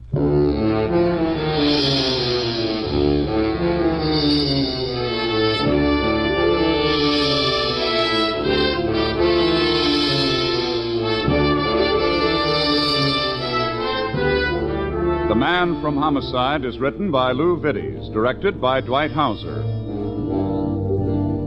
Be with us again next week, same time, over most of these same ABC stations, to hear Dan Duryea as the Man from Homicide. Bill Spargrove speaking. This program came to you from Hollywood. This is ABC, the American Broadcasting Company. Do you have a half hour to kill? Then stay tuned to Half Hour to Kill. Your company, makers of your products, present another study in murder and suspense. From the pen of Robert Webster Light comes Blackout, An unusual tale especially designed for your Half Hour to Kill.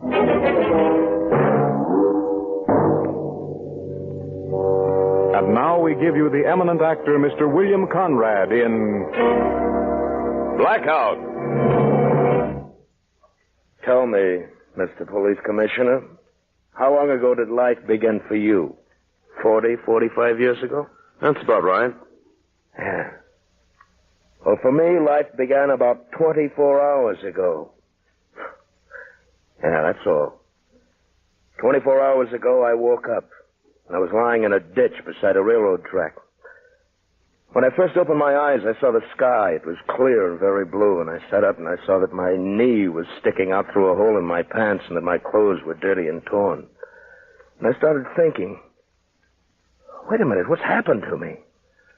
I rubbed my eyes like you'll do when you first wake up, and my hand ran across something sticky, and I looked at my hand, and it was blood. Dry, sticky blood. I didn't get it. I didn't get it at all. In the distance, I could see a train. Could I have fallen off it or been thrown off? And then a guy started walking toward me. He looked like a bum. I could see him quite a ways off. Hi there, young fella. Yeah? You hurt? No, I'm all right. What's the matter? Nothing. I'm all right. It's dizzy, I guess. You've been kind of banged around. Get bumped off the rods? I don't know. But how'd you be here in the ditch if you wasn't bumped off the rods? I don't know, I tell you. Okay, Pete, okay. My name isn't Pete. Oh, I just call everybody that. What is your name? My name is... Wait, my name is... Well? I can't remember my name. You can't remember? You kidding? What are you trying to pull?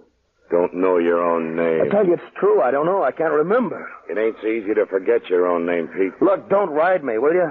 Something's happened. I don't know just what, but something's wrong. Where you from? What? Where you from? I don't know that either. I just can't remember. It's all crazy. Say, you really got it bad, ain't you, Joe? Let's see now. No, it's no use. Well, look in your pockets. Maybe you'll find something with your name on it. Yeah, that's an idea. Let's see. Here's a handkerchief. Some keys. Any money? No money. Anything with your name on it? No, I can't find a thing. How about a wallet? Look in your coat pocket. Oh, nothing. My inside coat pocket's been torn, you see? It's like the wallet's been torn right out. Yeah. You probably had a fight and lost it. It's hopeless. What am I going to do? If I was you, the first thing I'd do is try to find out who I am. That's kind of important. Yeah. I seen the train pass through, the train you fell off of. It was coming from Chicago. Chicago? Yeah. It ain't far back. I'd get there if I was you and start asking questions. Then I'd get myself to a hospital. You don't look good, Pete. You don't look good at all.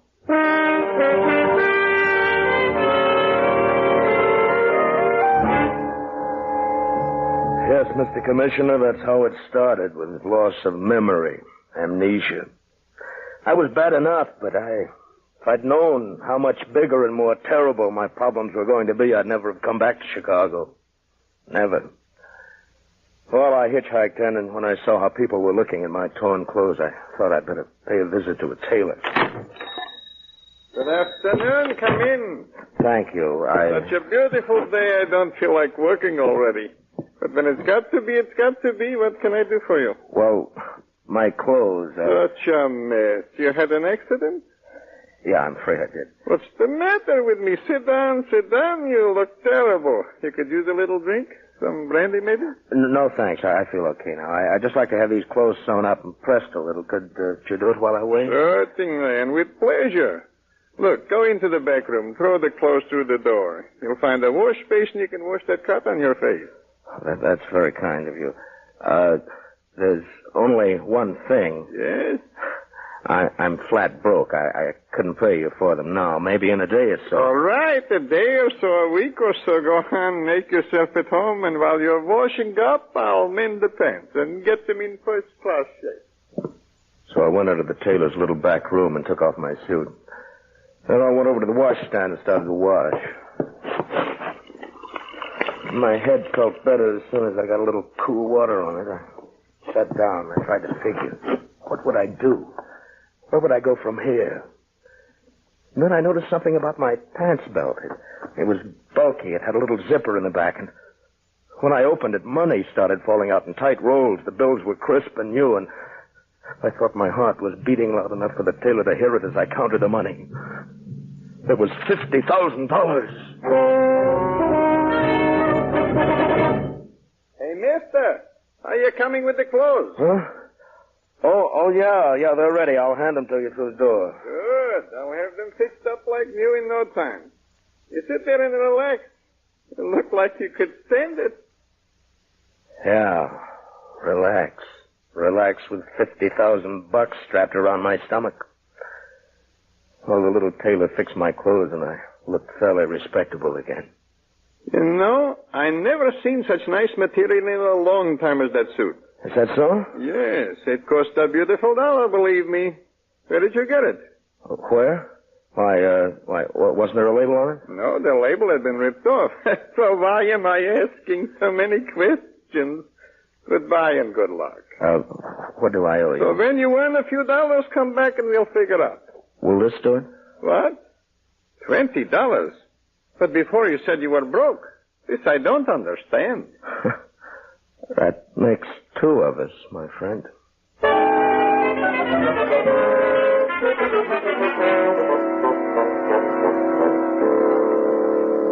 You can imagine how I felt, can't you, Mr. Commissioner? I didn't know what to do, where to turn. I thought of going to the police, but something in my subconscious warned me against it. When the little tailor had fixed my clothes and I looked fairly respectable again, I went out on the street and began walking. I didn't know where I was going or why. $50,000. I tried with every ounce of strength to crash through the wall that separated me from the past, but it was no use. I must have walked for miles because suddenly it was dark and I was on a dismal little side street lined with hawk shops and hamburger joints and honky-tonks. And then some punk kid brushed against me. Hey, mister. Huh? You better fade fast. What? You're being tailed. What do you mean? Not so loud, not so loud. A guy's been following you for the last hour. Following me? Relax. Don't get so jumpy. Boy, you must really be hot. Now look into this window. You can see his reflection. The tall, skinny guy in the white suit. Ah, I see him. How do you know he's been following me? Because I've been walking a little behind you ever since you turned down 14th Street. And I can tell when a guy's being tailed. Why are you telling me then? Because maybe you'll be big-hearted and slip me a bill for it. And because maybe I don't like cops. Cops? Sure he's a cop. I can tell him a mile away. Yeah, you must really be hot, mister.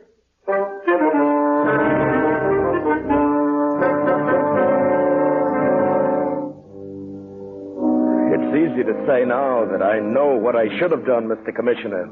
I should have gone up to this guy and had a showdown right then and there, but panic is a funny thing. It begins almost before you know it, and there's no cure for it.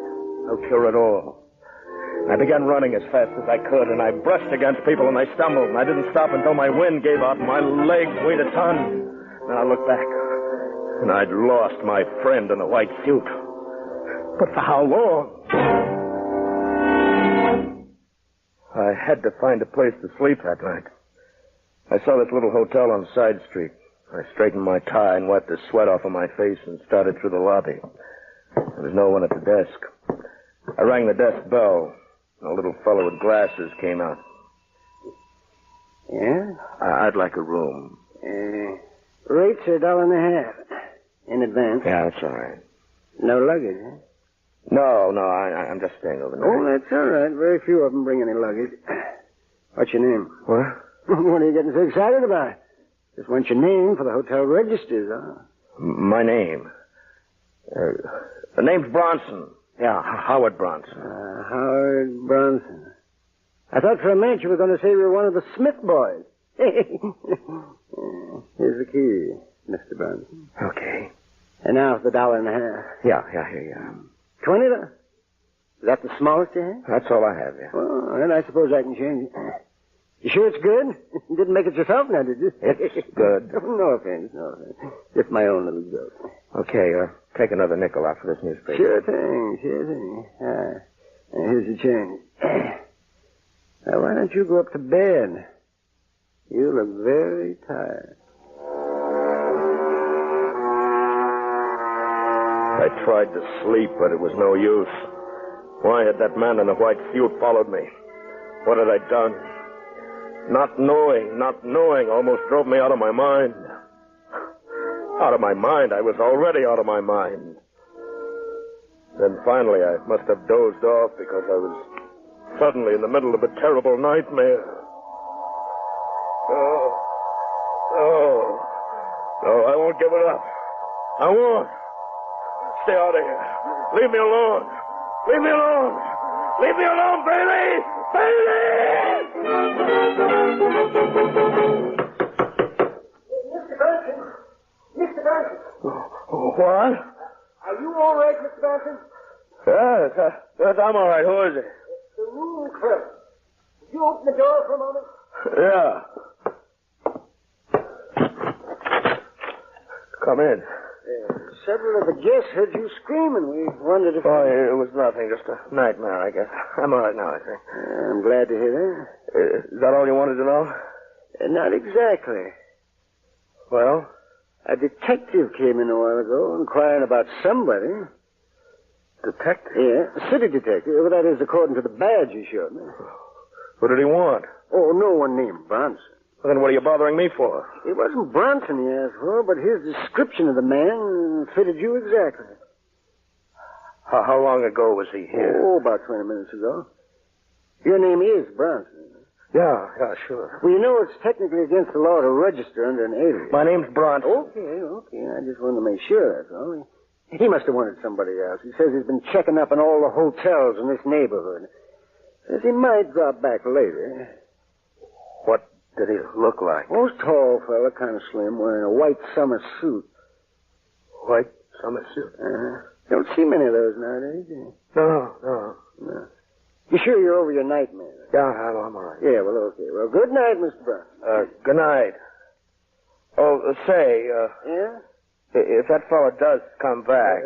The detective? Yeah, if he does come back, let me know. I just want both him and you to make sure that I'm not the one he's looking for. Oh, yes. Okay, Mr. Brown. Good night. After that, I didn't want to sleep. I got very jittery. And I paced the room and smoked one cigarette after another. Why had I said that to the clerk? I couldn't be so lily white with that $50,000 strapped to me. Still, maybe it'd be better to have it out with the guy once and for all. Finally, I forced myself to sit down. I picked up the paper and started to read. The front page was filled with news and names that meant nothing to the shadow that had engulfed my mind. But down in the corner of the front page, what was this? A detective slain on a train. Detective slain on a train? George Bailey, Chicago. Bailey, the man in my nightmare, was found dead this morning in a roomette on a westbound train. Police officials report that he was on the trail of one Joe Latterly, who is believed to have killed the detective during an attempted arrest. Police throughout the state are on the lookout for Latterly now. He is known to be carrying $50,000 in stolen currency. $50,000 in stolen currency. Now what was I going to do? I was not only a thief, I was a killer. But, funny thing, somehow I didn't feel like a killer. Didn't feel like a killer at all. Mr. Bronson, that detective came back. He's here with me now. I'd like to talk to you. Detective? Oh, yeah, sure. Be glad to talk to him. Wait just 1 second. I'll throw on some clothes. No, thank you. I wasn't having any of this. The only thing I could think about was getting away. I rushed to the window and raised it. And the fire escape led right down to the back alley. Open up, Mr. Bronson. I slid over the sill and started down the fire escape, and as I raced down the steps, I heard excited voices above me, and then... They were shooting at me. This was a new sensation, Mr. Commissioner. Not exactly the most pleasant feeling in the world. Well, that convinced me. I was a killer. A killer at bay.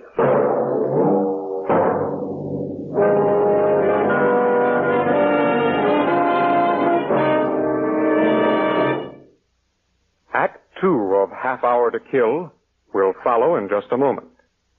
But first, turn over the record. And now, back to Blackout. A story especially designed for your Half Hour to Kill.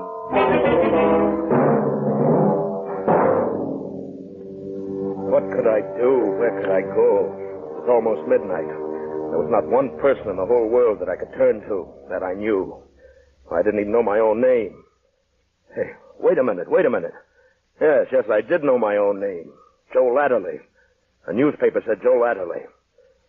I saw an all-night drugstore down the block. I just about ran all the way. Closed myself in the phone booth and started thumbing through the directory. Sure enough, there it was. Joe Latterly. I wrote down my address and began dialing my telephone number.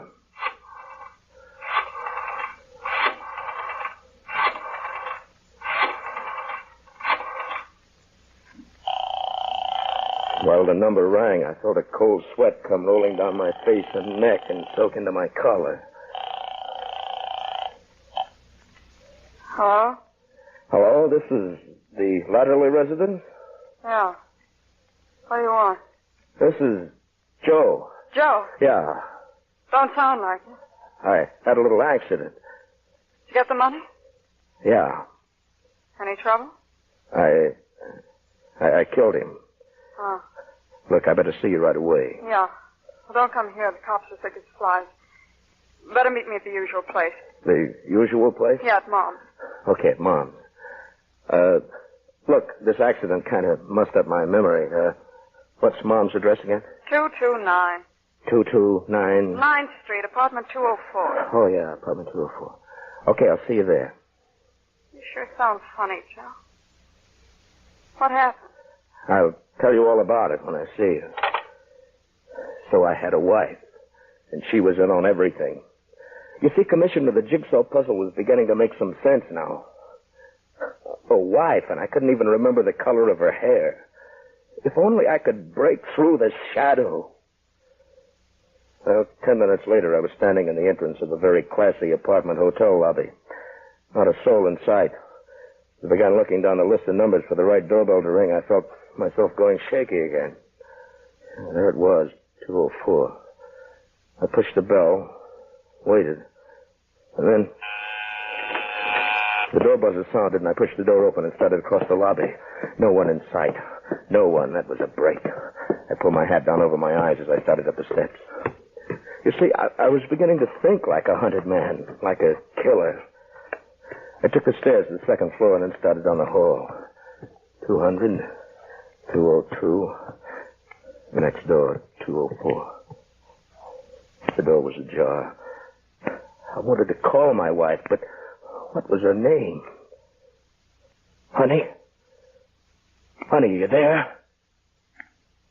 No answer. I pushed the door open. The room was in darkness.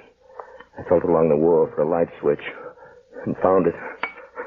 And there waiting for me was this detective, this tall, skinny guy in the white suit. I let my nerves take over. I jumped from the room, slammed the door shut, and started running again. This time he had a better chance at me than before.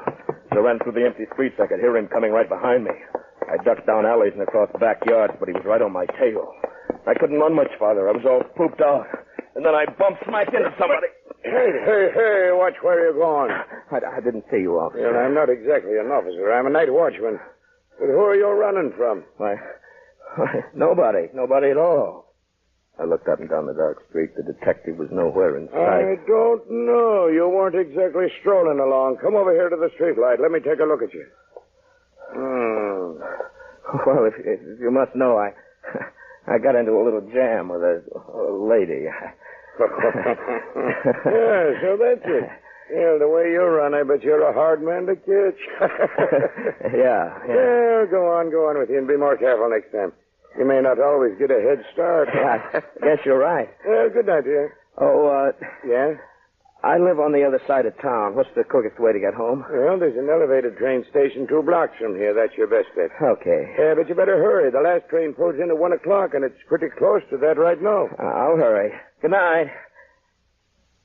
I began walking again. Once I got away from this neighborhood, I'd have a chance.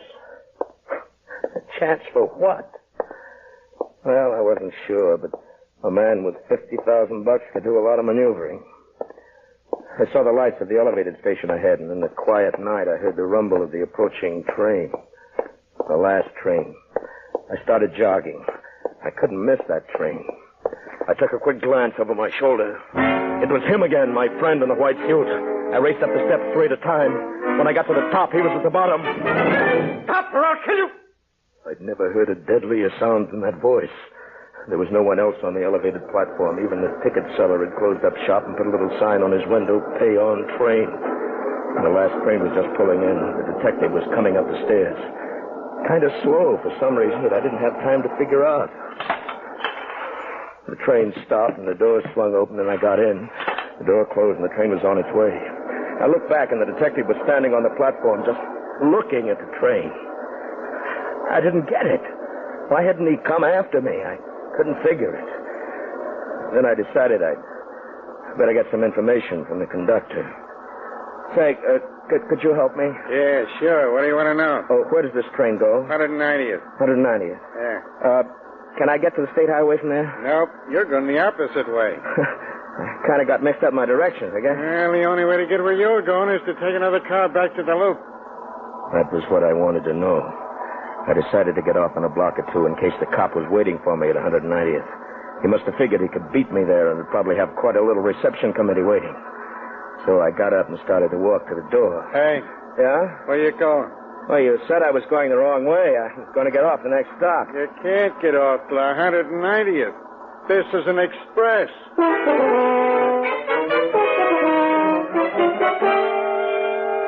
I was just about ready to crack. I knew it'd be curtains for me as soon as I got off the train.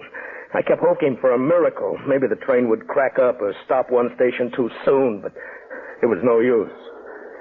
Finally, the conductor called the station. 190th Street. 190th Street. And a half dozen sleepy passengers started getting up and heading for the doors. Then I got an idea.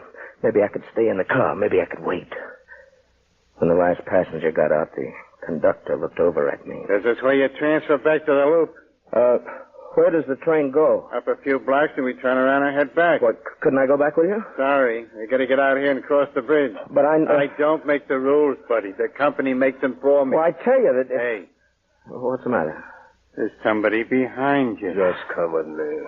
I've got a gun right against your back. It was him. I felt the gun rubbing against my spine, and I knew I had only one chance. So I whipped around.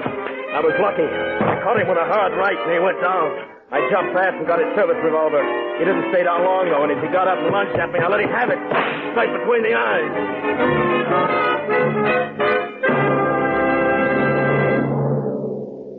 So there's my story, Mr. Police Commissioner. I'm Joe Latterly. I've killed 2 cops. One today and one last week. I stole $50,000. And I'm tired of the whole thing. I'm glad it's over. Well, that's quite a story, mister. I don't suppose you remember how or why Detective Bailey was killed last week on that train out of Chicago. No. Well, we've constructed the crime pretty well, we think. It began a week ago when a fellow named Steve Roycroft came to headquarters with a complaint against one of his employees. He suspected him of embezzling $50,000. And that employee was? Joe Latterly. I see. Latterly disappeared, and Detective Bailey was assigned to the case. Later that day, he found Latterly taking the morning train out of Chicago. Called Roycroft and told him about it. Both Roycroft and Bailey made the train on Latterly's trail. They confronted him and got back the $50,000. What? Who got the money back? Well, the man it rightfully belonged to. Steve Roycroft. What? Then where did Just a minute. Roycroft got his money back, but Latterly made another try. He overpowered Detective Bailey and killed him. Would have killed Roycroft, too, but Roycroft jumped for his life from the speeding train. Oh, wait a minute. You got it wrong. I jumped from the train, remember? Exactly. But you're not Joe Latterly, my friend. You're Steve Roycroft. When you got your money and jumped from the train, you lost your memory. Then when you read that we were looking for the killer Latterly, you naturally assumed that you were him. Of course, we thought Latterly still had the money. Good heaven. What's the matter now? Well, don't you realize what I've done? What? Thinking I was Joe Latterly, I killed a detective who was trying to bring me in. Detective? Yes, just now on the elevated platform. That wasn't a detective at all. Well, then who? He was Joe Latterly, trying to get back his money, or, I should say, your money. Joe Latterly? That's right. And there won't be any charges. You killed him in self-defense. Yes, the man in the white suit was Joe Latterly all the time. That's why you met him in that apartment. It was his hideout. I know this has been a great shock to you, Mr. Roycroft. Shock? Yeah. You're not well. You need rest. I've sent for an ambulance to take you to the hospital. The psychiatrist there will be able to help you recover your memory. I hope so. I hope they can make me forget what I thought I was. How do you mean? I've lived the life of Joe Latterly too well. Done something to me. I've begun to think like he must have thought. Like a hunted killer.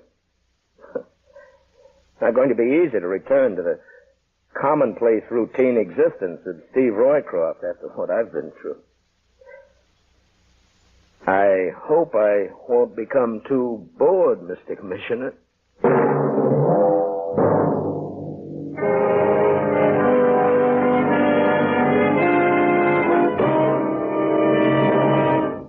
Next week at the same time over the same stations, your company, makers of your products, will present Death on Highway 99. Another unusual tale especially designed for your half hour to kill.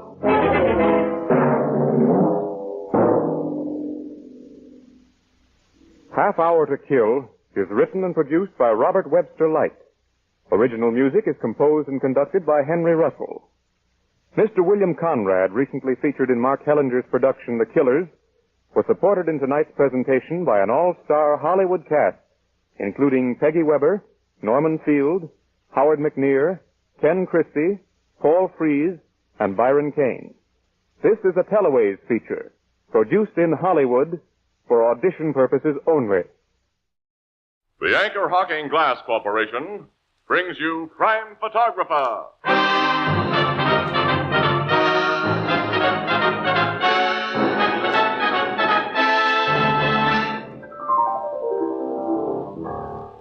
Say, Casey, I'll bet you photographed a lot of famous people. Well, I'm not so sure, Ethelbert.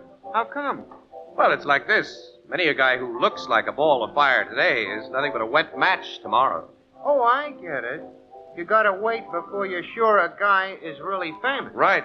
Sometimes it takes years and years to ensure fame. Sure, like the years and years of leadership that have made Anchor Hocking the most famous name in glass.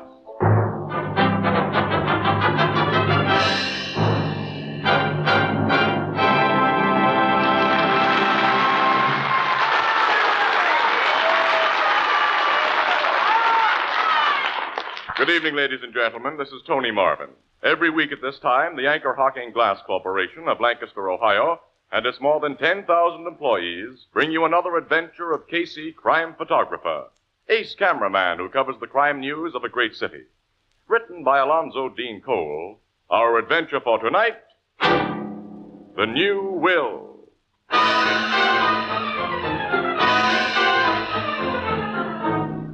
One of the showplaces of our city is the mansion of multimillionaire Bradford Randall.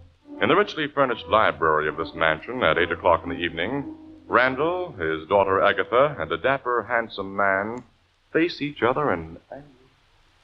This is one time, Father, that you're not going to have your own way. I've made up my mind to marry Giuseppe, and that is that. Oh, no, Agatha. You only think you're going to make this gigolo my son-in-law. Do not call me a gigolo, Mr. Randall. Oh, then what are you? I'm a man of honor who comes to you like a gentleman and asks for your daughter to be my wife.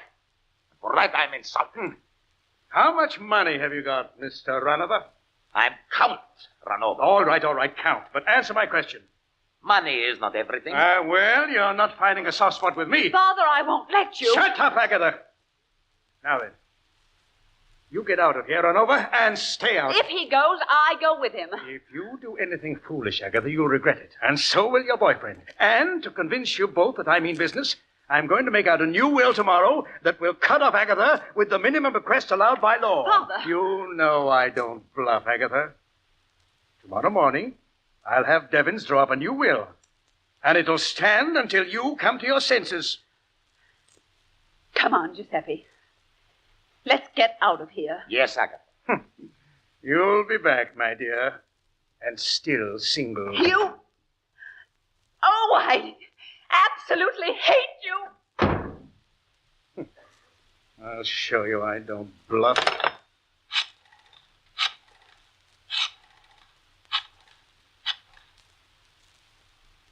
Hello, this is Bradford Randall. Call Mr. Devons to the phone, will you?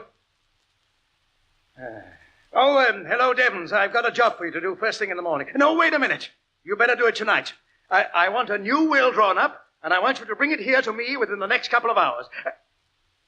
Don't argue. Do as I tell you. Well, that's better. Now get yourself a pencil, Devons, and take notes of what I say.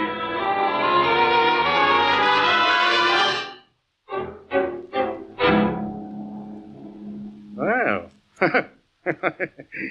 looks as though you've done a pretty good job with this new will on short notice, Devons.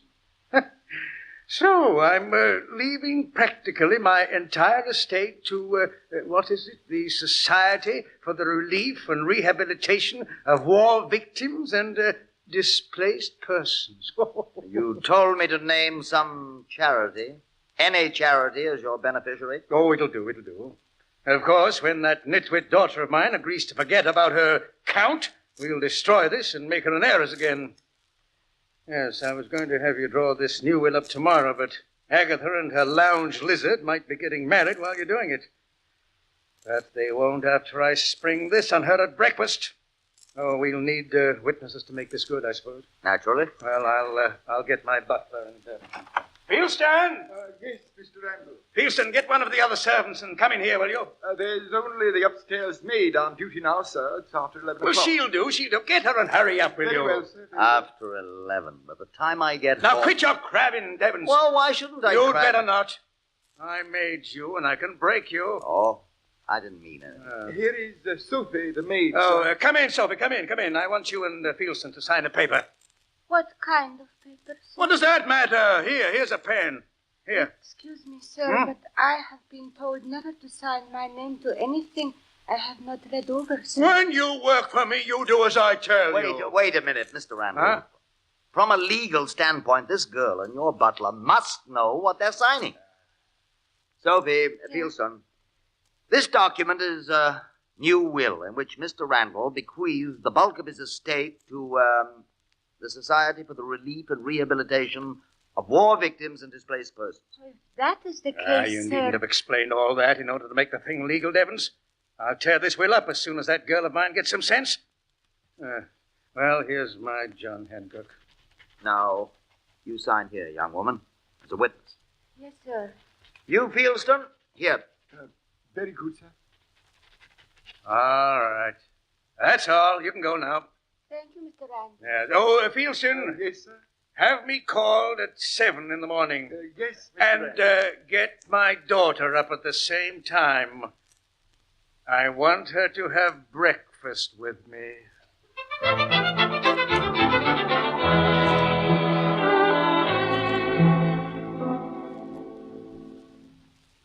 Bring up some more lemons, Walter. Okay, Ethelbert.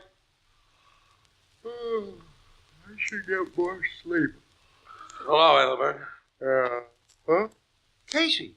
Hi, pal. I think so. I'm never sure at this hour of the morning. What are you doing around here? It's only a little after 8. Working the early shift this week, 8 in the morning till 4 p.m. Have Walter Russell me have some coffee, will you, pal? Hey, Walter, breakfast for Casey. Bring it here to the bar. Okay. I suppose you reported for work, then made a quick sneak before your city desk got wise. The guy's got to eat, doesn't he? Well, look at me. I already had 6 wheat cakes, half a grapefruit, a plate of ham and eggs, 2 cups of coffee, right now. I feel fine. Yeah, you're looking.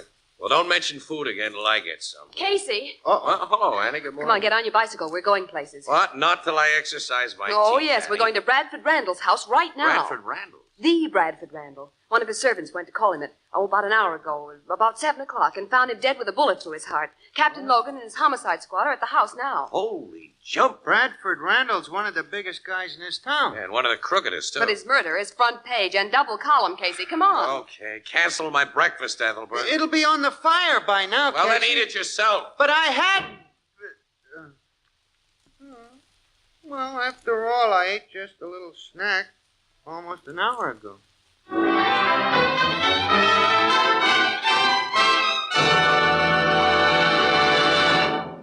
Our story will continue in just a moment. How many times have you said to yourself, I'd give anything in the world for a cup of coffee right now? Now, what you meant was that you wanted a cup of good, hot, steaming coffee without having to fuss around in the kitchen and without waiting even a minute. Well, here's the answer. Just a cup, a spoon, and a glass jar. A glass jar of soluble coffee. Put a spoonful of this new kind of coffee in a cup, add hot water, and there you are. It's as quick as that. It's as convenient as that if you make sure to buy your soluble coffee in a glass jar. You see, glass jars are easy to open. Just a twist of your wrist, that's all. Then there's the matter of flavor and freshness. Anchor glass jars protect soluble coffee from moisture or any other contamination.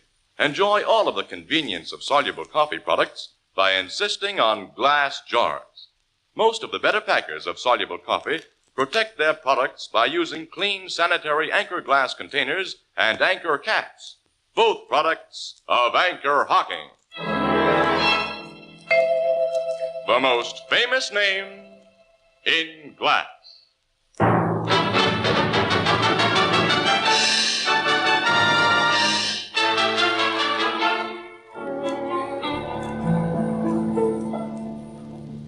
What happened, Captain Logan? One of the servants discovered Randall dead in his bed when she went to call him, Miss Williams.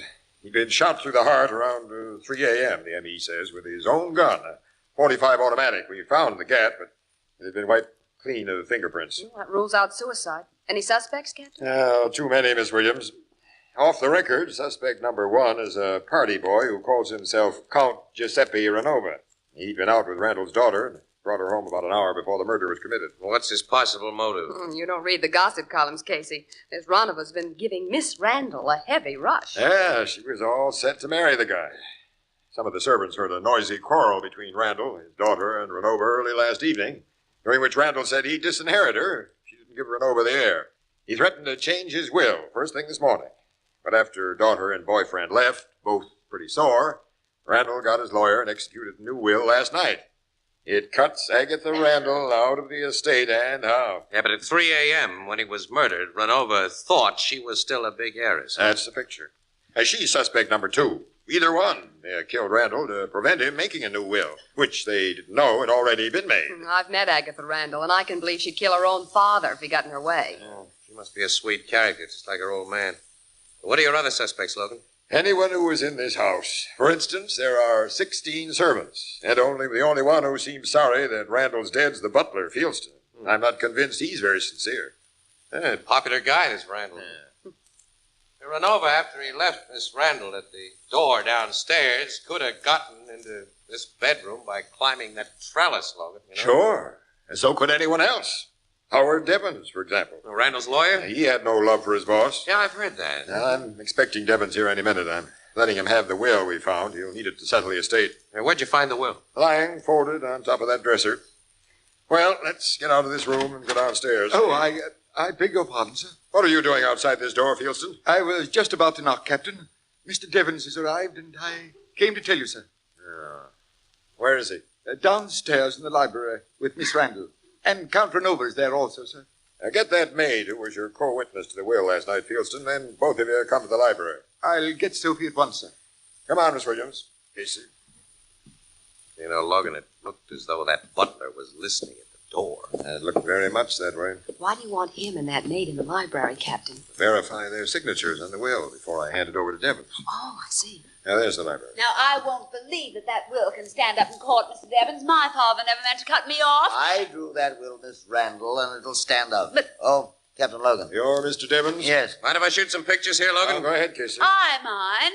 I've had enough of you policemen and newspaper people around here. This is my house, and I want... Remember the will, Miss Randall. This is not your house. Oh, Giuseppe, what am I going to do? Do not worry, my Agatha. I will find lawyers who will break for us that crazy will.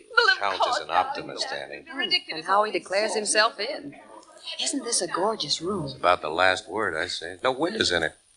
I guess that's for all year-round air conditioning. Mm-hmm. And invisible lighting. I'll lay down this film case, get a few shots. Oh, excuse me, Captain. Here's the maid, sir. Oh, yes. You're the girl who witnessed Mr. Randall's will last night with Fieldston? Yes, sir. Well, look, I can't make out their signature. What's your name? Zofia Jadwiga Elżbieta Kupolajczyk. No. I think Captain Logan will call you Sophie. Yeah. Well, look at this document, Sophie. Is it the one you witnessed? I have been told never to say a thing I'm not sure of, sir. Can I look at the paper close and careful? Yes, I want you to. Yeah, take it. Thank you, sir. What is that? Shot a picture of you, Sophie. Sorry if the flashbulb startled you. It did, sir. Excuse me for being so foolish. Look, do you identify that will? It looked like the paper I saw. Look at the signature, Sophie, and the rest of it. Is it your signature? Oh, yes, it is me. I write that last night. It is the will. Well, I'm glad we got that, son. Hey! What happened to the lights? Where's the switch? Turn on those lights. I'll find the switch, sir. There. Oh, what? Sophie. What happened to you? Somebody hit me when the light go out and pulled that paper from my hand. The will. The will is gone.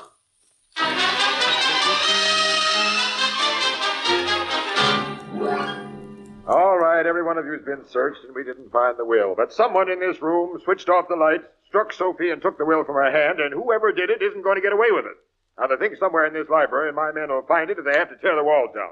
Sergeant, yes, sir. You and the boys go to work. Okay, Captain. Everybody else, get out of here. You can't seriously believe that I had anything to do with this strange theft? You were in this room, and the will disappeared, Devons. But of course you consider poor Miss Randall your principal suspect, Captain. What makes you think my principal suspect isn't you, Mr. Renova? Count Ranova. Now, all of you get out of here. Now, don't try to leave this house. Come, Giuseppe. It'll be a pleasure to get away from these people. A great pleasure, my Agatha. Hey, you and Miss Williams get out, too, Casey. Okay. Let me get my film case, pal. I'll bring your photographic case, Mr. Casey. Oh, thanks, Fieldston.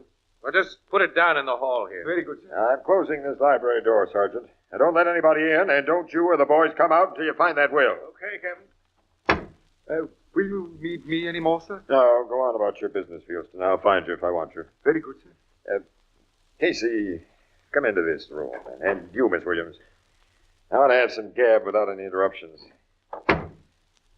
Look, what do you think? That job was timed beautifully, Logan. Right after I'd used up a flashbulb. If I'd had another one set in my camera, I could have touched it off and caught the thief dead to rights. Now, didn't either of you notice who stood nearest that light switch just before the room went dark? I didn't. Neither did I. But I'm sure 3 people weren't anywhere near the light switch. It's yourself, Logan, the lawyer, Devons, and that little maid, Sophie. Now, that leaves Agatha, Renova, the butler, Fieldston, you, Casey, and Miss Williams. See, I just thought of something, Logan. That butler, Fieldston, closed the door when he came into the library. If that door had been open, the room wouldn't have gone entirely dark. Hey. And Fieldston was trying to get an earful outside that room upstairs. What was that? It's a man. Upstairs. Come on. I see him. Hey, it's the butler. He's lying on the floor. His head is covered with blood. Someone socked him. Turn him over, Logan. Open his coat. Yeah. His heart's beating. He's only knocked out. Hey, that paper sticking out of the inside pocket of his coat. Casey, it's the stolen will.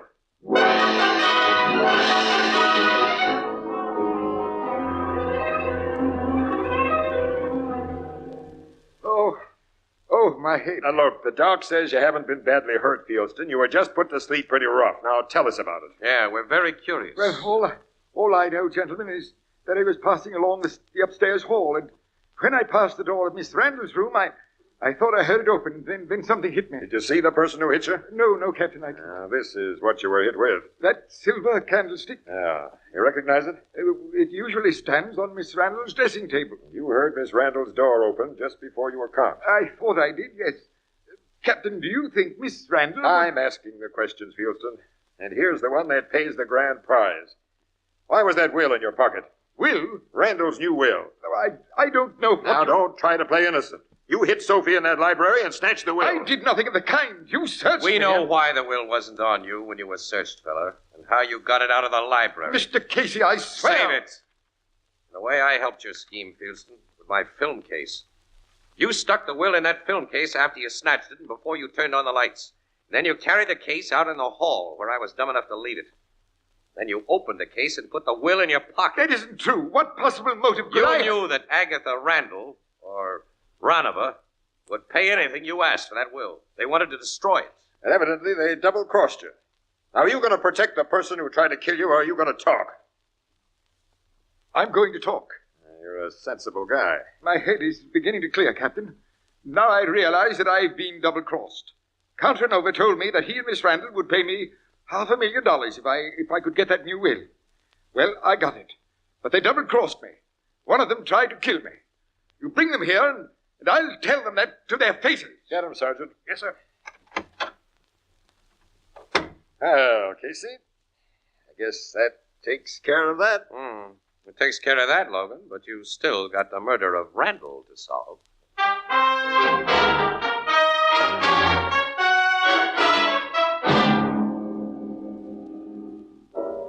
Captain Logan put Miss Randall and that Count Runover under arrest, huh, Casey? Yeah, he's holding him for questioning, Ethelbert, which means they're in jail without formal charges being lodged against him. They've admitted nothing and denied everything, Ethelbert. And as sore as the butler is against them, he admits he didn't see either of them hit him. I have a hunch that neither Agatha nor her phony Count bumped off Randall. Hunches aren't accepted as evidence either, Mr. Casey. Well, who else could be the culprit, Casey? Culprit? Yeah. Oh, look, pal, you've been reading that bad literature again. Culprit. Where do you get words like that? Out of True Detective comics? No, William D. Shakespeare mentions culprits, and Allen Edward Poe and Charles Makepeace Dickens. Yeah, you win, pal. Well, then tell me, who else besides Runover and Miss Randall... Look, I'm going to ask you a question, my literary friend. Pal, if you were a lawyer, would you kill a client right after he'd signed a will leaving his money to charity, a legitimate charity that you selected, and then bust a second guy over the head in order to prevent that will from being destroyed by the daughter? This is a hypothetical question, huh, Casey? Yeah, highly hypothetical, Ethelbert. Ooh, extra highly hypothetical. Oh, Annie, lay off. Come on, what's your answer, pal? Am I a lawyer making good dough? Plenty. Have I got a wife and kids? Now, wife, no kids. How do I get along with the old lady? Okay, at least there's no scandal about you, anyway. See, I gotta ask these questions, Casey, because I'm awful ignorant about the lawyer I am, see? I see. Well, now that you're enlightened, how about it? Tell me one thing more. Have I got good sense? Well, I think the lawyer has. Say, was that a crack? I don't know what you mean, pal. Oh.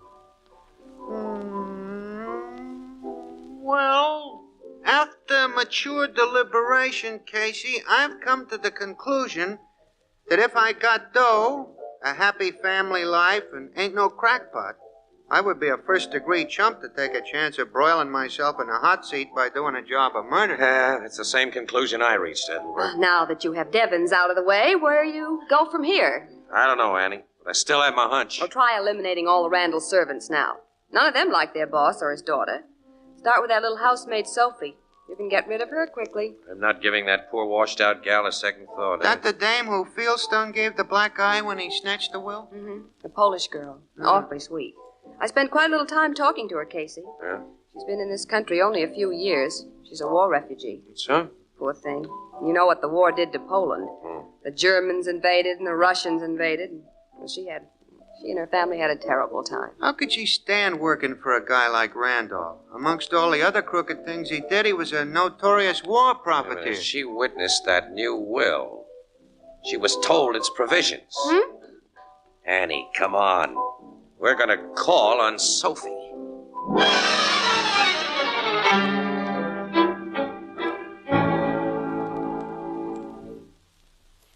Yes, Mr. Casey. I killed Mr. Randall. And I hit that butler Fieldston, too. I was pretty sure you did, Sophie. After I started thinking, I wouldn't have accused you otherwise. If you had not accused, I would have told the police anyway soon. Because now I'm sure they will not again lose that bad man's new will. It leaves his money to the society, doesn't it, for the relief of war victims? Yes.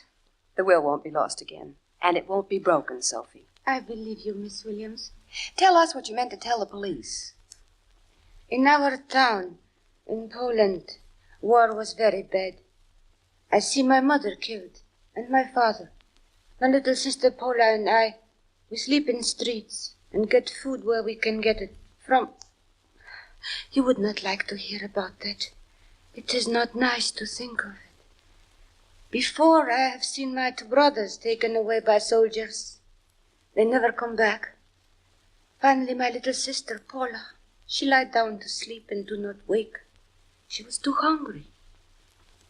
Things happened to me, too, in the war. But I'm strong and I live. I have uncle in America who get me over here, where I get job in Mr. Randall's house. Sometime I can hear Mr. Randall say how the war has made him more rich than he was before. And last night he asked me to witness that will. Which left his money to war victims. Yes, and he say something which made me know he would change the will if he had the chance and leave everything to his daughter again, a woman as bad as he is. You didn't give him the chance? No. I went to his room while he was sleeping, and I used the gun I know he keep there. How about Fieldston? I saw him take the will he had stolen from your box, Mr. Casey, and I suspect he will sell it to Miss Randall, who will destroy it. I slip into her room and get candlestick. I think that is all. Now, Miss Williams, Mr. Casey, take me to police. Casey? Yes.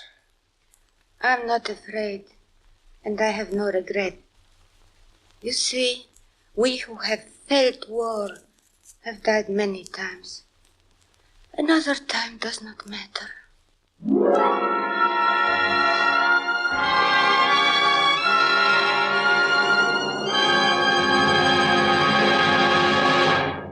We'll join the crowd at the Blue Note in just a moment.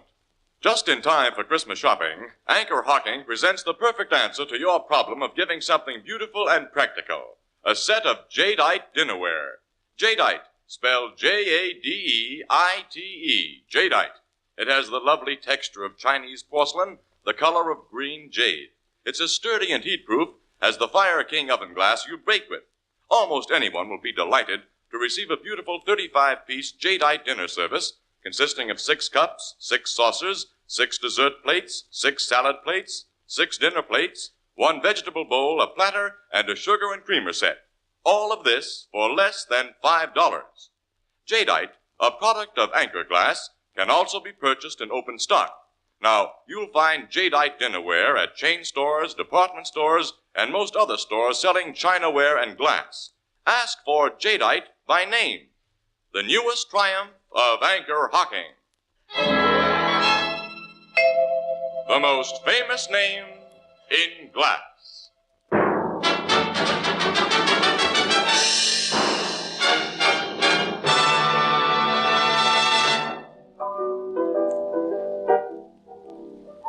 We who have felt war have died many times.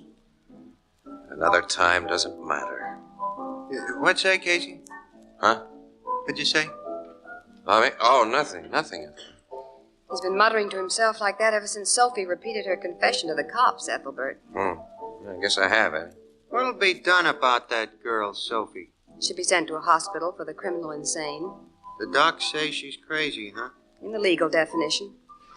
She's incapable of distinguishing between right and wrong.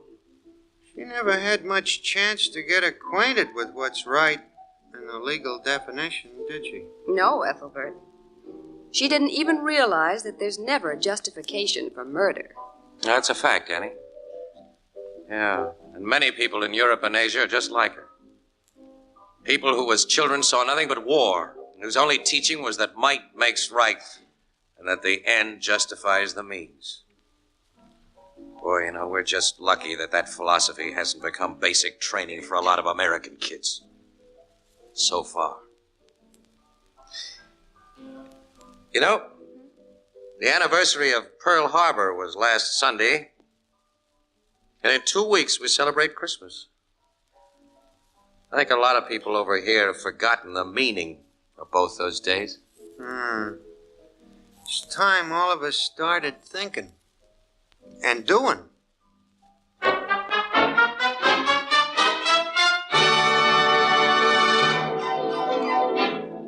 Crime Photographer, starring Stotts Cotsworth as Casey, is brought to you each Thursday by the Anchor Hocking Glass Corporation, makers of Fire King Oven Glass, Anchor Glass Containers, Anchor Caps and Closures, all products of Anchor Hocking, the most famous name in glass.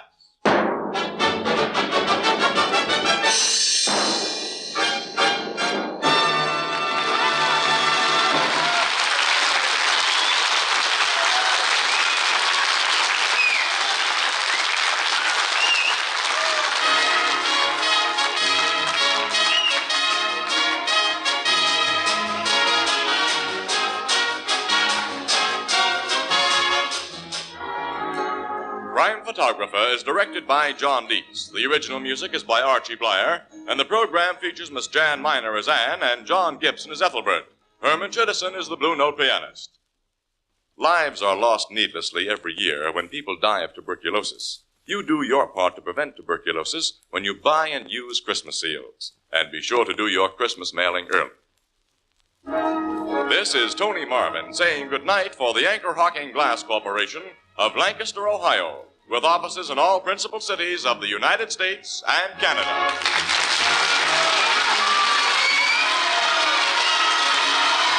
This is CBS, the Columbia Broadcasting System.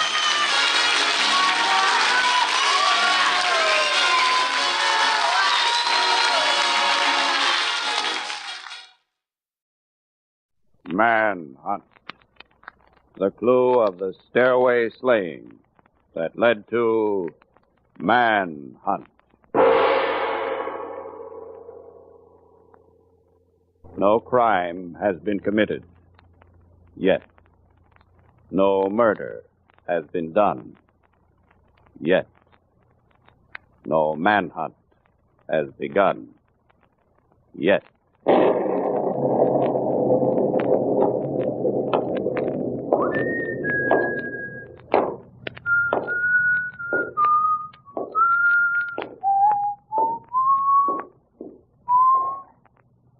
Hello. This is Jackson. It's 2 a.m. at the Fulton warehouse. All quiet. A little lonely, but all quiet.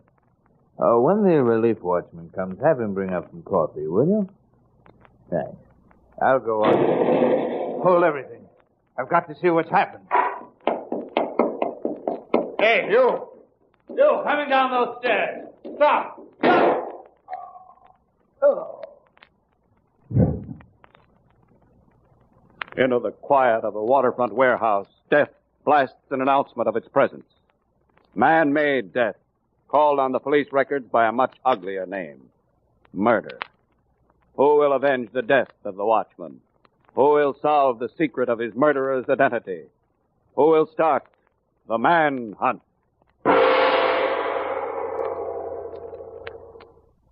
Manhunt and the clue of the stairway slaying.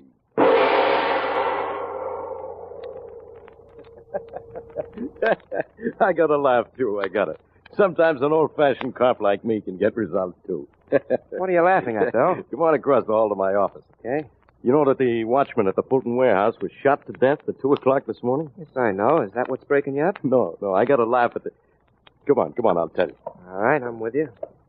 You remember Don Andrews? You helped send him up for a warehouse robbery 5 or 6 years ago? Yes, I remember. Well, he got out yesterday.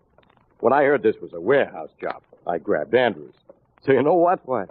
He admits he was at the Fulton warehouse last night, but let him tell you himself. He's in my office now. You'll die laughing. Come on in. Hello, Andrews. Hi. Tell him your story, Andrews. Give him a laugh, too. I don't know what's with this hyena. Look, Stevens, I got out of prison yesterday, and I did steal a truckload of stuff from their warehouse at midnight last night. But I don't know anything about any murder or any $50,000 either. What $50,000, Bill? A safe was blown open in the office of Jordan and Company. Third floor of the warehouse. $50,000 is missing. Say, that's a lot of loot. As I remember it, you don't ever carry a gun, do you, Andrews? No. That's why I only got 5 to 10 years for my last job. Make this guy lay off, will you, Stevens? He's trying to pin a murder rap on me. What do you mean, trying to? It's a cinch. Hey, Drew, where you going? Maybe Andrews didn't kill the watchman, Bill. Are you kidding? I'm going up to Jordan's office to find out who cracked that safe so I can crack this case. May I help you? I'm Drew Stevens, police. Oh, hello. My name is Jane Jordan. My father owns this firm, and I work for him. Please come in. Thank you. Miss Jordan, I wonder if I could take a look at that safe that was blown and robbed last night. Oh, yes, I suppose so. It's in Dad's private office. That's right here. I'll open the door for you. The police said to keep it locked. Thanks again. I have the key right here. Uh-huh. Let's see. There. Come on in. Hey, somebody did a mighty fine job on that safe. The door's completely off. You, know about this safe, don't you, Mr. Stevens? Know about it? What do you mean? Well, it was the only one of its kind in the country. Specially built and burglar-proof, it is alleged. That it is alleged sounds like newspaperman talk. They qualify everything, you know. It is reported, according to the police, it is alleged, stuff like that. Oh, I come by that, honestly enough. I worked on my college paper. Staff photographer. Oh, is that so? What'd you work with? Speed graph lab? No, I do candid camera work mostly. Uh-huh. Well, Mr. Stevens, you've been squatting there by the safe for a whole minute now. What have you found? Promise you won't tell anybody? Cross my heart. Okay, then. I haven't found a thing. Oh, I like that. Mr. Stevens, maybe this might help you. The people who built this safe gave Dad several possible combinations. He was to select one of them and to set the tumblers himself, which he did, so that he was the only man in the world who could open that safe without having to force it. Oh, Steve, I don't think that means anything, considering the fact that somebody did blow it open. But thanks, just the same. Well, Mr. Stevens, could I go with you wherever you're going? I could take pictures of whatever you're doing, and maybe they'd be valuable to you later on. Have you got your camera with you? Now, I've got a secret for you. I always have my camera with me. My turn to like that. Sorry to disappoint you, Miss Jordan, but all I'm going to do is make a routine phone call. I'll come into my office and make it then. You can sit at my desk, and I'll snap your picture while you're calling. Oh, all right. Oh, see that I come out handsomely here. Oh, I'll do my best. Go ahead, sit over there at the desk while I lock up here. All right. You look fine sitting there. I'll get my camera. It's right here. Okay, but I'm not responsible for broken lenses. Mr. Stevens, turn a little bit more this way, will you please? Like this? Uh-huh. Uh-huh. Hello, Businessmen's Protective Service. Hello, this is Drew Stevens, police. Say, Fred Jackson, the watchman who was killed this morning, was one of your men, wasn't he? Yes, he was. Well, I'm just doing some routine checking. How often did he report to your office during the night? He came on at midnight, the same as I did. See? Checked in every hour on the hour. We've got a phone booth on the second floor of the warehouse. Well, he was killed at 2 a.m. on the dot, our report says. That's right. He was talking to me on the phone. Then I heard a dull explosion, and Fred put the phone down. Not more than 3 seconds later, I heard the shot that killed him. How many seconds later? 3 or 4, maybe 5, not more. Anything else? No, nothing else, thank you. Except to tell you that you've been very helpful. You see, you practically told me who murdered Fred Jackson. Don't crowd me, will you, Bill? I can't stand people looking over my shoulder while I'm working. All right, then tell me what you're doing. I'm thinking. Bill, the Jordan office is on the third floor of the warehouse, right? That's right. Okay. The watchman was calling in from the second floor when the explosion was heard. The pistol shot that killed him followed almost immediately. Got those facts? Jordan office on third floor. Watchman on second floor. Explosion and pistol shot almost together. I got that, but still I got nothing. You're going to get credit for an arrest, Bill. That's something. Now just hold everything while I put this all together. Put this together, he says. What for? Don Andrews stole that $50,000 and killed the watchman. I'd bet my badge on it. You're liable to be awful cold under the lapel this winter, Bill. Now get this. Somebody has to blow the Jordan safe, take the money out of it, run down a hall, down a flight of stairs, and kill the watchman all in 3 seconds. Andrews could have done it. He's fast. Nobody could have done it. It's impossible, Bill. Now, here's what actually happened. The safe was opened by somebody who knew the combination. Then it was fixed to blow open as a cover-up while a thief was halfway down the stairs. A few seconds later, the watchman spotted him and was killed. Okay, I won't argue with you. You say it was done that way, then that's the way Don Andrews did it. Oh, I'm a little tired of saying this, Bill, but Andrews didn't do it. Only one person knew the combination of that safe. Thomas Jordan, the man who owned the company. Yeah, but what about Don Andrews? He's no murderer, Bill. You know, if I were you and I were looking for Fred Jackson's killer, I wouldn't pick on Andrews, but I'd pick up Thomas Jordan. Hello, Mr. Stevens. Oh, Miss Jordan, is your father at home? Why, yes, he is. He's in the library. Won't you come in? Yes, thank you. Come on, Bill. Right this way, please. Dad? Oh, Dad? Yes, Jane. Dad, these two gentlemen are from the police. Mr. Stevens and Mr. Morton. How are you? How do you do? Gentlemen. Won't you sit down? Thank you. Oh, Mr. Stevens, I'm developing the picture I took of you at the telephone this afternoon. It ought to be about ready now. I'll go and see if it is. Don't bother. Oh, well. Well, Mr. Jordan, maybe it's best that your daughter has left. We have some rather personal questions to ask. Yes? What are they? Just what is your present financial situation? Well, you can see for yourself. This house, my business. Well, they look fine, Mr. Jordan, but appearances could be deceiving. Just why are you asking me these questions, Mr. Stevens? You don't understand why, huh? I'll tell you. Bill, never mind. Mr. Jordan, we know you were the only living person who knew the combination of your safe. That's correct. I originated the combination, never told it to anyone, and in fact, never even wrote it down. Well, your safe was blown open after it was robbed, Mr. Jordan. That's why I want to know, could you have used the $50,000 that was in it for some, well, shall I say, personal reason? To be frank about it, Mr. Stevens, I could have used that money. This house is mortgaged. That money in the safe was not mine. We were agents, you see, and we were given that money to pay for the shipment of woolens. Well, you're honest enough, aren't you? Well, why not? I have nothing to hide. Well, here's your picture, Mr. Stevens. It's still wet from the hypo. Looks like it came out pretty well, though. Oh, thanks. Would you excuse us a minute, please, Miss Jordan? We have Not till you look at my picture. All right. Yes, very good. Thanks. Well, you've got a wonderful camera, Miss Jordan. Photographs every detail. Well, even the numbers on the telephone dial are readable. Say, this letter on your desk.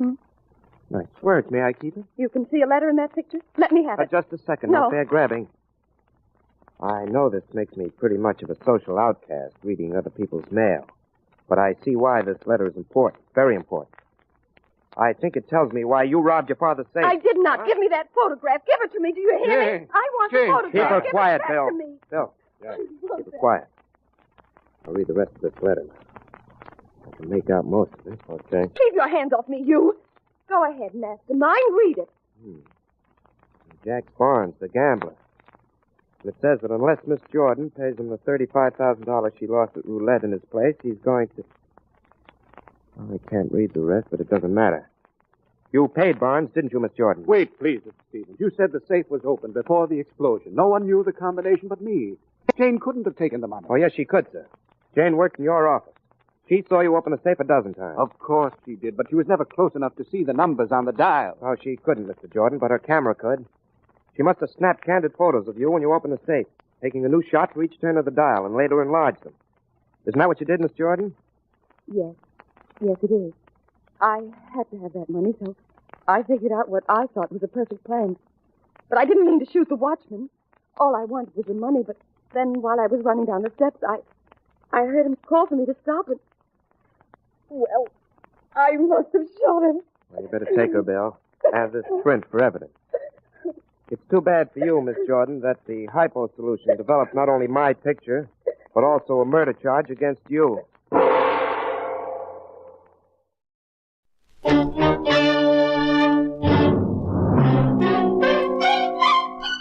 Box 13, with the star of Paramount Pictures, Alan Ladd, as Dan Holliday.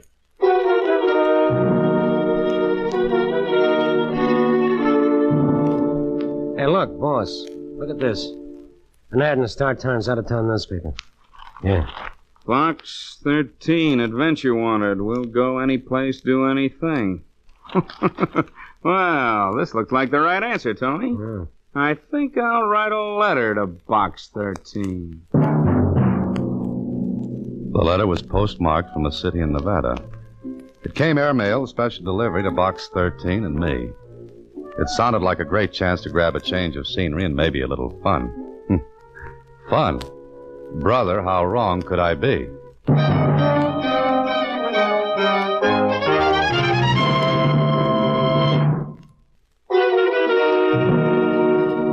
And now, back to Box 13 and Dan Holliday's newest adventure, Triple Cross. Just run an advertisement in the Star Times, one that reads, Adventure Wanted, will go any place, do anything, and see what you get. A lot of them can be interesting, like the one I listened to Susie read. The one that came airmail, special delivery from Nevada. Enclosed is enough money to buy you a plane ticket to Los Meros. You want adventure? All right. Come to Los Meros, register at the Paradise Hotel. Wait in your room until you're contacted. And that's all it says, Susie? That's all, Mr. Holliday. There's not even a signature even. It's what's called an ominous letter. What kind of a letter, Susie? Ominous. That means it's not signed by anybody. The word you mean is anonymous. Oh. But you could be right after all. Well, Susie, lock up the office and look for me when you see me with a new plot and a nice tan. A new plot and a nice tan, I said. I got the plot, but the tan almost turned into a beautiful white pallor, the kind that goes well with lilies. The plane trip was smooth. The trip from Airport to the Paradise Hotel was nice and easy. And the hotel itself? Well, it was the only one I could remember that looked like the ads in the travel folders. Oddly enough, there was a room reserved for me in my name. Okay, somebody checked and found out who I was. I explored the suite, thinking maybe I'd get a lead on what this was all about. But it was just a fancy set of rooms, all newly decorated. I sat down, and then, about a half hour later... Come in. Message for you, Mr. Holliday. Oh, thanks. Here you are. Oh, thank you. Just a minute. Who gave this to you? A man, sir. What kind of a man? What did he look like? Oh, just a man, sir. Oh, I see. A head, 2 eyes, nose, 2 ears, and a mouth. That his description? Yes, sir. That's exactly what he looked like. Good. Then I'll know him when I see him. Oh, did he ask for an answer? No, sir. He just told me to bring the envelope to you. Will that be all, sir? Huh? Oh, yes, thanks. Well, 2 $100 bills. And a message that said, buy a red carnation in the flower shop and put it in your lapel. After dinner, go to the casino roulette table, buy $200 in chips and put them on number 18.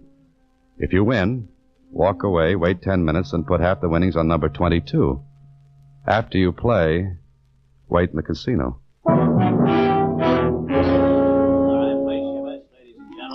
So, with the carnation in my lapel, I bought $200 in chips and walked to the roulette table.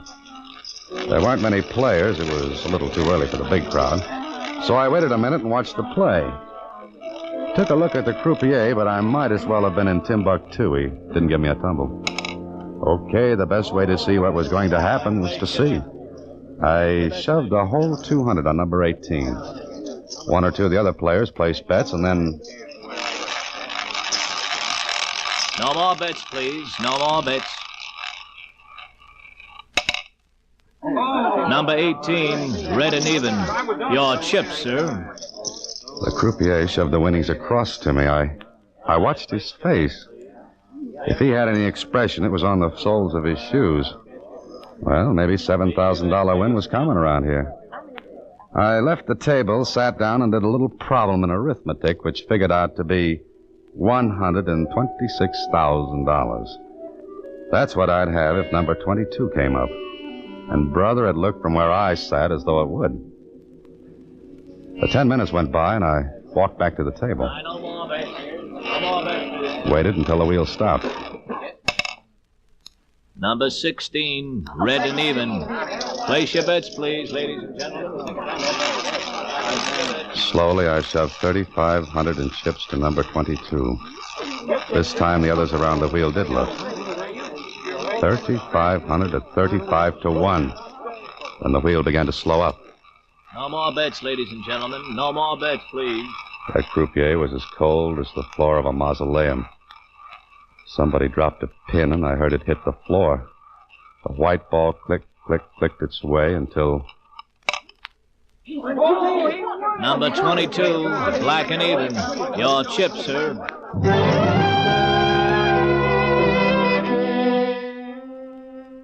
I cashed in the chips, and there I sat, with $126,000 tucked away in my inside coat pocket. Somebody had that wheel fixed for a killing. I began to wish I was back in my office. I didn't like it. A crooked play. Why? Who? I made up my mind to go to the owner of the place and wash my hands of the whole thing when... Oh, there you are, Mr. Holliday. I've been looking for you. I have a message for you. Yeah? Well, it's verbal this time, Mr. Holliday. Oh, what is it? You're to go into the bar and wait. Is that all? Yes, sir. The same man gave you this message? Yes, sir. Did he still have a head, 2 eyes, a nose, and 2 ears? Yes, sir. All right, here you are, kid. Oh, thank you. You know, if this keeps up much longer, you'll be able to retire my tips alone. Thank you, Mr. Holliday. Will that be all? How much did this character give you to forget what he looked like? Oh, nothing, sir. Nothing at all. And a smart boy like you should have taken a good look the second time. Huh? Especially since I asked about him after the first message. Oh, he was big, dark, a little mustache, and had a little white scar over his right eye.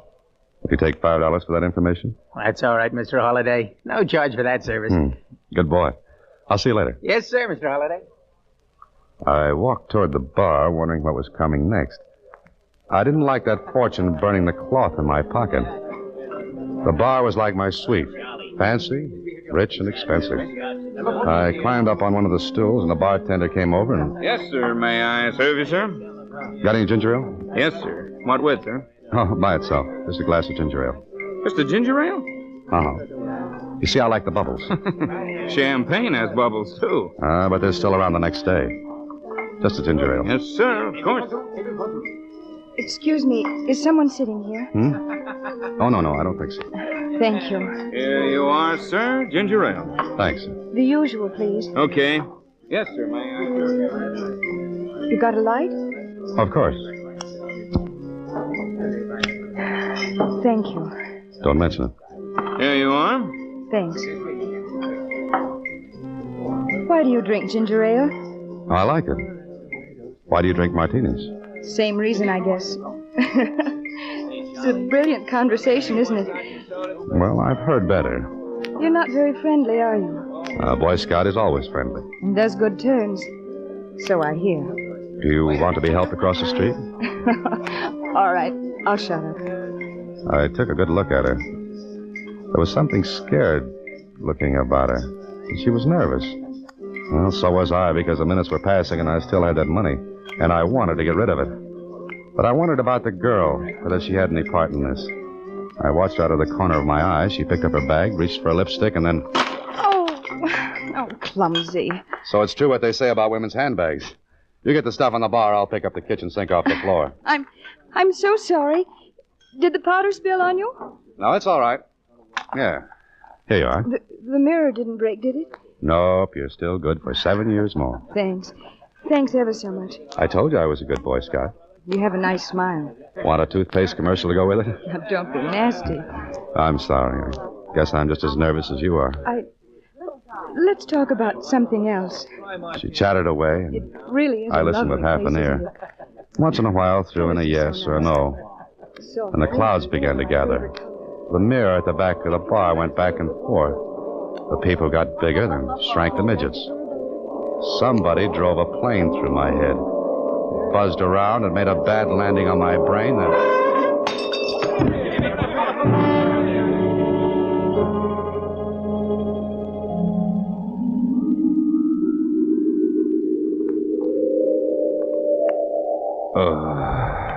There you are. Feeling better now? You'll be all right. Just lie there, take it easy. Sure, Hey, I'm in my room. Of course. We brought you here. We? I'm the hotel physician, Mr. Holliday. Oh, what happened? And just a fainting spell, nothing serious. Fainting spell? What are you talking about? Fainting spells. Your wife told me you get them. My what told you what? No. Just lie back. Whose wife said what? Your wife. She's got to have a prescription filled. Now, listen, Doc, Hand me my coat, will you? It's better if you lie here. It's better if you hand me my coat. Give it to me. Oh, very well. There you are. What's the matter? Was my wife in this room? Of course, she came up with me. Uh-huh. Doc, what would you do with $126,000? What? 100? That's an odd question. What would you do with it? I don't know. Because I haven't got it anymore.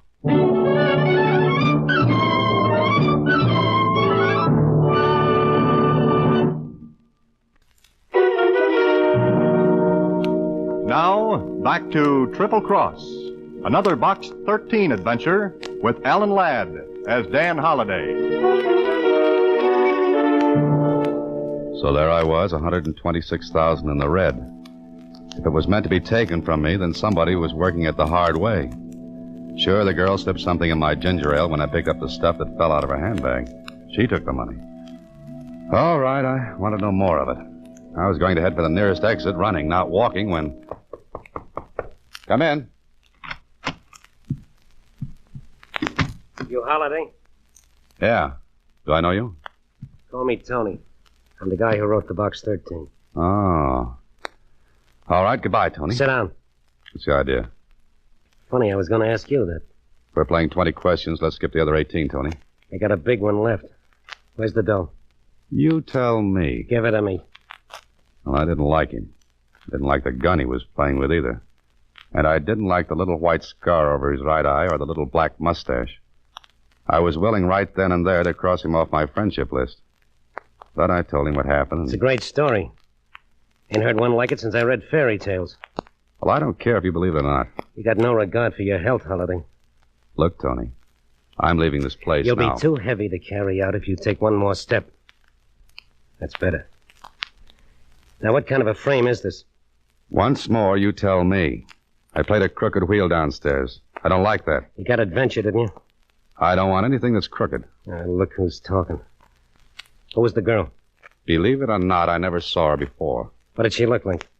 I don't know. Yeah. Ever try to take a good look at anyone in that bar downstairs? It's too dark to even see a lighted match. You're smart, Holiday. The game with the girl is neat. Awful neat. You get the dough, play doggo. Act like the girl slipped you Mickey. Later she turns up with the dough and you two split. Now talk sense, Tony. I didn't know why I came to Los Morris in the first place. I didn't know how I was going to get that money. How would I have time to dream up that frame with a girl? Yeah, I never thought of that. Okay, Holiday, maybe you're telling it straight. Okay. Now can I go? No. You get that money back first, then you can go. I don't think I'll stay for the ninth inning, Tony. The game has not started yet, but you get that dough. How? That's your problem, but get it. Look, Tony, I'm backing out of this. You know I can go to the sheriff. No, you won't. Because there'll be a tail on you from now on out. One move like you're going to the law. Understand? Okay, I get it. And there'll be somebody in this room to see that you don't use the phone. You'll be covered like a pool table, Holiday. What if I can't find the girl? What if I can't get the money back? The boss will be awful mad. And? There are worse places than Los Morros to spend a lifetime. If you live. Ever have one of those dreams in which you try to run away from something and can't? Well, this one, with my eyes wide open, was really something. Tony and I went downstairs. Two other characters detached themselves from chairs when Tony nodded at them. Brother, I was covered. It looked hopeless. With Tony not far behind, I asked the doctor if he'd ever seen the girl who said she was my wife. Well, there was no dice there. Then I remembered something. I told Tony I was going back into the bar. Bar? What for? Now, look, Tony. Let me do it my way. I'm the one that's on the spot, so let me play it the way I want. Okay. I'll watch. And don't try for a quick steal, because the boys outside know what to look for. Go ahead. Thanks. What would I do without you, Tony? I don't know. Because you're not going to be without me. Remember, I'll be watching.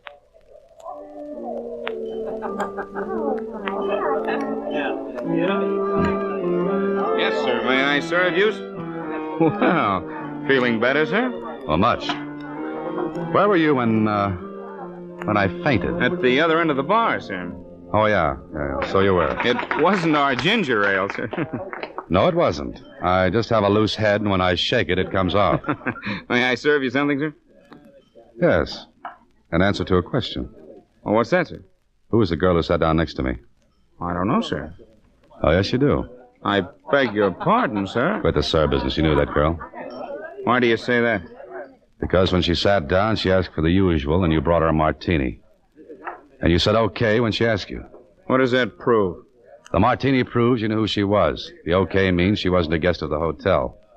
No bartender as polite as you are would say okay to a lady guest. That makes sense? Why do you want to know who she is? Does that make any difference? Yeah, because I wouldn't want to see her in trouble. I'll try to keep her out of it. I won't tell you.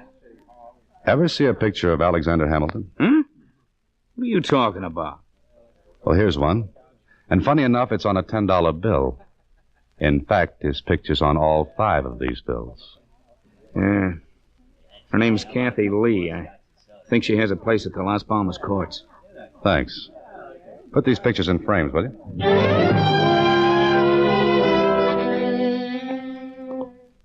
I found the Las Palmas courts. And, of course, Tony behind me all the way. The name list in front said Kathy Lee lived in number 8. I looked around before I turned in the walk. Yeah, Tony was closer to me than varnish on a tabletop. I found number 8 and stopped for a second. Looked for a phone line, but there wasn't any. I knocked at the door.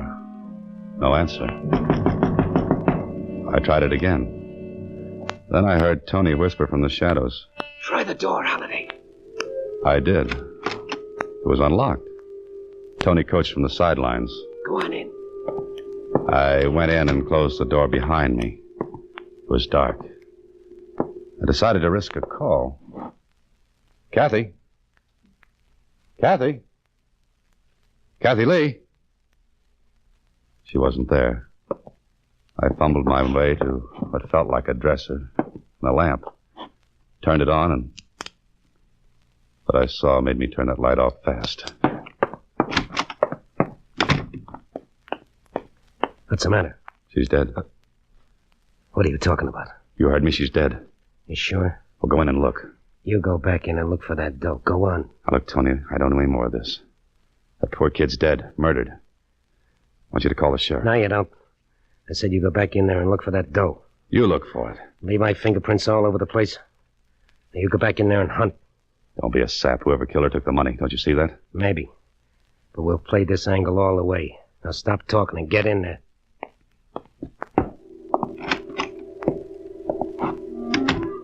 I hated to turn on that light, but I had to. I didn't look at her. I looked through the room. Then I found something. A plane ticket to San Francisco, leaving that night, and a boat ticket for South America. They were in an envelope, but the information on the envelope said there would be 2 reservations. I put it back where I found it because I didn't want Tony to find it on me. And there was something else. A locket with a man's picture in it. I took it off its chain and shoved it in my pocket, then I left. Well, Holiday? It's not there. I told you it wouldn't be. Stand still. Back toward me. A frisk, Tony? You don't trust me, do you? Shut up. No, I told you. Who killed her? Find that out and you'll know where the money went. Come on. What's so funny? Holiday, right now I wouldn't want to be in your shoes. Tony was right. People at the casino saw me win that money, and somebody must have seen the girl with me. Then I got the Mickey. The money was taken, the girl killed. Who did it? Me, Dan Holiday. Because the girl clipped me for the money. Well, this was a beautiful frame. Any art gallery in the country would be proud to hang it. But I knew something Tony didn't. The plane and boat tickets. 2 seats. One for Kathy and her murderer. Somebody who left her tickets in her bungalow to make it look as though she was in on the $100,000 job by herself. Sure. Now her killer was taking a plane. In 1 hour. Then a boat to South America.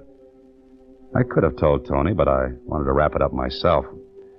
Besides, I wanted to get the whole thing to the law. On the way back to the hotel, I figured something out for myself. But I'd have to see the boss of the casino, and I thought I knew how to do that without Tony tagging along. The casino was full.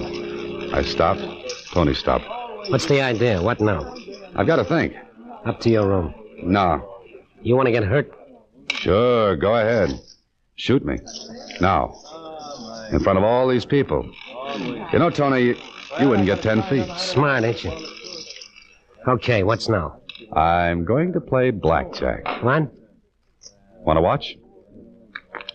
I sat at the blackjack table. I had as much interest in the game as Aunt Mamie back in Iowa, who never saw a deck of cards in her life. But I had an idea, and I played it for all it was worth. Look, dealer. Yes? I didn't like that last deal. I beg your pardon, sir. I said I didn't like that last deal. Well, return your money, sir. Never mind the money. Who runs this place? Hey, what is that guy trying to put on over there? What's it? It worked. In 3 seconds, I was surrounded by muscle boys, and Tony was hotter than a New York sidewalk in August. But he couldn't touch me. A minute later, I sat across the table from the owner of the casino.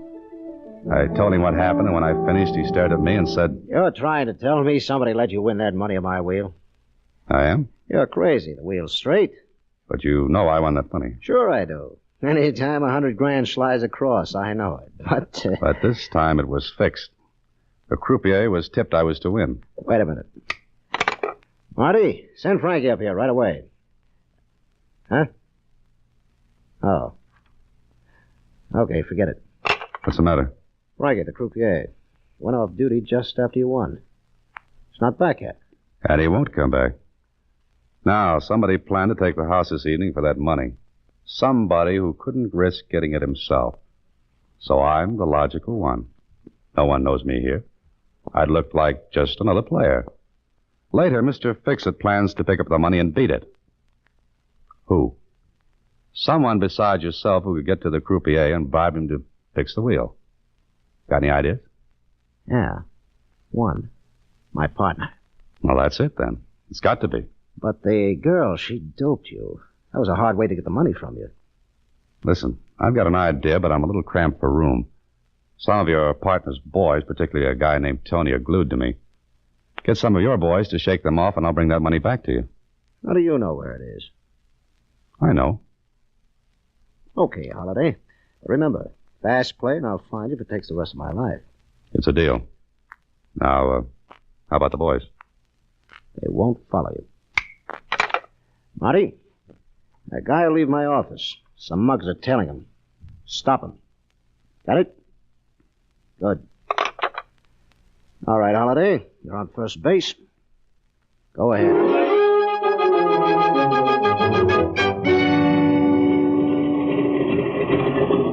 I was sure he'd be at the airport, and I wasn't wrong. He was sitting in the shadows on the outside. I walked over to him, and he looked up. Holiday, I thought you would be... Thought I'd be framed, huh, Frankie? What are you doing here? I've got a message from Kathy Lee. Kathy? She's... You ought to know you killed her. Ah, you're crazy. Not only that, you've got $126,000 in that bag. $126,000 that looked like easy money. Shut up. That money doesn't mean a thing. It's the girl who counts, the girl who was willing to do what you told her to do. The girl you triple-crossed and killed after you double-crossed your boss who bribed you to fix the wheel. It's too bad you're so smart, Holiday. It's too bad you led with that right, Frankie. Somebody call the police to come and clean this up.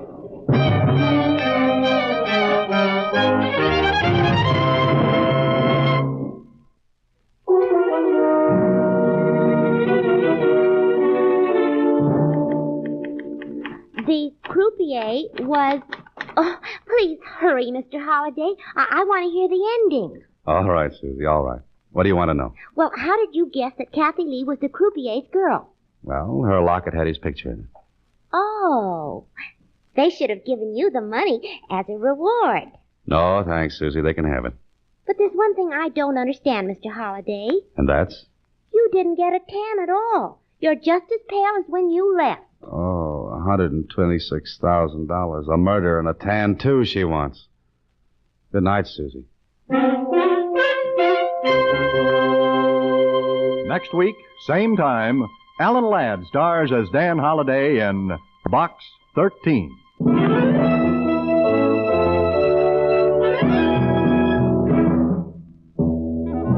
Alan Ladd appears through the courtesy of Paramount Pictures.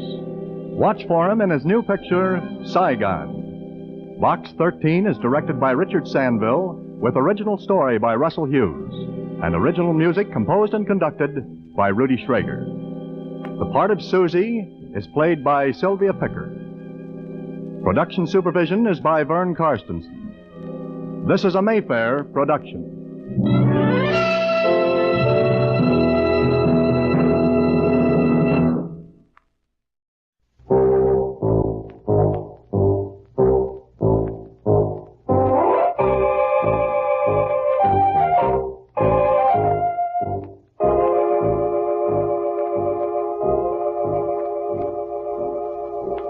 CNF Radio Productions present Michael Raffetto as Jonathan Brixton.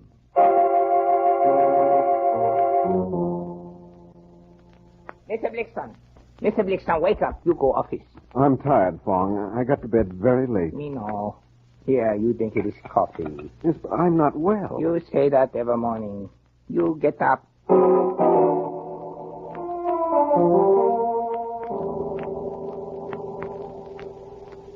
Jonathan Brixton, criminal lawyer of San Francisco, bachelor of uncertain habits, brilliant in court, yet capable of amazing indolence.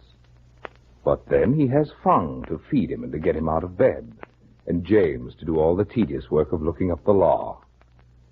Yes, James is the studious type, but don't let his quiet way deceive you. He's a brawny fellow with a mean wallop. Put up that gun, do you hear? Firearms make me nervous. Yeah? Well, it's too bad. You and Brickster here better say your prayers, because this is your finish, see? James, I'm afraid he means business. Do you suppose... Hey, stand still. What do you think? All right, James. Yes, sir. Oh, very thorough, James. Very thorough. Oh, dear. I didn't mean to hit him so hard. Yes, James, your punches aren't gentle.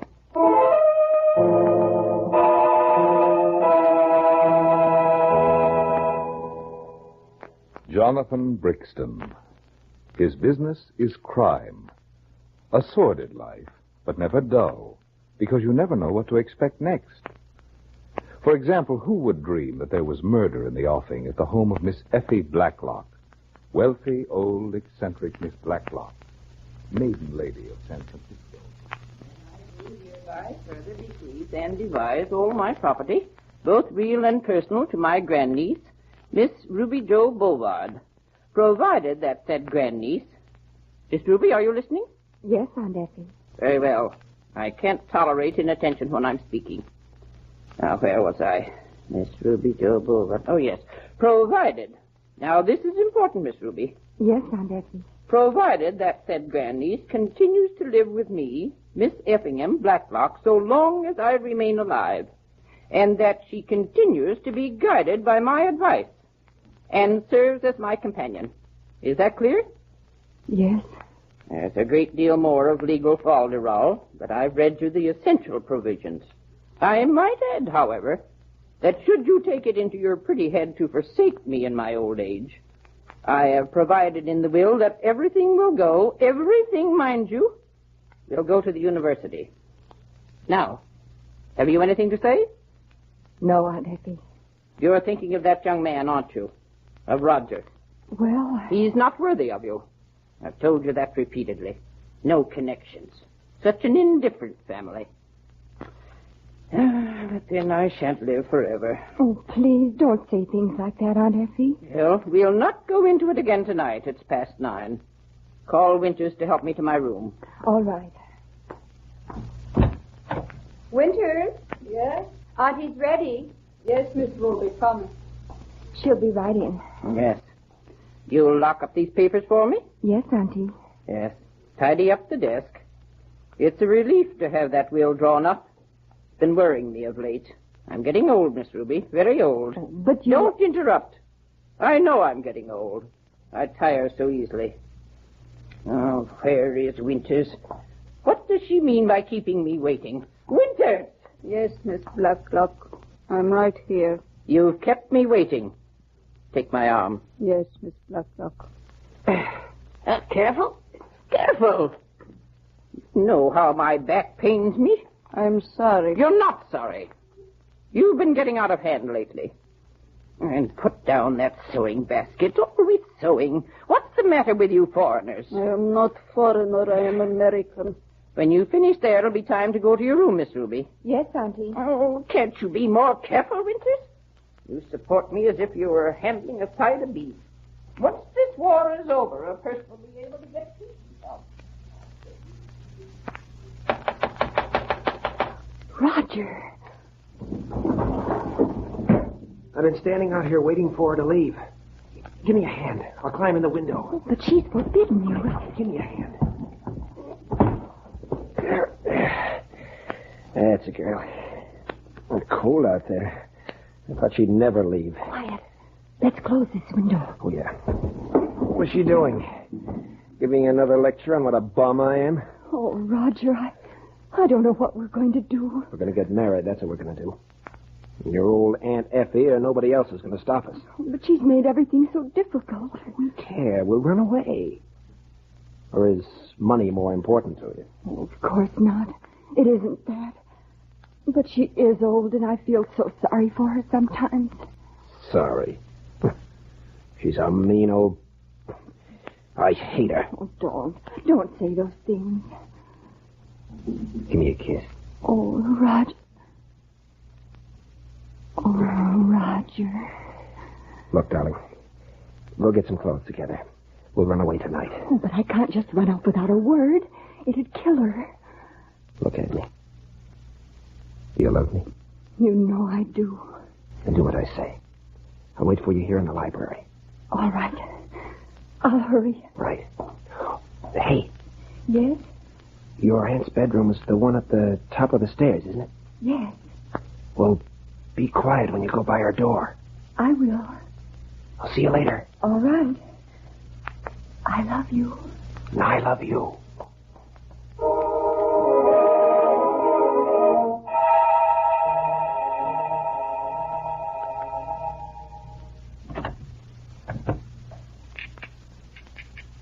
Who is it? Is that you, Winters?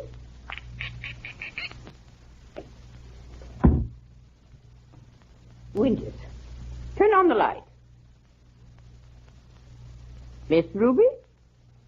Oh, turn on the light. You know I can't reach my light with this back of mine. Is there someone in this room? I'll scream at... No. You're choking me. Oh.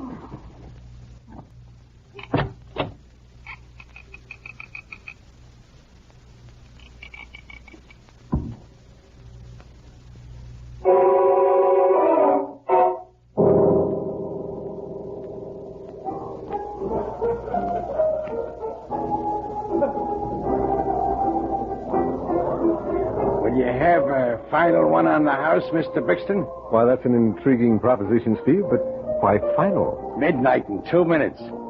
12 o'clock deadline for serving drinks. But why should I be telling you what the law is, eh? It's a good one, ain't it? A bartender telling Jonathan Brixton what the law is. I could have a worse tutor, Steve. Hey, ain't got much of that 20-year-old stuff left. Keep it for special customers. It ascends me to the brain, makes it quick, apprehensive. How's that? Huh? Oh, nothing. Falstaff. Oh. Hey, Stephen, how much do you think it would cost to induce that piano player to take a rest? Oh, you want him to stop? Why, sure, I'll tell him. Well, we don't want to hurt his feelings. I'm sure he's doing his best. Oh, you can't hurt Charlie's feelings. He, Well, you must have read our thoughts. Thank you. Okay, Mr. Brixton. Glad you like it. How nice and quiet. Paper, morning paper. Rich old lady murdered. Paper, mister. No, thank you. I like my paper with my coffee. Not that I eat it. Don't misunderstand me. Rich old lady murdered. Read about the latest case. Always somebody getting killed. But makes business for you lawyers, don't it? Stephen, the human race is depraved. Sure is, yeah. Sure is. Hey, Bob, you with the paper, come here. Yeah? Who was killed? Somebody here in San Francisco? Here you are. Picture of her on the front page. Okay, here's her dime. Now screw. Paper. Ah. Well, the maestro has now turned to the classics. Huh. Look at this, Mr. Brixton. Old Lady Blacklock killed. That rich old dame in the big house on Nob Hill. You know? Effie Blacklock? Yes, strangled about 9 o'clock tonight. Got the guy, though. Young fella who was in love with her niece or something.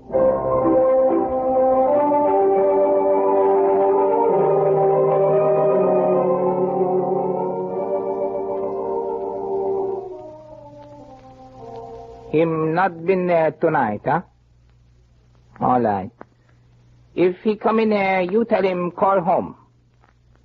It's a fang. Goodbye. Not there either. No. We've simply got to get hold of him, Fawn. I don't know where he go. He don't tell me. I think you better go home. Too late to do anything tonight. Look, 1 o'clock. I know, but I promised this Miss Blacklock's niece I'd get Mr. Brixton on it tonight. Oh, I'd better call my wife. She'll be getting worried. Hand me the phone, will you? Thanks. Niece kill old lady? No phone. It's her boyfriend. They got him locked up. She's frantic. And she wants... Oh, hello. Hello, dear. This is James again. You went to sleep, were you? Well, I'm still at Mr. Brixton's house. No, we haven't located him yet. Yes, but, darling, as long as I'm working for him, I've got to do my job. Well, I know, but... Well, yes, dear. Well, just because he does those things, it doesn't mean I'm going to. You're all right. Yes, well, I think if you... Well, yeah, I will. Yes, I will. Yeah. Goodbye, dear. Your wife, she don't like him, Mr. Brixton. She think he bad. She lied. Well, she's upset. You can't think of any other place he might be, huh? Let's see. Open a yard. No. Oh, him come now. Oh,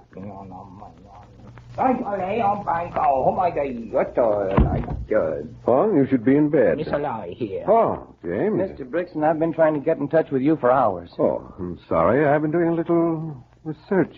Research. It's the Blacklock case. You knew she was killed early this evening. Yes, I did hear something about it. Well, the niece is frantic. See, the boy she's in love with is involved, and she tried to get hold of you right away. Seems she called here several times, and Fong finally told her to call me. Uh-huh. You told her we'd take the case? Well, no, not exactly. I told you were kind of funny about taking cases, but I'd talk to you. Yeah.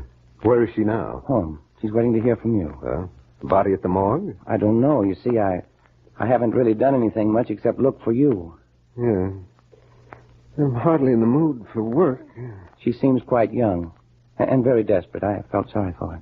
What about the boy? His name is Roger Murray. They've locked him up. Seems he's confessed to the murder. Confessed? Then our work is cut out for us, James. Let's go.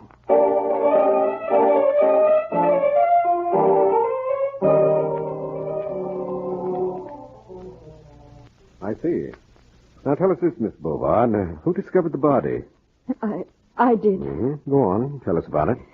After I'd packed my bag and I was coming down to meet Roger in the library here, well, as I passed down his room, I had a feeling of, a kind of guilty feeling came over me. And what do you mean, a guilty feeling? Running off without a word. After all, she had raised me, and in a way, she'd done a lot for me. So you decided to go in and tell her, is that it? Yes. I opened her door. The room was dark, and I called to her. She didn't answer. I went over to her bed and spoke to her. She seemed so still, it frightened me. Oh, it was awful. Take your time. Look, I turned on the light. When I saw her face, I knew something terrible had happened. I ran to the head of the stairs and called Roger. He came up, and Winters rushed in from her room. Yes, about this Winters. She the only servant in the house? The only one that lives in the house, yes. The cook and the chauffeur have quarters over the garage. Uh-huh. And Winters is a sort of personal maid for your aunt? Yes, she acts as housekeeper and is Auntie's maid. Sort of like a nurse in a way, too. You see, Auntie hasn't been awfully well lately. Well, that's one reason why I hated running off without... Yes? Well, where is Winters now? She's in the sewing room right across the hall here. Poor thing, she's frightened to death. She said she was going to sew to try to get her mind off things. She's a foreigner, and they take death awfully hard. What nationality is she? I don't know, but she has some funny name that Auntie couldn't pronounce, so she decided to call her Winters. We ought to have a talk with her, don't you think, Mr. Brixton? Yes, James. Now, what did Roger say when he saw your aunt? We all rushed into the room. We were all so... Well, I don't really know what happened. Somebody called the doctor and... Your own doctor? Yes, Dr. Jackson. Oh, yes. He came right over. But of course it was too late to do anything. When he said she'd been strangled, well, then Roger said yes, she had been. And that he had done it. Oh, he'd gone into her room while you were in your room packing, is that it? Yes. And then the doctor called the police. Yes, it's a terrible ordeal for you, I know. Now, suppose you take us in to see this Winters for a moment, and then we'll let you get to bed.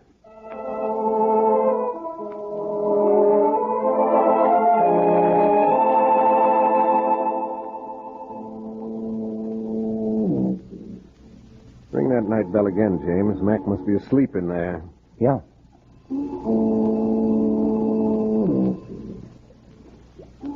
The morgue always depresses me. And that weird light up there. Seems like they try to make it just as ghoulish as they can. Yeah? Hello, Mac. Huh?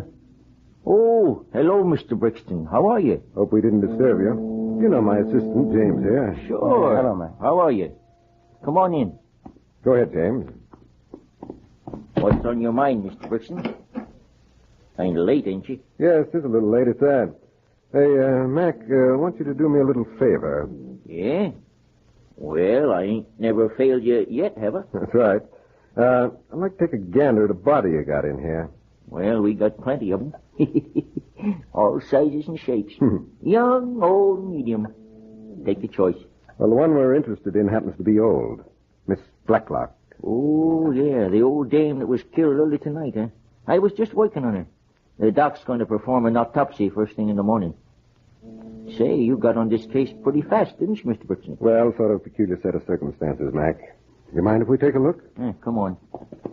Of course, you know I wouldn't do this for everybody. Oh, I know. Just a little bit ago, I was saying to James here that I'm always in your debt. Oh, no, I was just kidding. I haven't forgot all the things you've done for me. Here we are. Oh. Can you imagine anybody strangling an old lady like that? Lovely white hair. It's horrible, isn't it? Get some people looking at stiffs. Did me at first. You see, Mr. Brixton? You can see she was choked, all right. Strange. What, Mr. Brixton? That mark there on her neck. I wonder how... James. What is it? James, we've got to get back to the Blacklock house. What for? Before somebody else is murdered. But they've got the murderer in jail. That's just the point. They haven't.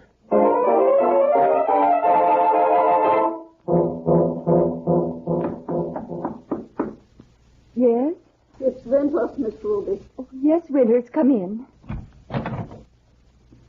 What is it, Winters? I was just going to bed. I'm sorry I bother you. I'm so scared. I'm afraid in my room alone. I know how you feel. Sit down. I brought my sewing basket. Let me stay here, please. Of course. I'm glad you came in. You go to bed. I'll be quiet. I just turn on this one little lamp over there so to see a little bit to sew. No, I can't go to sleep. We'll talk. All right. We talk. Yes, we'll... Oh, Winters, what are we going to do? Do not cry. No, I mustn't. I know Auntie was mean can't hate her now. She's dead, yes. But I still hate her. Oh, no. No, don't. Don't say that. I hate her. She mean to me. I know. She was mean to me, too, but she was old and sick. Always she call me foreigner. I am not foreigner. I am American. Please, she knew that. It was just her way. I'm glad. I'm glad she's dead. Winters, don't look like that. You frighten me. Always she say, do this, do that, you clumsy foreigner. I try be good to her. But no, do this, do that. The doorbell? Who come now? So late. I don't know. Police? But what could the police want now? They've been here. You'd better answer it, Winters. Police. Hurry, Winters. It must be important, or they... Winters? What are you going to do? Oh, no. No, Winters! Stop! Oh! Oh!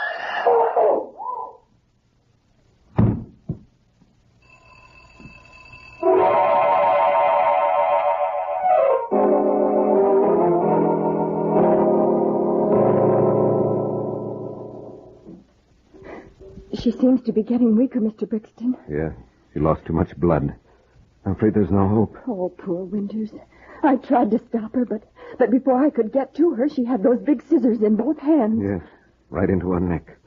She's a strong woman. She made a good job of it. How's she coming, Mr. Brixton? She's pretty weak. Did you get the doctor on the phone? Yes, he's coming right over. I called the police, too, while I was at it. Good. See if I can get her to make a statement. Winters. Winters, can you hear me? Yes. You killed Miss Blacklock? Yes. I killed her. Write down what she says, James. She's dying, isn't she? Yes, I'm afraid so. You better go away. No, I'll stay. Winters. Winters, why did you kill Miss Blacklock? I hate her. Where is Miss Ruby? I'm right here, Winters. What is it? Roger is good boy. He loves you. Yes, Winters. I know. He lied to police when he say he killed Miss Blacklock. Yes, Winters. He's only trying to protect Miss Ruby. He think she do it. I was going to tell them I do it, but I get scared. Why did you do it, Winters? I want to tell Miss Ruby something. Yes, I'm right here. I'm happy now because I go to find my boys. My 2 boys. What does she mean by that? I don't know. I didn't know she had any children. Come close. Hurry. She hasn't much more time. What is it, Winters? Yes? Oh, you poor woman. What is it? She said she wasn't a foreigner. She said, how could she be a foreigner when she'd lost 2 boys at Corregidor?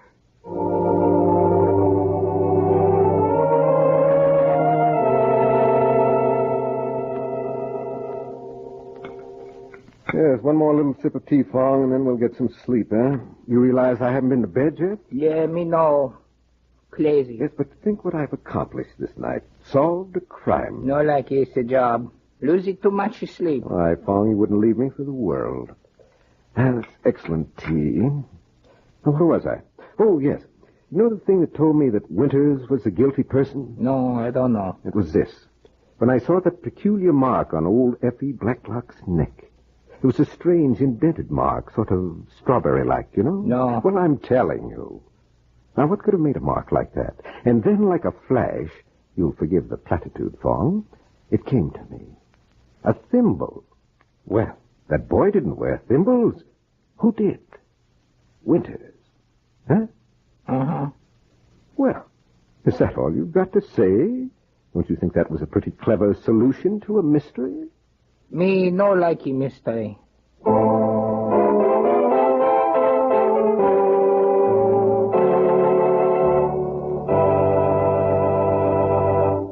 That is your introduction to Jonathan Brixton, starring Michael Raffetto, with Barton Yarborough as James. We must confess that Brixton is not a model man. He doesn't lead a pretty life, and he's no knight in shining armor. No, if you're looking for a conventional hero, Jonathan Brixton is not your man. Wait a minute now. Mr. Brixton's done a lot of mighty fine things that people never hear about. Take the time he defended that fellow Bert Fielding. Why, even my wife said that he... James, let's not go into that, huh? The evidence is in. Let's rest our case.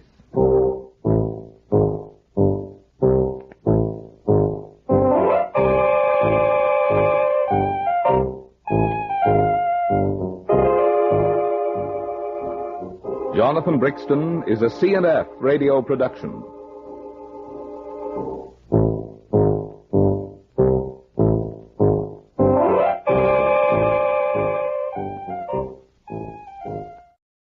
And now, the National Broadcasting Company presents Inspector Thorne in The Vacant Lot Murder Case.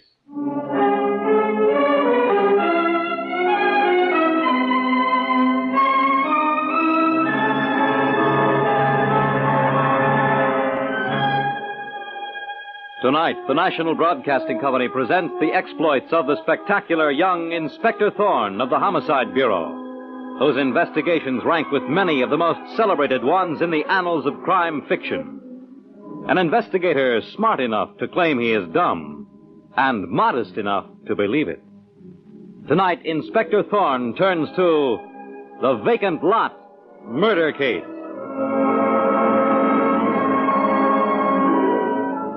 As tonight's Inspector Thorne murder case opens, picture, if you can, a vacant lot, late on a summer evening.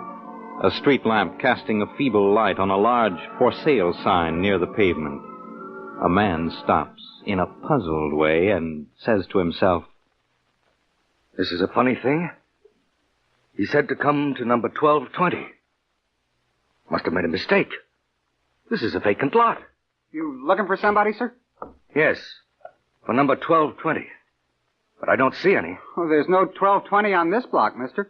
I live just across the street. I know there ain't. I guess you got the wrong address.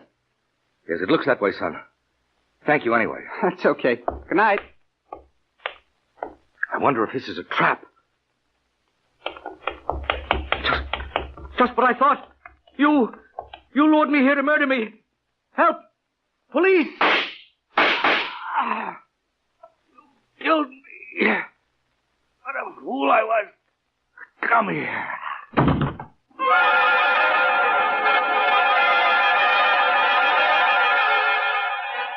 And 5 minutes later, the police are on the scene, in the person of the spectacular Inspector Thorne, with his right-hand man, Sergeant Muggin. And as he bends over the murdered man, we hear him say, "Sergeant Muggin, keep that crowd back." Come on, move on, you hear me? Get going, all of you. Find anything on the body, Chief? Nothing but a bunch of keys and some money in his pockets, Muggin. His face rings a bell with me, but I go blank when I think of names. Wait a second, Muggin. Here's a tailor's label in his coat pocket with his name and address. Huh? It says Arthur Hayward, 470 Maple Street. Rings no bells here, Inspector Thorne. Look, Muggin, there's a girl making for the alley across that vacant lot. Stop her, quick. Hey, you! Stop where you are, or I'll shoot! We're the police. Come back here.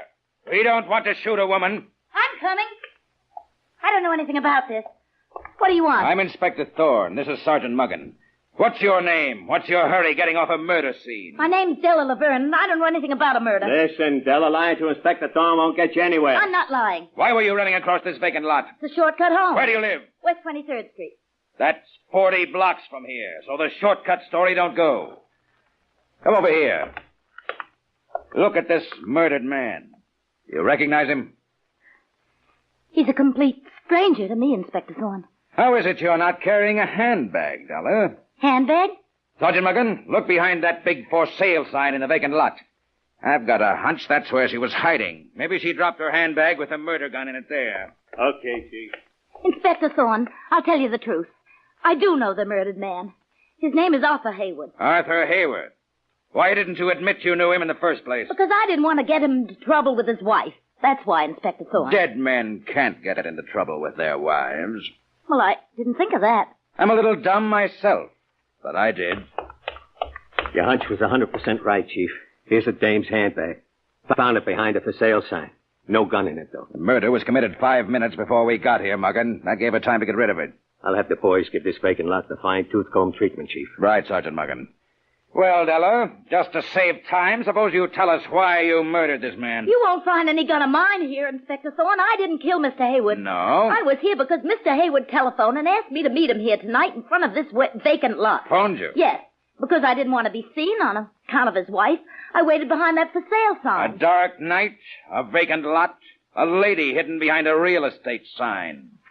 Fine setting for a murder. But while I was still behind the sign, I saw Mr. Haywood coming. I heard him muttering to himself. I'll finish that line for you, Della. You saw somebody come along and shoot him. That it? Believe it or not, that's exactly what happened, Inspector Thorne. I've heard that kind of story before. It's got whiskers, Della. By way of advice from a dumb cop to a smart girl, try another. Hey, are you gents the cops? Come on, move along, kid. Chase yourself. I got something to tell you. What's on your mind, son? I'm Inspector Thorne. Inspector Thorne, the big shot from homicide? That's who he is, Bud. Who's that little brat? Get him out of here, Inspector. That's all from you, Della. All right, son. Go ahead. What's your name? My name is Jimmy Kildare, and I live in that house across the street. Did you see this man shot down, Jimmy? No, sir. But I talked to the gentleman before he was killed. Talk to him? The gentleman was all mixed up. He said he was looking for number 1220 on this block. 1220? I told him there wasn't no 1220. That'd be this vacant lot. So I told him he must have the wrong address. What then, Jimmy? That was all, Inspector Thorne. I kept moving on. Mom had sent me to the delicatessen for some things, and when I got back, she told me about the gent being murdered. Did you see this girl hiding behind the for sale sign there? No, sir. I didn't look that way.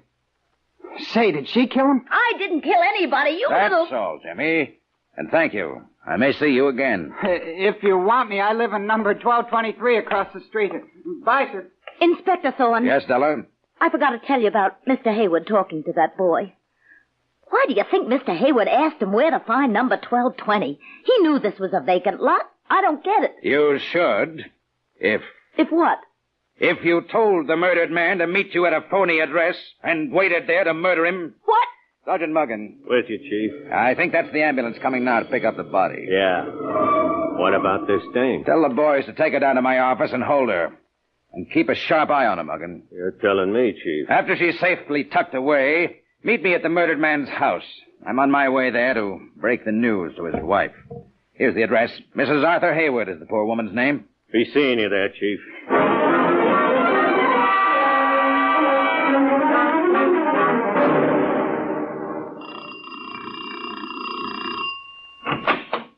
Yes? Is Mrs. Hayward at home? I'm Mrs. Haywood. I suppose you want to see my husband? My name is Thorne, Inspector Thorne of the police. The police? Oh, come in. I'm afraid you must brace yourself for very bad news, Mrs. Hayward. Bad news, Inspector Thorne? What? That's your living room, isn't it? Oh, yes, but why? I suggest we go in there. Oh, surely. Sit down in this chair. What I have to tell you is quite terrible. Terrible? Tell me what you mean, please. It's about your husband, Mrs. Hayward. My husband? Your husband was murdered about a half hour ago. What? The killer stepped out from a vacant lot in the dark and shot him. My husband murdered. Easy. You're becoming hysterical. No, I'm not hysterical. Easy now. My husband wasn't murdered, Inspector Thorne. He and I were just having a snack in the pantry. What? Yes, I'll call him. Arthur, dear. Coming, Ethel. Arthur, this is Inspector Thorne from the police. From the police? He came to report that you had been murdered. Is that correct, Inspector Thorne? There must be some mistake, Mr. Hayward. For a murdered man, I'm very much alive. Oh, if you hadn't been here at home, Arthur, I'd have fainted when Inspector Thorne told me. A woman we caught running away from the murder scene positively identified the body as yours, Mr. Hayward. This is utterly fantastic. I've never heard anything like it. To top the thing off, we found this tailor's label in the murdered man's coat. It's my tailor, all right. And my name and address. This is the darndest thing I ever saw. Did you miss any of your clothes recently, or give them away, Mr. Hayward? Now, let me think. Arthur, remember? You gave that blue serge suit you didn't like to your brother, John. That's right, I did. Last weekend at our little place in the country. Inspector Thorne, do you think it was my brother who was murdered? There's a certain resemblance, Mr. Hayward. It may be. Oh, this is dreadful. Now, don't jump at conclusions until you see the body. It may not be your brother at all. But it must be. This label comes from the suit I gave him. Perhaps he didn't like the suit any better than you did, Arthur, and gave it away to somebody. Oh, I imagine that's Sergeant Muggin who works with me. I'll let him in. I thought it was you, Muggin. Come in here. I want you to meet somebody. Huh? Sergeant Muggin, meet Mr. Arthur Hayward. Listen, Chief, I'm in no frame of mind to stand any kidding right now. Inspector Thorne isn't kidding you, Sergeant Muggin. I am Arthur Hayward, and this is my wife. Inspector Thorne thinks some mistake has been made, Sergeant. If it has, it's not the first one that was made tonight, ma'am. I might as well spill it now as later, Chief. What's that, Muggin? I let that dame we nabbed at the murder scene get away from me. You mean you let Della Laverne give you the slip? Call me all the names you want, Chief. The dame gave me a smooth story about seeing a guy doing the killing. I see. Said she saw Wade toss the murdered gun away. Started leading me to the spot and made a clean break. I sent out a general alarm for her. I'm betting we'll never see her again. Well, don't let it get you down, Muggin. It's a bad break, but those things happen. I should have caught on a dame with a name like Della Laverne was a smoothie. And that's a real name, all right. I got this calling card of hers out of her handbag. Inspector Thorne, if the woman who identified the murdered man as my husband, Arthur, was really Della Laverne, she must have been insane. You know this woman then, Mrs. Hayward? I know who she is, and so does my husband. Ethel, please don't bring this out. This is a murder investigation, Mr. Hayward. Arthur, let's forget family skeletons and such things. Tell Inspector Thorne who Della Laverne is, and her shameful connection with your brother John. You must tell him, dear. I hoped we'd never hear of it again, Ethel. But you're right. We must tell. Here's the whole dirty story, Inspector Thorne. Yes? Well, my brother John had a bad criminal record. Criminal record? Out on the West Coast where we used to live. John was cashier at a big bank out there and made off with nearly $500,000 in bearer bonds. Was he caught? Yes, he got 10 years for it and served nearly the full term. Where does Della Laverne come into the picture? I'll answer that, Inspector Thorne. Della Laverne, the woman Sergeant Muggin says escaped from the murder scene, went to prison for the same crime. You mean she was an accomplice of your husband's brother, Mrs. Hayward? Yes, and she was sentenced for 5 years. And when she was released, she swore she'd kill John the day he was set free. She thought he had informed the police of her part in the crime. If she went up for 5 years and your husband's brother for 10, she had nearly 5 years to plan his murder. Yes. But we're not certain yet that the man murdered tonight is your husband's brother. Mr. Hayward, you say you gave him a blue serge suit last weekend in the country. I was surprised to see him there, Inspector Thorne. I hadn't seen him since he went to prison. A bad penny always turns up. When he showed up at our little place in the country, he said he was in a bad way, so I gave him that suit and some money. Even though he was my brother, I wanted to be rid of him so he wouldn't disgrace my wife Ethel and me any further. I understand. I do the same thing myself in similar circumstances. He said he was flat broke and destitute. I was so upset seeing him, it never occurred to me to ask what he did with $500,000 he stole. That's just what I was thinking, Inspector Thorne. Maybe that woman, Della Laverne, has the money. How could she have it, Ethel? Have you forgotten what happened when she got out of prison 5 years ago? I remember she came here and tried to blackmail you for a lot of money. What's that? She tried to get $10,000 from Arthur, under threat of making it public that the notorious criminal John Hayward was Arthur's brother. What did you say to that, Mr. Hayward? I recalled the old saying, never to give a blackmailer the first dollar, and threatened to have her arrested. Well, in any event, it proves that she didn't get away with $500,000 she and John stole. Without talking out of turn, Chief. Yes, Sergeant Muggin. I'm getting the idea Mr. Hayward's brother was bumped by the dame for that wad of loot. We're not sure the murdered man is Mr. Hayward's brother. Well, would it help if my wife and I went with you to identify the body, Inspector Thorne? The body is at the morgue, still in the medical examiner's hands now, but, say in half an hour, I could send a car for you. We'll be ready, Inspector Thorne. But Arthur, to that horrible place, the morgue. It's the only way to find out, dear. Oh, I suppose so. Sergeant Muggin and I will meet you there. Goodbye till then. Somebody should bat me one for letting that Laverne dame slip out of my hands. Forget it, Muggin. When we get to the car, radio the Department of Criminal Records. What about, Chief? Tell them to get the full file and photographs of Della Laverne and John Hayward up to my office, quick. Gotcha, Inspector Thorne. And a few moments later, as Inspector Thorne is scanning the criminal records of John Hayward and Della Laverne in his office at the Homicide Bureau, we see Della herself excitedly knocking on the door in a notorious criminal hangout in New York's Lower East Side. Class, Lacey! Open the door. It's me, Della. Hurry. Have you got the brains of an idiot coming here? I got brains enough to trick Inspector Thorne and the stupid cop with him, Sergeant Muggin. Get out of here, you fool. We'll both be pinched. Get out. I am not getting out, Flash. Don't think I'll take the rap for the murder of Hayward alone. I'll throw you to the police. Now, how could I put the rap for Haywood's murder on you? I didn't even know the man you call Haywood was murdered. You lie through your teeth. Inspector Thorne nabbed me on the scene, and you tipped them off. But I made idiots of them. I made a getaway. You make idiots of Thorne and Muggin? You're the idiot. I told you that phone call to meet Haywood at that vacant lot was phony, but no, you turned a deaf ear to me. You had that call put through to me yourself, Flash Macy. You planted me there so you could kill him and frame me. Listen, Della, don't try any tricks on me. It's unhealthy. You asked for it, Flash, and now you'll get it. Give me that gun and do it gentle and careful. Oh? I got you covered. Give it to me before I blow a couple of slugs in you. Oh, no, I'll give you the gun. Here, I'll drop it on the floor. Now let's talk sense. You think I believe you made a getaway from Inspector Thorne? It was Muggin that I tricked. You're tricking yourself, Della. I got away from them both. Listen, Della. Did he get your name? Yeah, I had a card in my bag. Besides, my name slipped out in the excitement. They had me caught. Okay. You got one chance left, Della. One last chance. How? What last chance? Run back to Thorne at the Homicide Bureau. Turn myself in. I've got you off hot spots before. Oh, what if you have? I'm telling you for the last time, Della. Rush as fast as your legs will carry you to Inspector Thorne. Put on the act. Tell him you were scared and made the terrible mistake of running away. Oh, it sounds crazy to It's me. your only chance, Della. Your only chance. Oh, all right, I'll go. But if you're tricking me out... Every second counts. Go.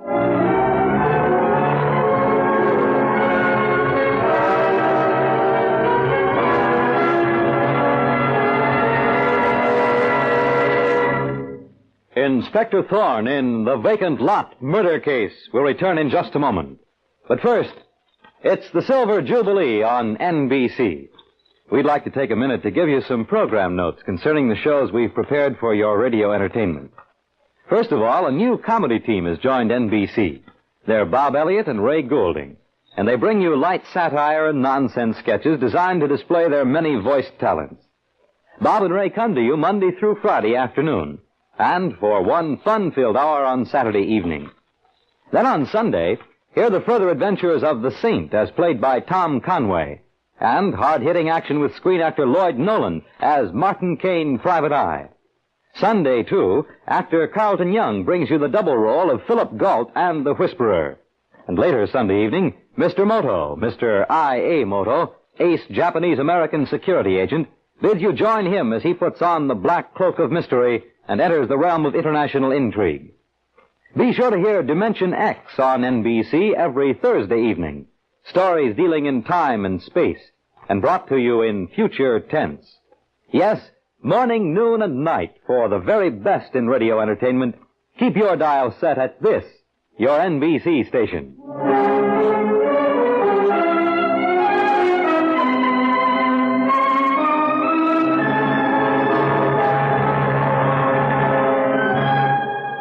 Now, back to Inspector Thorne and The Vacant Lot Murder Case.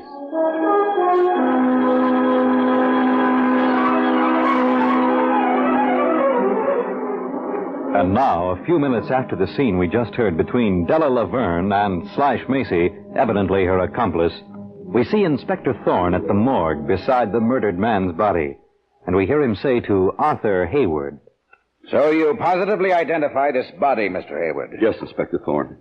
It is my brother John. What a fearful end he came to. Perhaps he's just as well off, Arthur. A life of crime, years in prison. A marked man always. Maybe so, Ethel.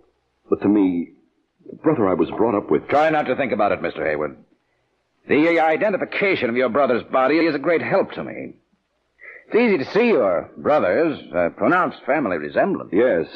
People used to say that if my hair weren't so black and poor John was so blonde, well... But anyway... What do you know, Inspector Thorne? You know what, Sergeant Muggin? With 1,000 cops looking for that dame, Della Laverne, and get nowhere. What does she do but walk in here and ask for you? Della Laverne here? That's it, Chief. I got her waiting outside. I wonder what her game is. Mr. Hayward, would it inconvenience you and your wife to stay in the reception room until I've talked to Della Laverne? We'll be glad to stay, won't we, Ethel? If only to satisfy my woman's curiosity. Yes, Inspector Thorne. I'll tell you what she says, Mrs. Hayward. I'll not keep you waiting too long.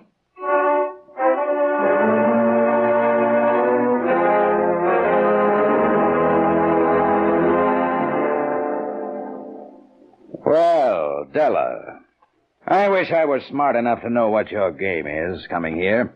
You're a very clever man, Inspector Thorne. A very smart man. Thanks for the compliment, Della. But believe me, far from being smart, I'm blind on all fronts, except on catching murderers. What's your game coming here? Please, Inspector Thorne, there's no game, no trick. I suddenly realized how silly I was to make a getaway from your Sergeant Muggin. It was only because I was so frightened. You must admit you practically accused me of murder on that vacant lot. I have the murdered man's criminal record on this desk, and I have yours. Why did you meet him at that vacant lot? If you didn't murder him, who did? Why did you lie and say his name was Arthur Hayward when you knew very well it was his brother, John Hayward? I'm not hiding that I was at Crook or that I was in prison. But I went to meet Arthur Hayward on a phony telephone call. Phony telephone call? Who made the phony call? Answer me and don't lie. You're as near the chair as you can get without being in it. That phone call was phony. I fell for it because I thought I could get some money out of Arthur Hayward for not singing his brother John was a crook. And I'm telling you again, the man I said was Arthur Hayward was Arthur Hayward. You've certainly got a yen to fry, Della. Lies on top of lies. I was sent to that murder scene on a frame. And I'll tell you who framed me. All right, tell me. I'm working with a guy named Slash Macy. He put me on the hot spot to save his own hide. He's your killer, not me, Inspector Thorne. Okay. I'll list you as innocent. Thanks. Thanks for believing me. Innocent until proved guilty. Sergeant Muggin. Here I am, Chief. Let this girl out. But put 2 men to trail her and check every move she makes. You dirty cop. What else could I expect? Show her out, Sergeant Muggin. And, watch your step this time. You're telling me, Chief? Come along, Della. Take her out through the reception room. I want Arthur Hayward and his wife to get a good look at her. Okay, Chief.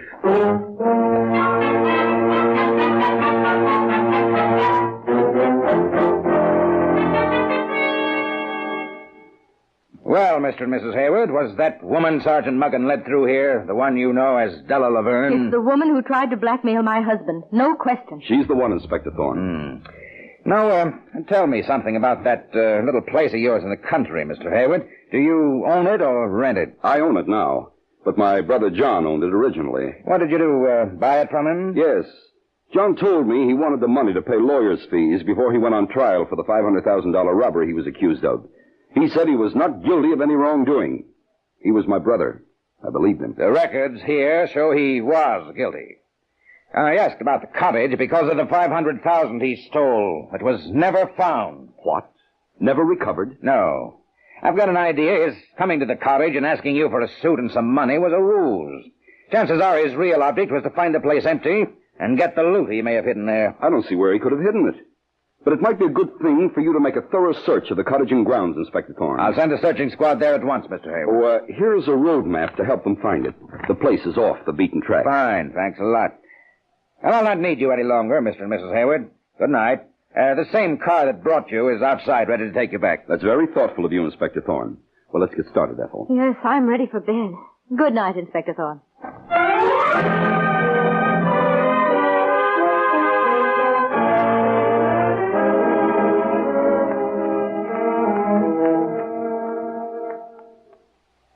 I saw Mr. and Mrs. Hayward leaving, Chief.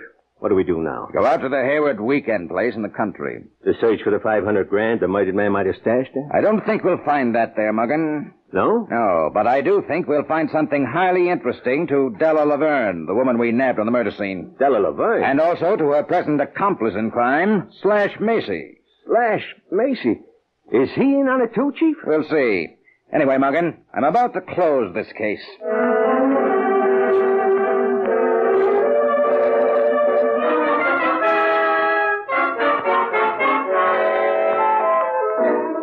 But is Inspector Thorne about to close the case as he said? For it is now the following morning, and we see him and Sergeant Muggin back in Inspector Thorne's office in the Homicide Bureau, and we hear Sergeant Muggin say, Well, Chief, it looks like we wasted a night searching the Hayward's weekend cottage. What did we find? Nothing. I found this bottle, Muggin. It's the clue that will break this case. Huh? Hello, Sergeant Muggin talking. What? Okay, I'll tell the Chief. Chief, grab your hat. The boys have trailed Della Laverne out to Mr. and Mrs. Hayward. That's what I was looking for, Muggin. Quick, we've got to get there fast.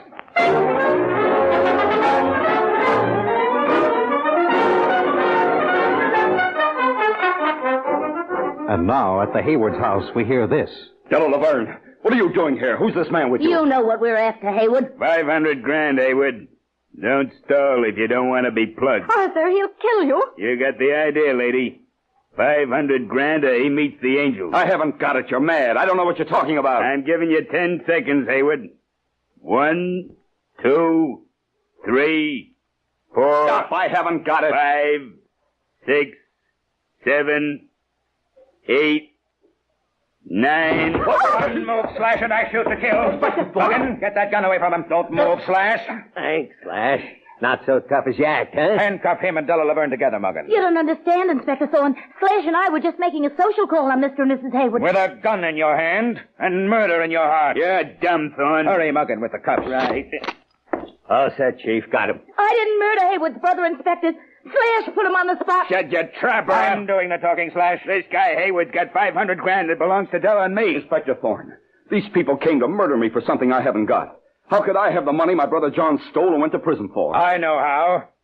It's because you, Arthur Hayward, are not Arthur Hayward. You're actually the ex-convict John Hayward. You murdered your brother, Arthur. Ethel, give me that Tommy gun. Kill them all, John. Mow them down. There, Spurt, Ethel. It's Thorne or... Muggin, drop to the floor. Point that Tommy gun to the ceiling, John Hayward. I've got you covered. He's got us, Ethel. He's got us. Drop that gun, John Hayward, or you're dead. Pick up the gun, Muggin. Get it out of the way. Right, Chief. Now, John Hayward. I'm not John Hayward. I'm Arthur Hayward. You got John's body in the morgue. Is that why you tried to kill me? I went off my Listen head. carefully. Here's the evidence that nails you as the murderer. Evidence? 1, the road map you gave me shows your fingerprints as those of the ex-convict, John Hayward. They match the prison fingerprints of John Hayward. Me and me. Right. Now, here are 20 bank books in this woman's name who calls herself Ethel Hayward, your wife. They total $500,000. So what? Ethel here was actually the murdered man's wife. I think... I confess. I was his wife, Arthur's wife. Shut up, Ethel. You're sending us both to the A chair. confession may make the court lenient, John. Don't call me John, you fool. I'm confessing, John. Keep on, Ethel. When John went to prison, Inspector Thorne, he left the money with me, and I promised to wait for him. Yes? But I got tired waiting for him, so I got a divorce and married Arthur. And when John got out of prison, you and John murdered your husband, Arthur. That's the story, Inspector Thorne. John came to our weekend cottage, demanded the $500,000, and he and I murdered Arthur. What else could we do? I don't know, Ethel. But dumb as I am, that's the way I figured it. The only clue I had was this bottle of hair dye that John, the ex-convict here, used to dye his hair black to make him look like his brother Arthur. Oh, I see. That accursed bottle of hair dye caught John and me. That's all, I guess. I arrest you and John Hayward for first-degree murder. I'm ready to go. You're not so dumb as you made out. I am dumb, but I made out. Take him in, Muggin. Next stop, the chair.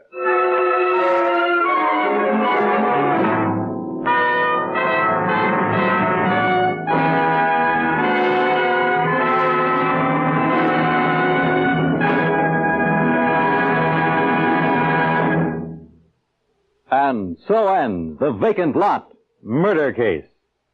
The part of Inspector Thorne is played by Carl Weber. Direction by Kenneth McGregor. The script was written by Edward Francis from the original story by Frank Hummert.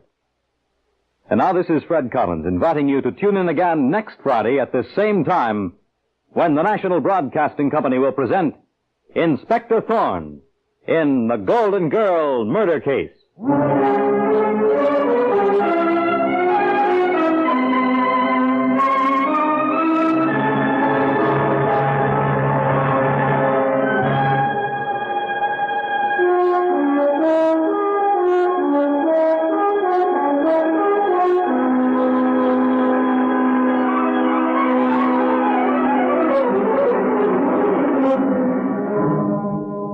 It's the Silver Jubilee on NBC. Hearthstone of the Death Squad in The Terrifying Letter Murder Case.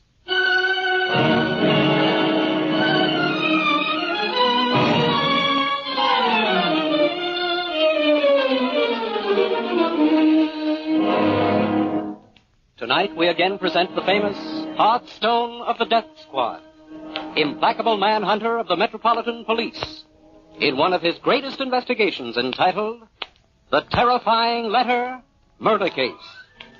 with Ethel Wilson as Lizzie Ackers and James Meehan as Jonas Caswell.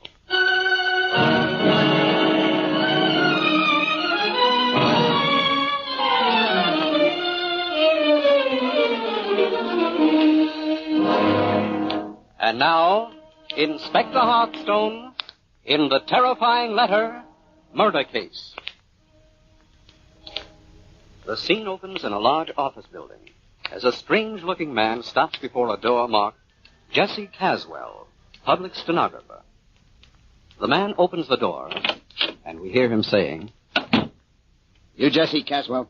Yes, I'm Miss Caswell. I got something I want you to type for me. I'm sorry, but it's after 8 and I can't accept any work tonight. Listen, Miss Caswell. How much do you usually get for typing out just a few lines? 50 cents is my minimum charge, but I don't see... Well, suppose I put this $50 bill on your desk and said, it's yours, ma'am, for doing this little job. $50? Well, that's a different thing. I'll put a piece of paper in my typewriter. All right. What is it you want me to type? Start it off, to whom it may concern.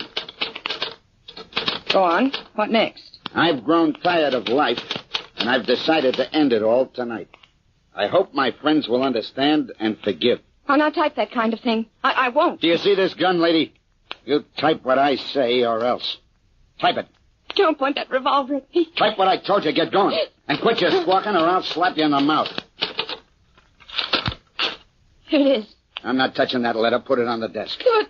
Now sign your name to it. No. Here's a pen. Sign it. You won't get hurt. What is this? What are you trying to do? I've signed this. Now stay where you are. Take that gun away. Oh, thank heaven you've come. Help me. You. What are you doing here? No. No, don't kill me. Don't. What? You're going to kill me, too. No.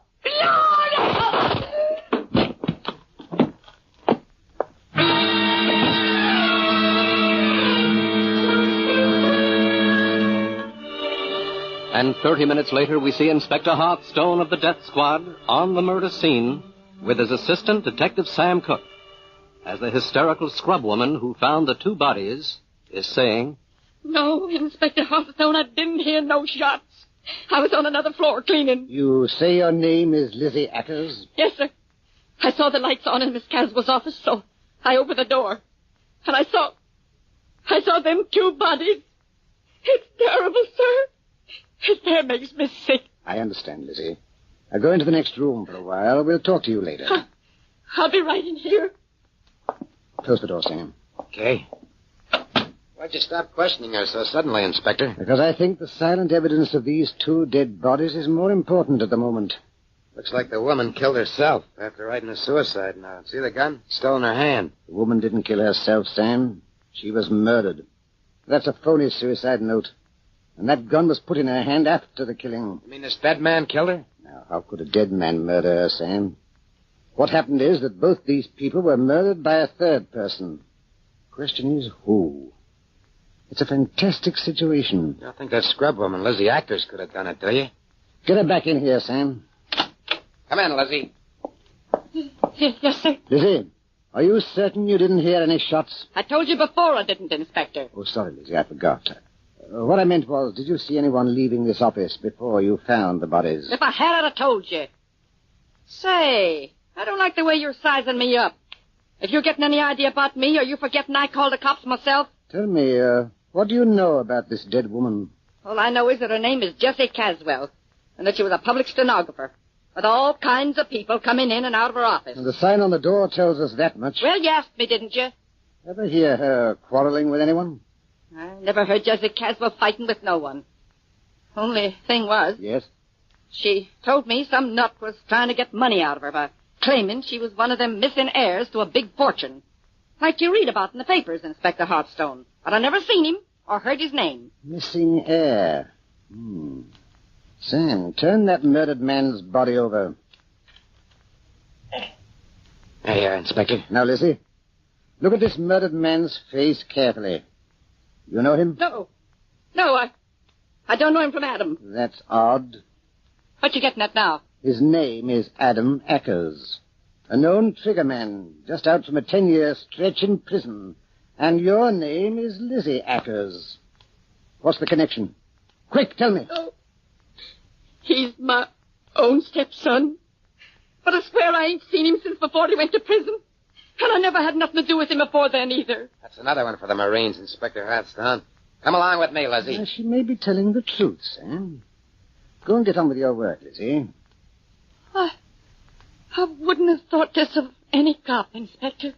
Believing a poor woman like me. Protecting the poor is the duty of the police, Lizzie. Get along now. Yes. Sam, get headquarters on the phone while I go through this desk drawer.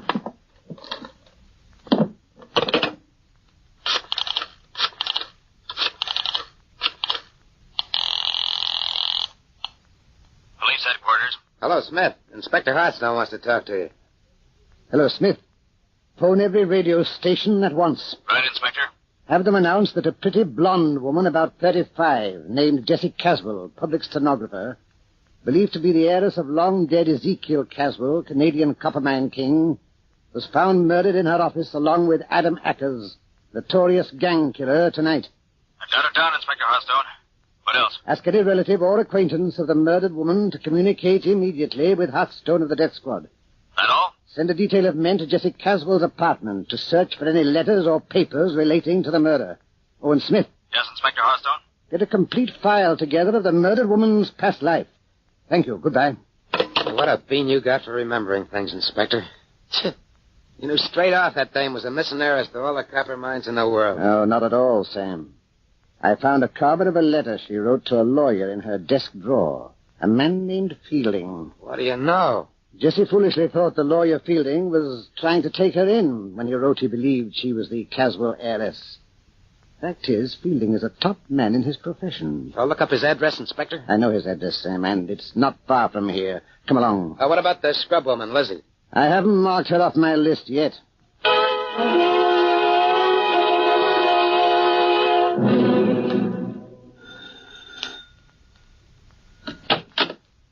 Why, Inspector Hearthstone, come in.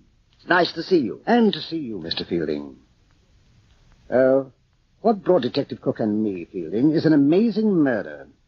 A pretty blonde woman named Jessie Caswell. Yes, I just heard a news flash on the radio. She was a queer character. We found a carbon copy of a letter to you in her desk. You know, Inspector Hearthstone, I'm certain that woman is the heiress to the Ezekiel Caswell fortune. But when I sent one of my men to see her about it, she practically threw him out of the office. Said we were trying to play some sort of phony missing heiress game to get money out of her. When you were really trying to put a great fortune in her hands. Exactly. Then I wrote her and she accused me of being a confident swindler. I guess that's the copy of her letter to me that you found. How positive are you, Fielding, that Jessie Caswell was the heiress to that big fortune? Just about 99%. One of the soundest legal firms in Canada sent the case to me. Old Ezekiel Caswell died about 25 years ago.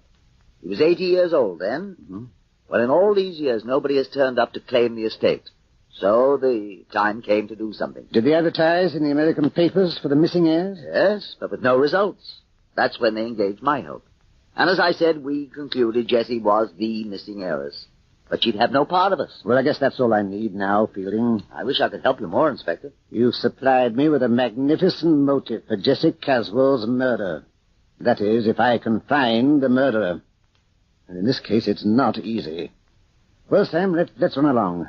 Good night, Fielding. Good night, Inspector. If you don't mind my cutting in, Mr. Fielding. Not at all, Detective Cook. I'm wondering why you didn't ask the inspector how Jessie Caswell was murdered. Why, It may be because Mr. Fielding is devoid of curiosity, Sam.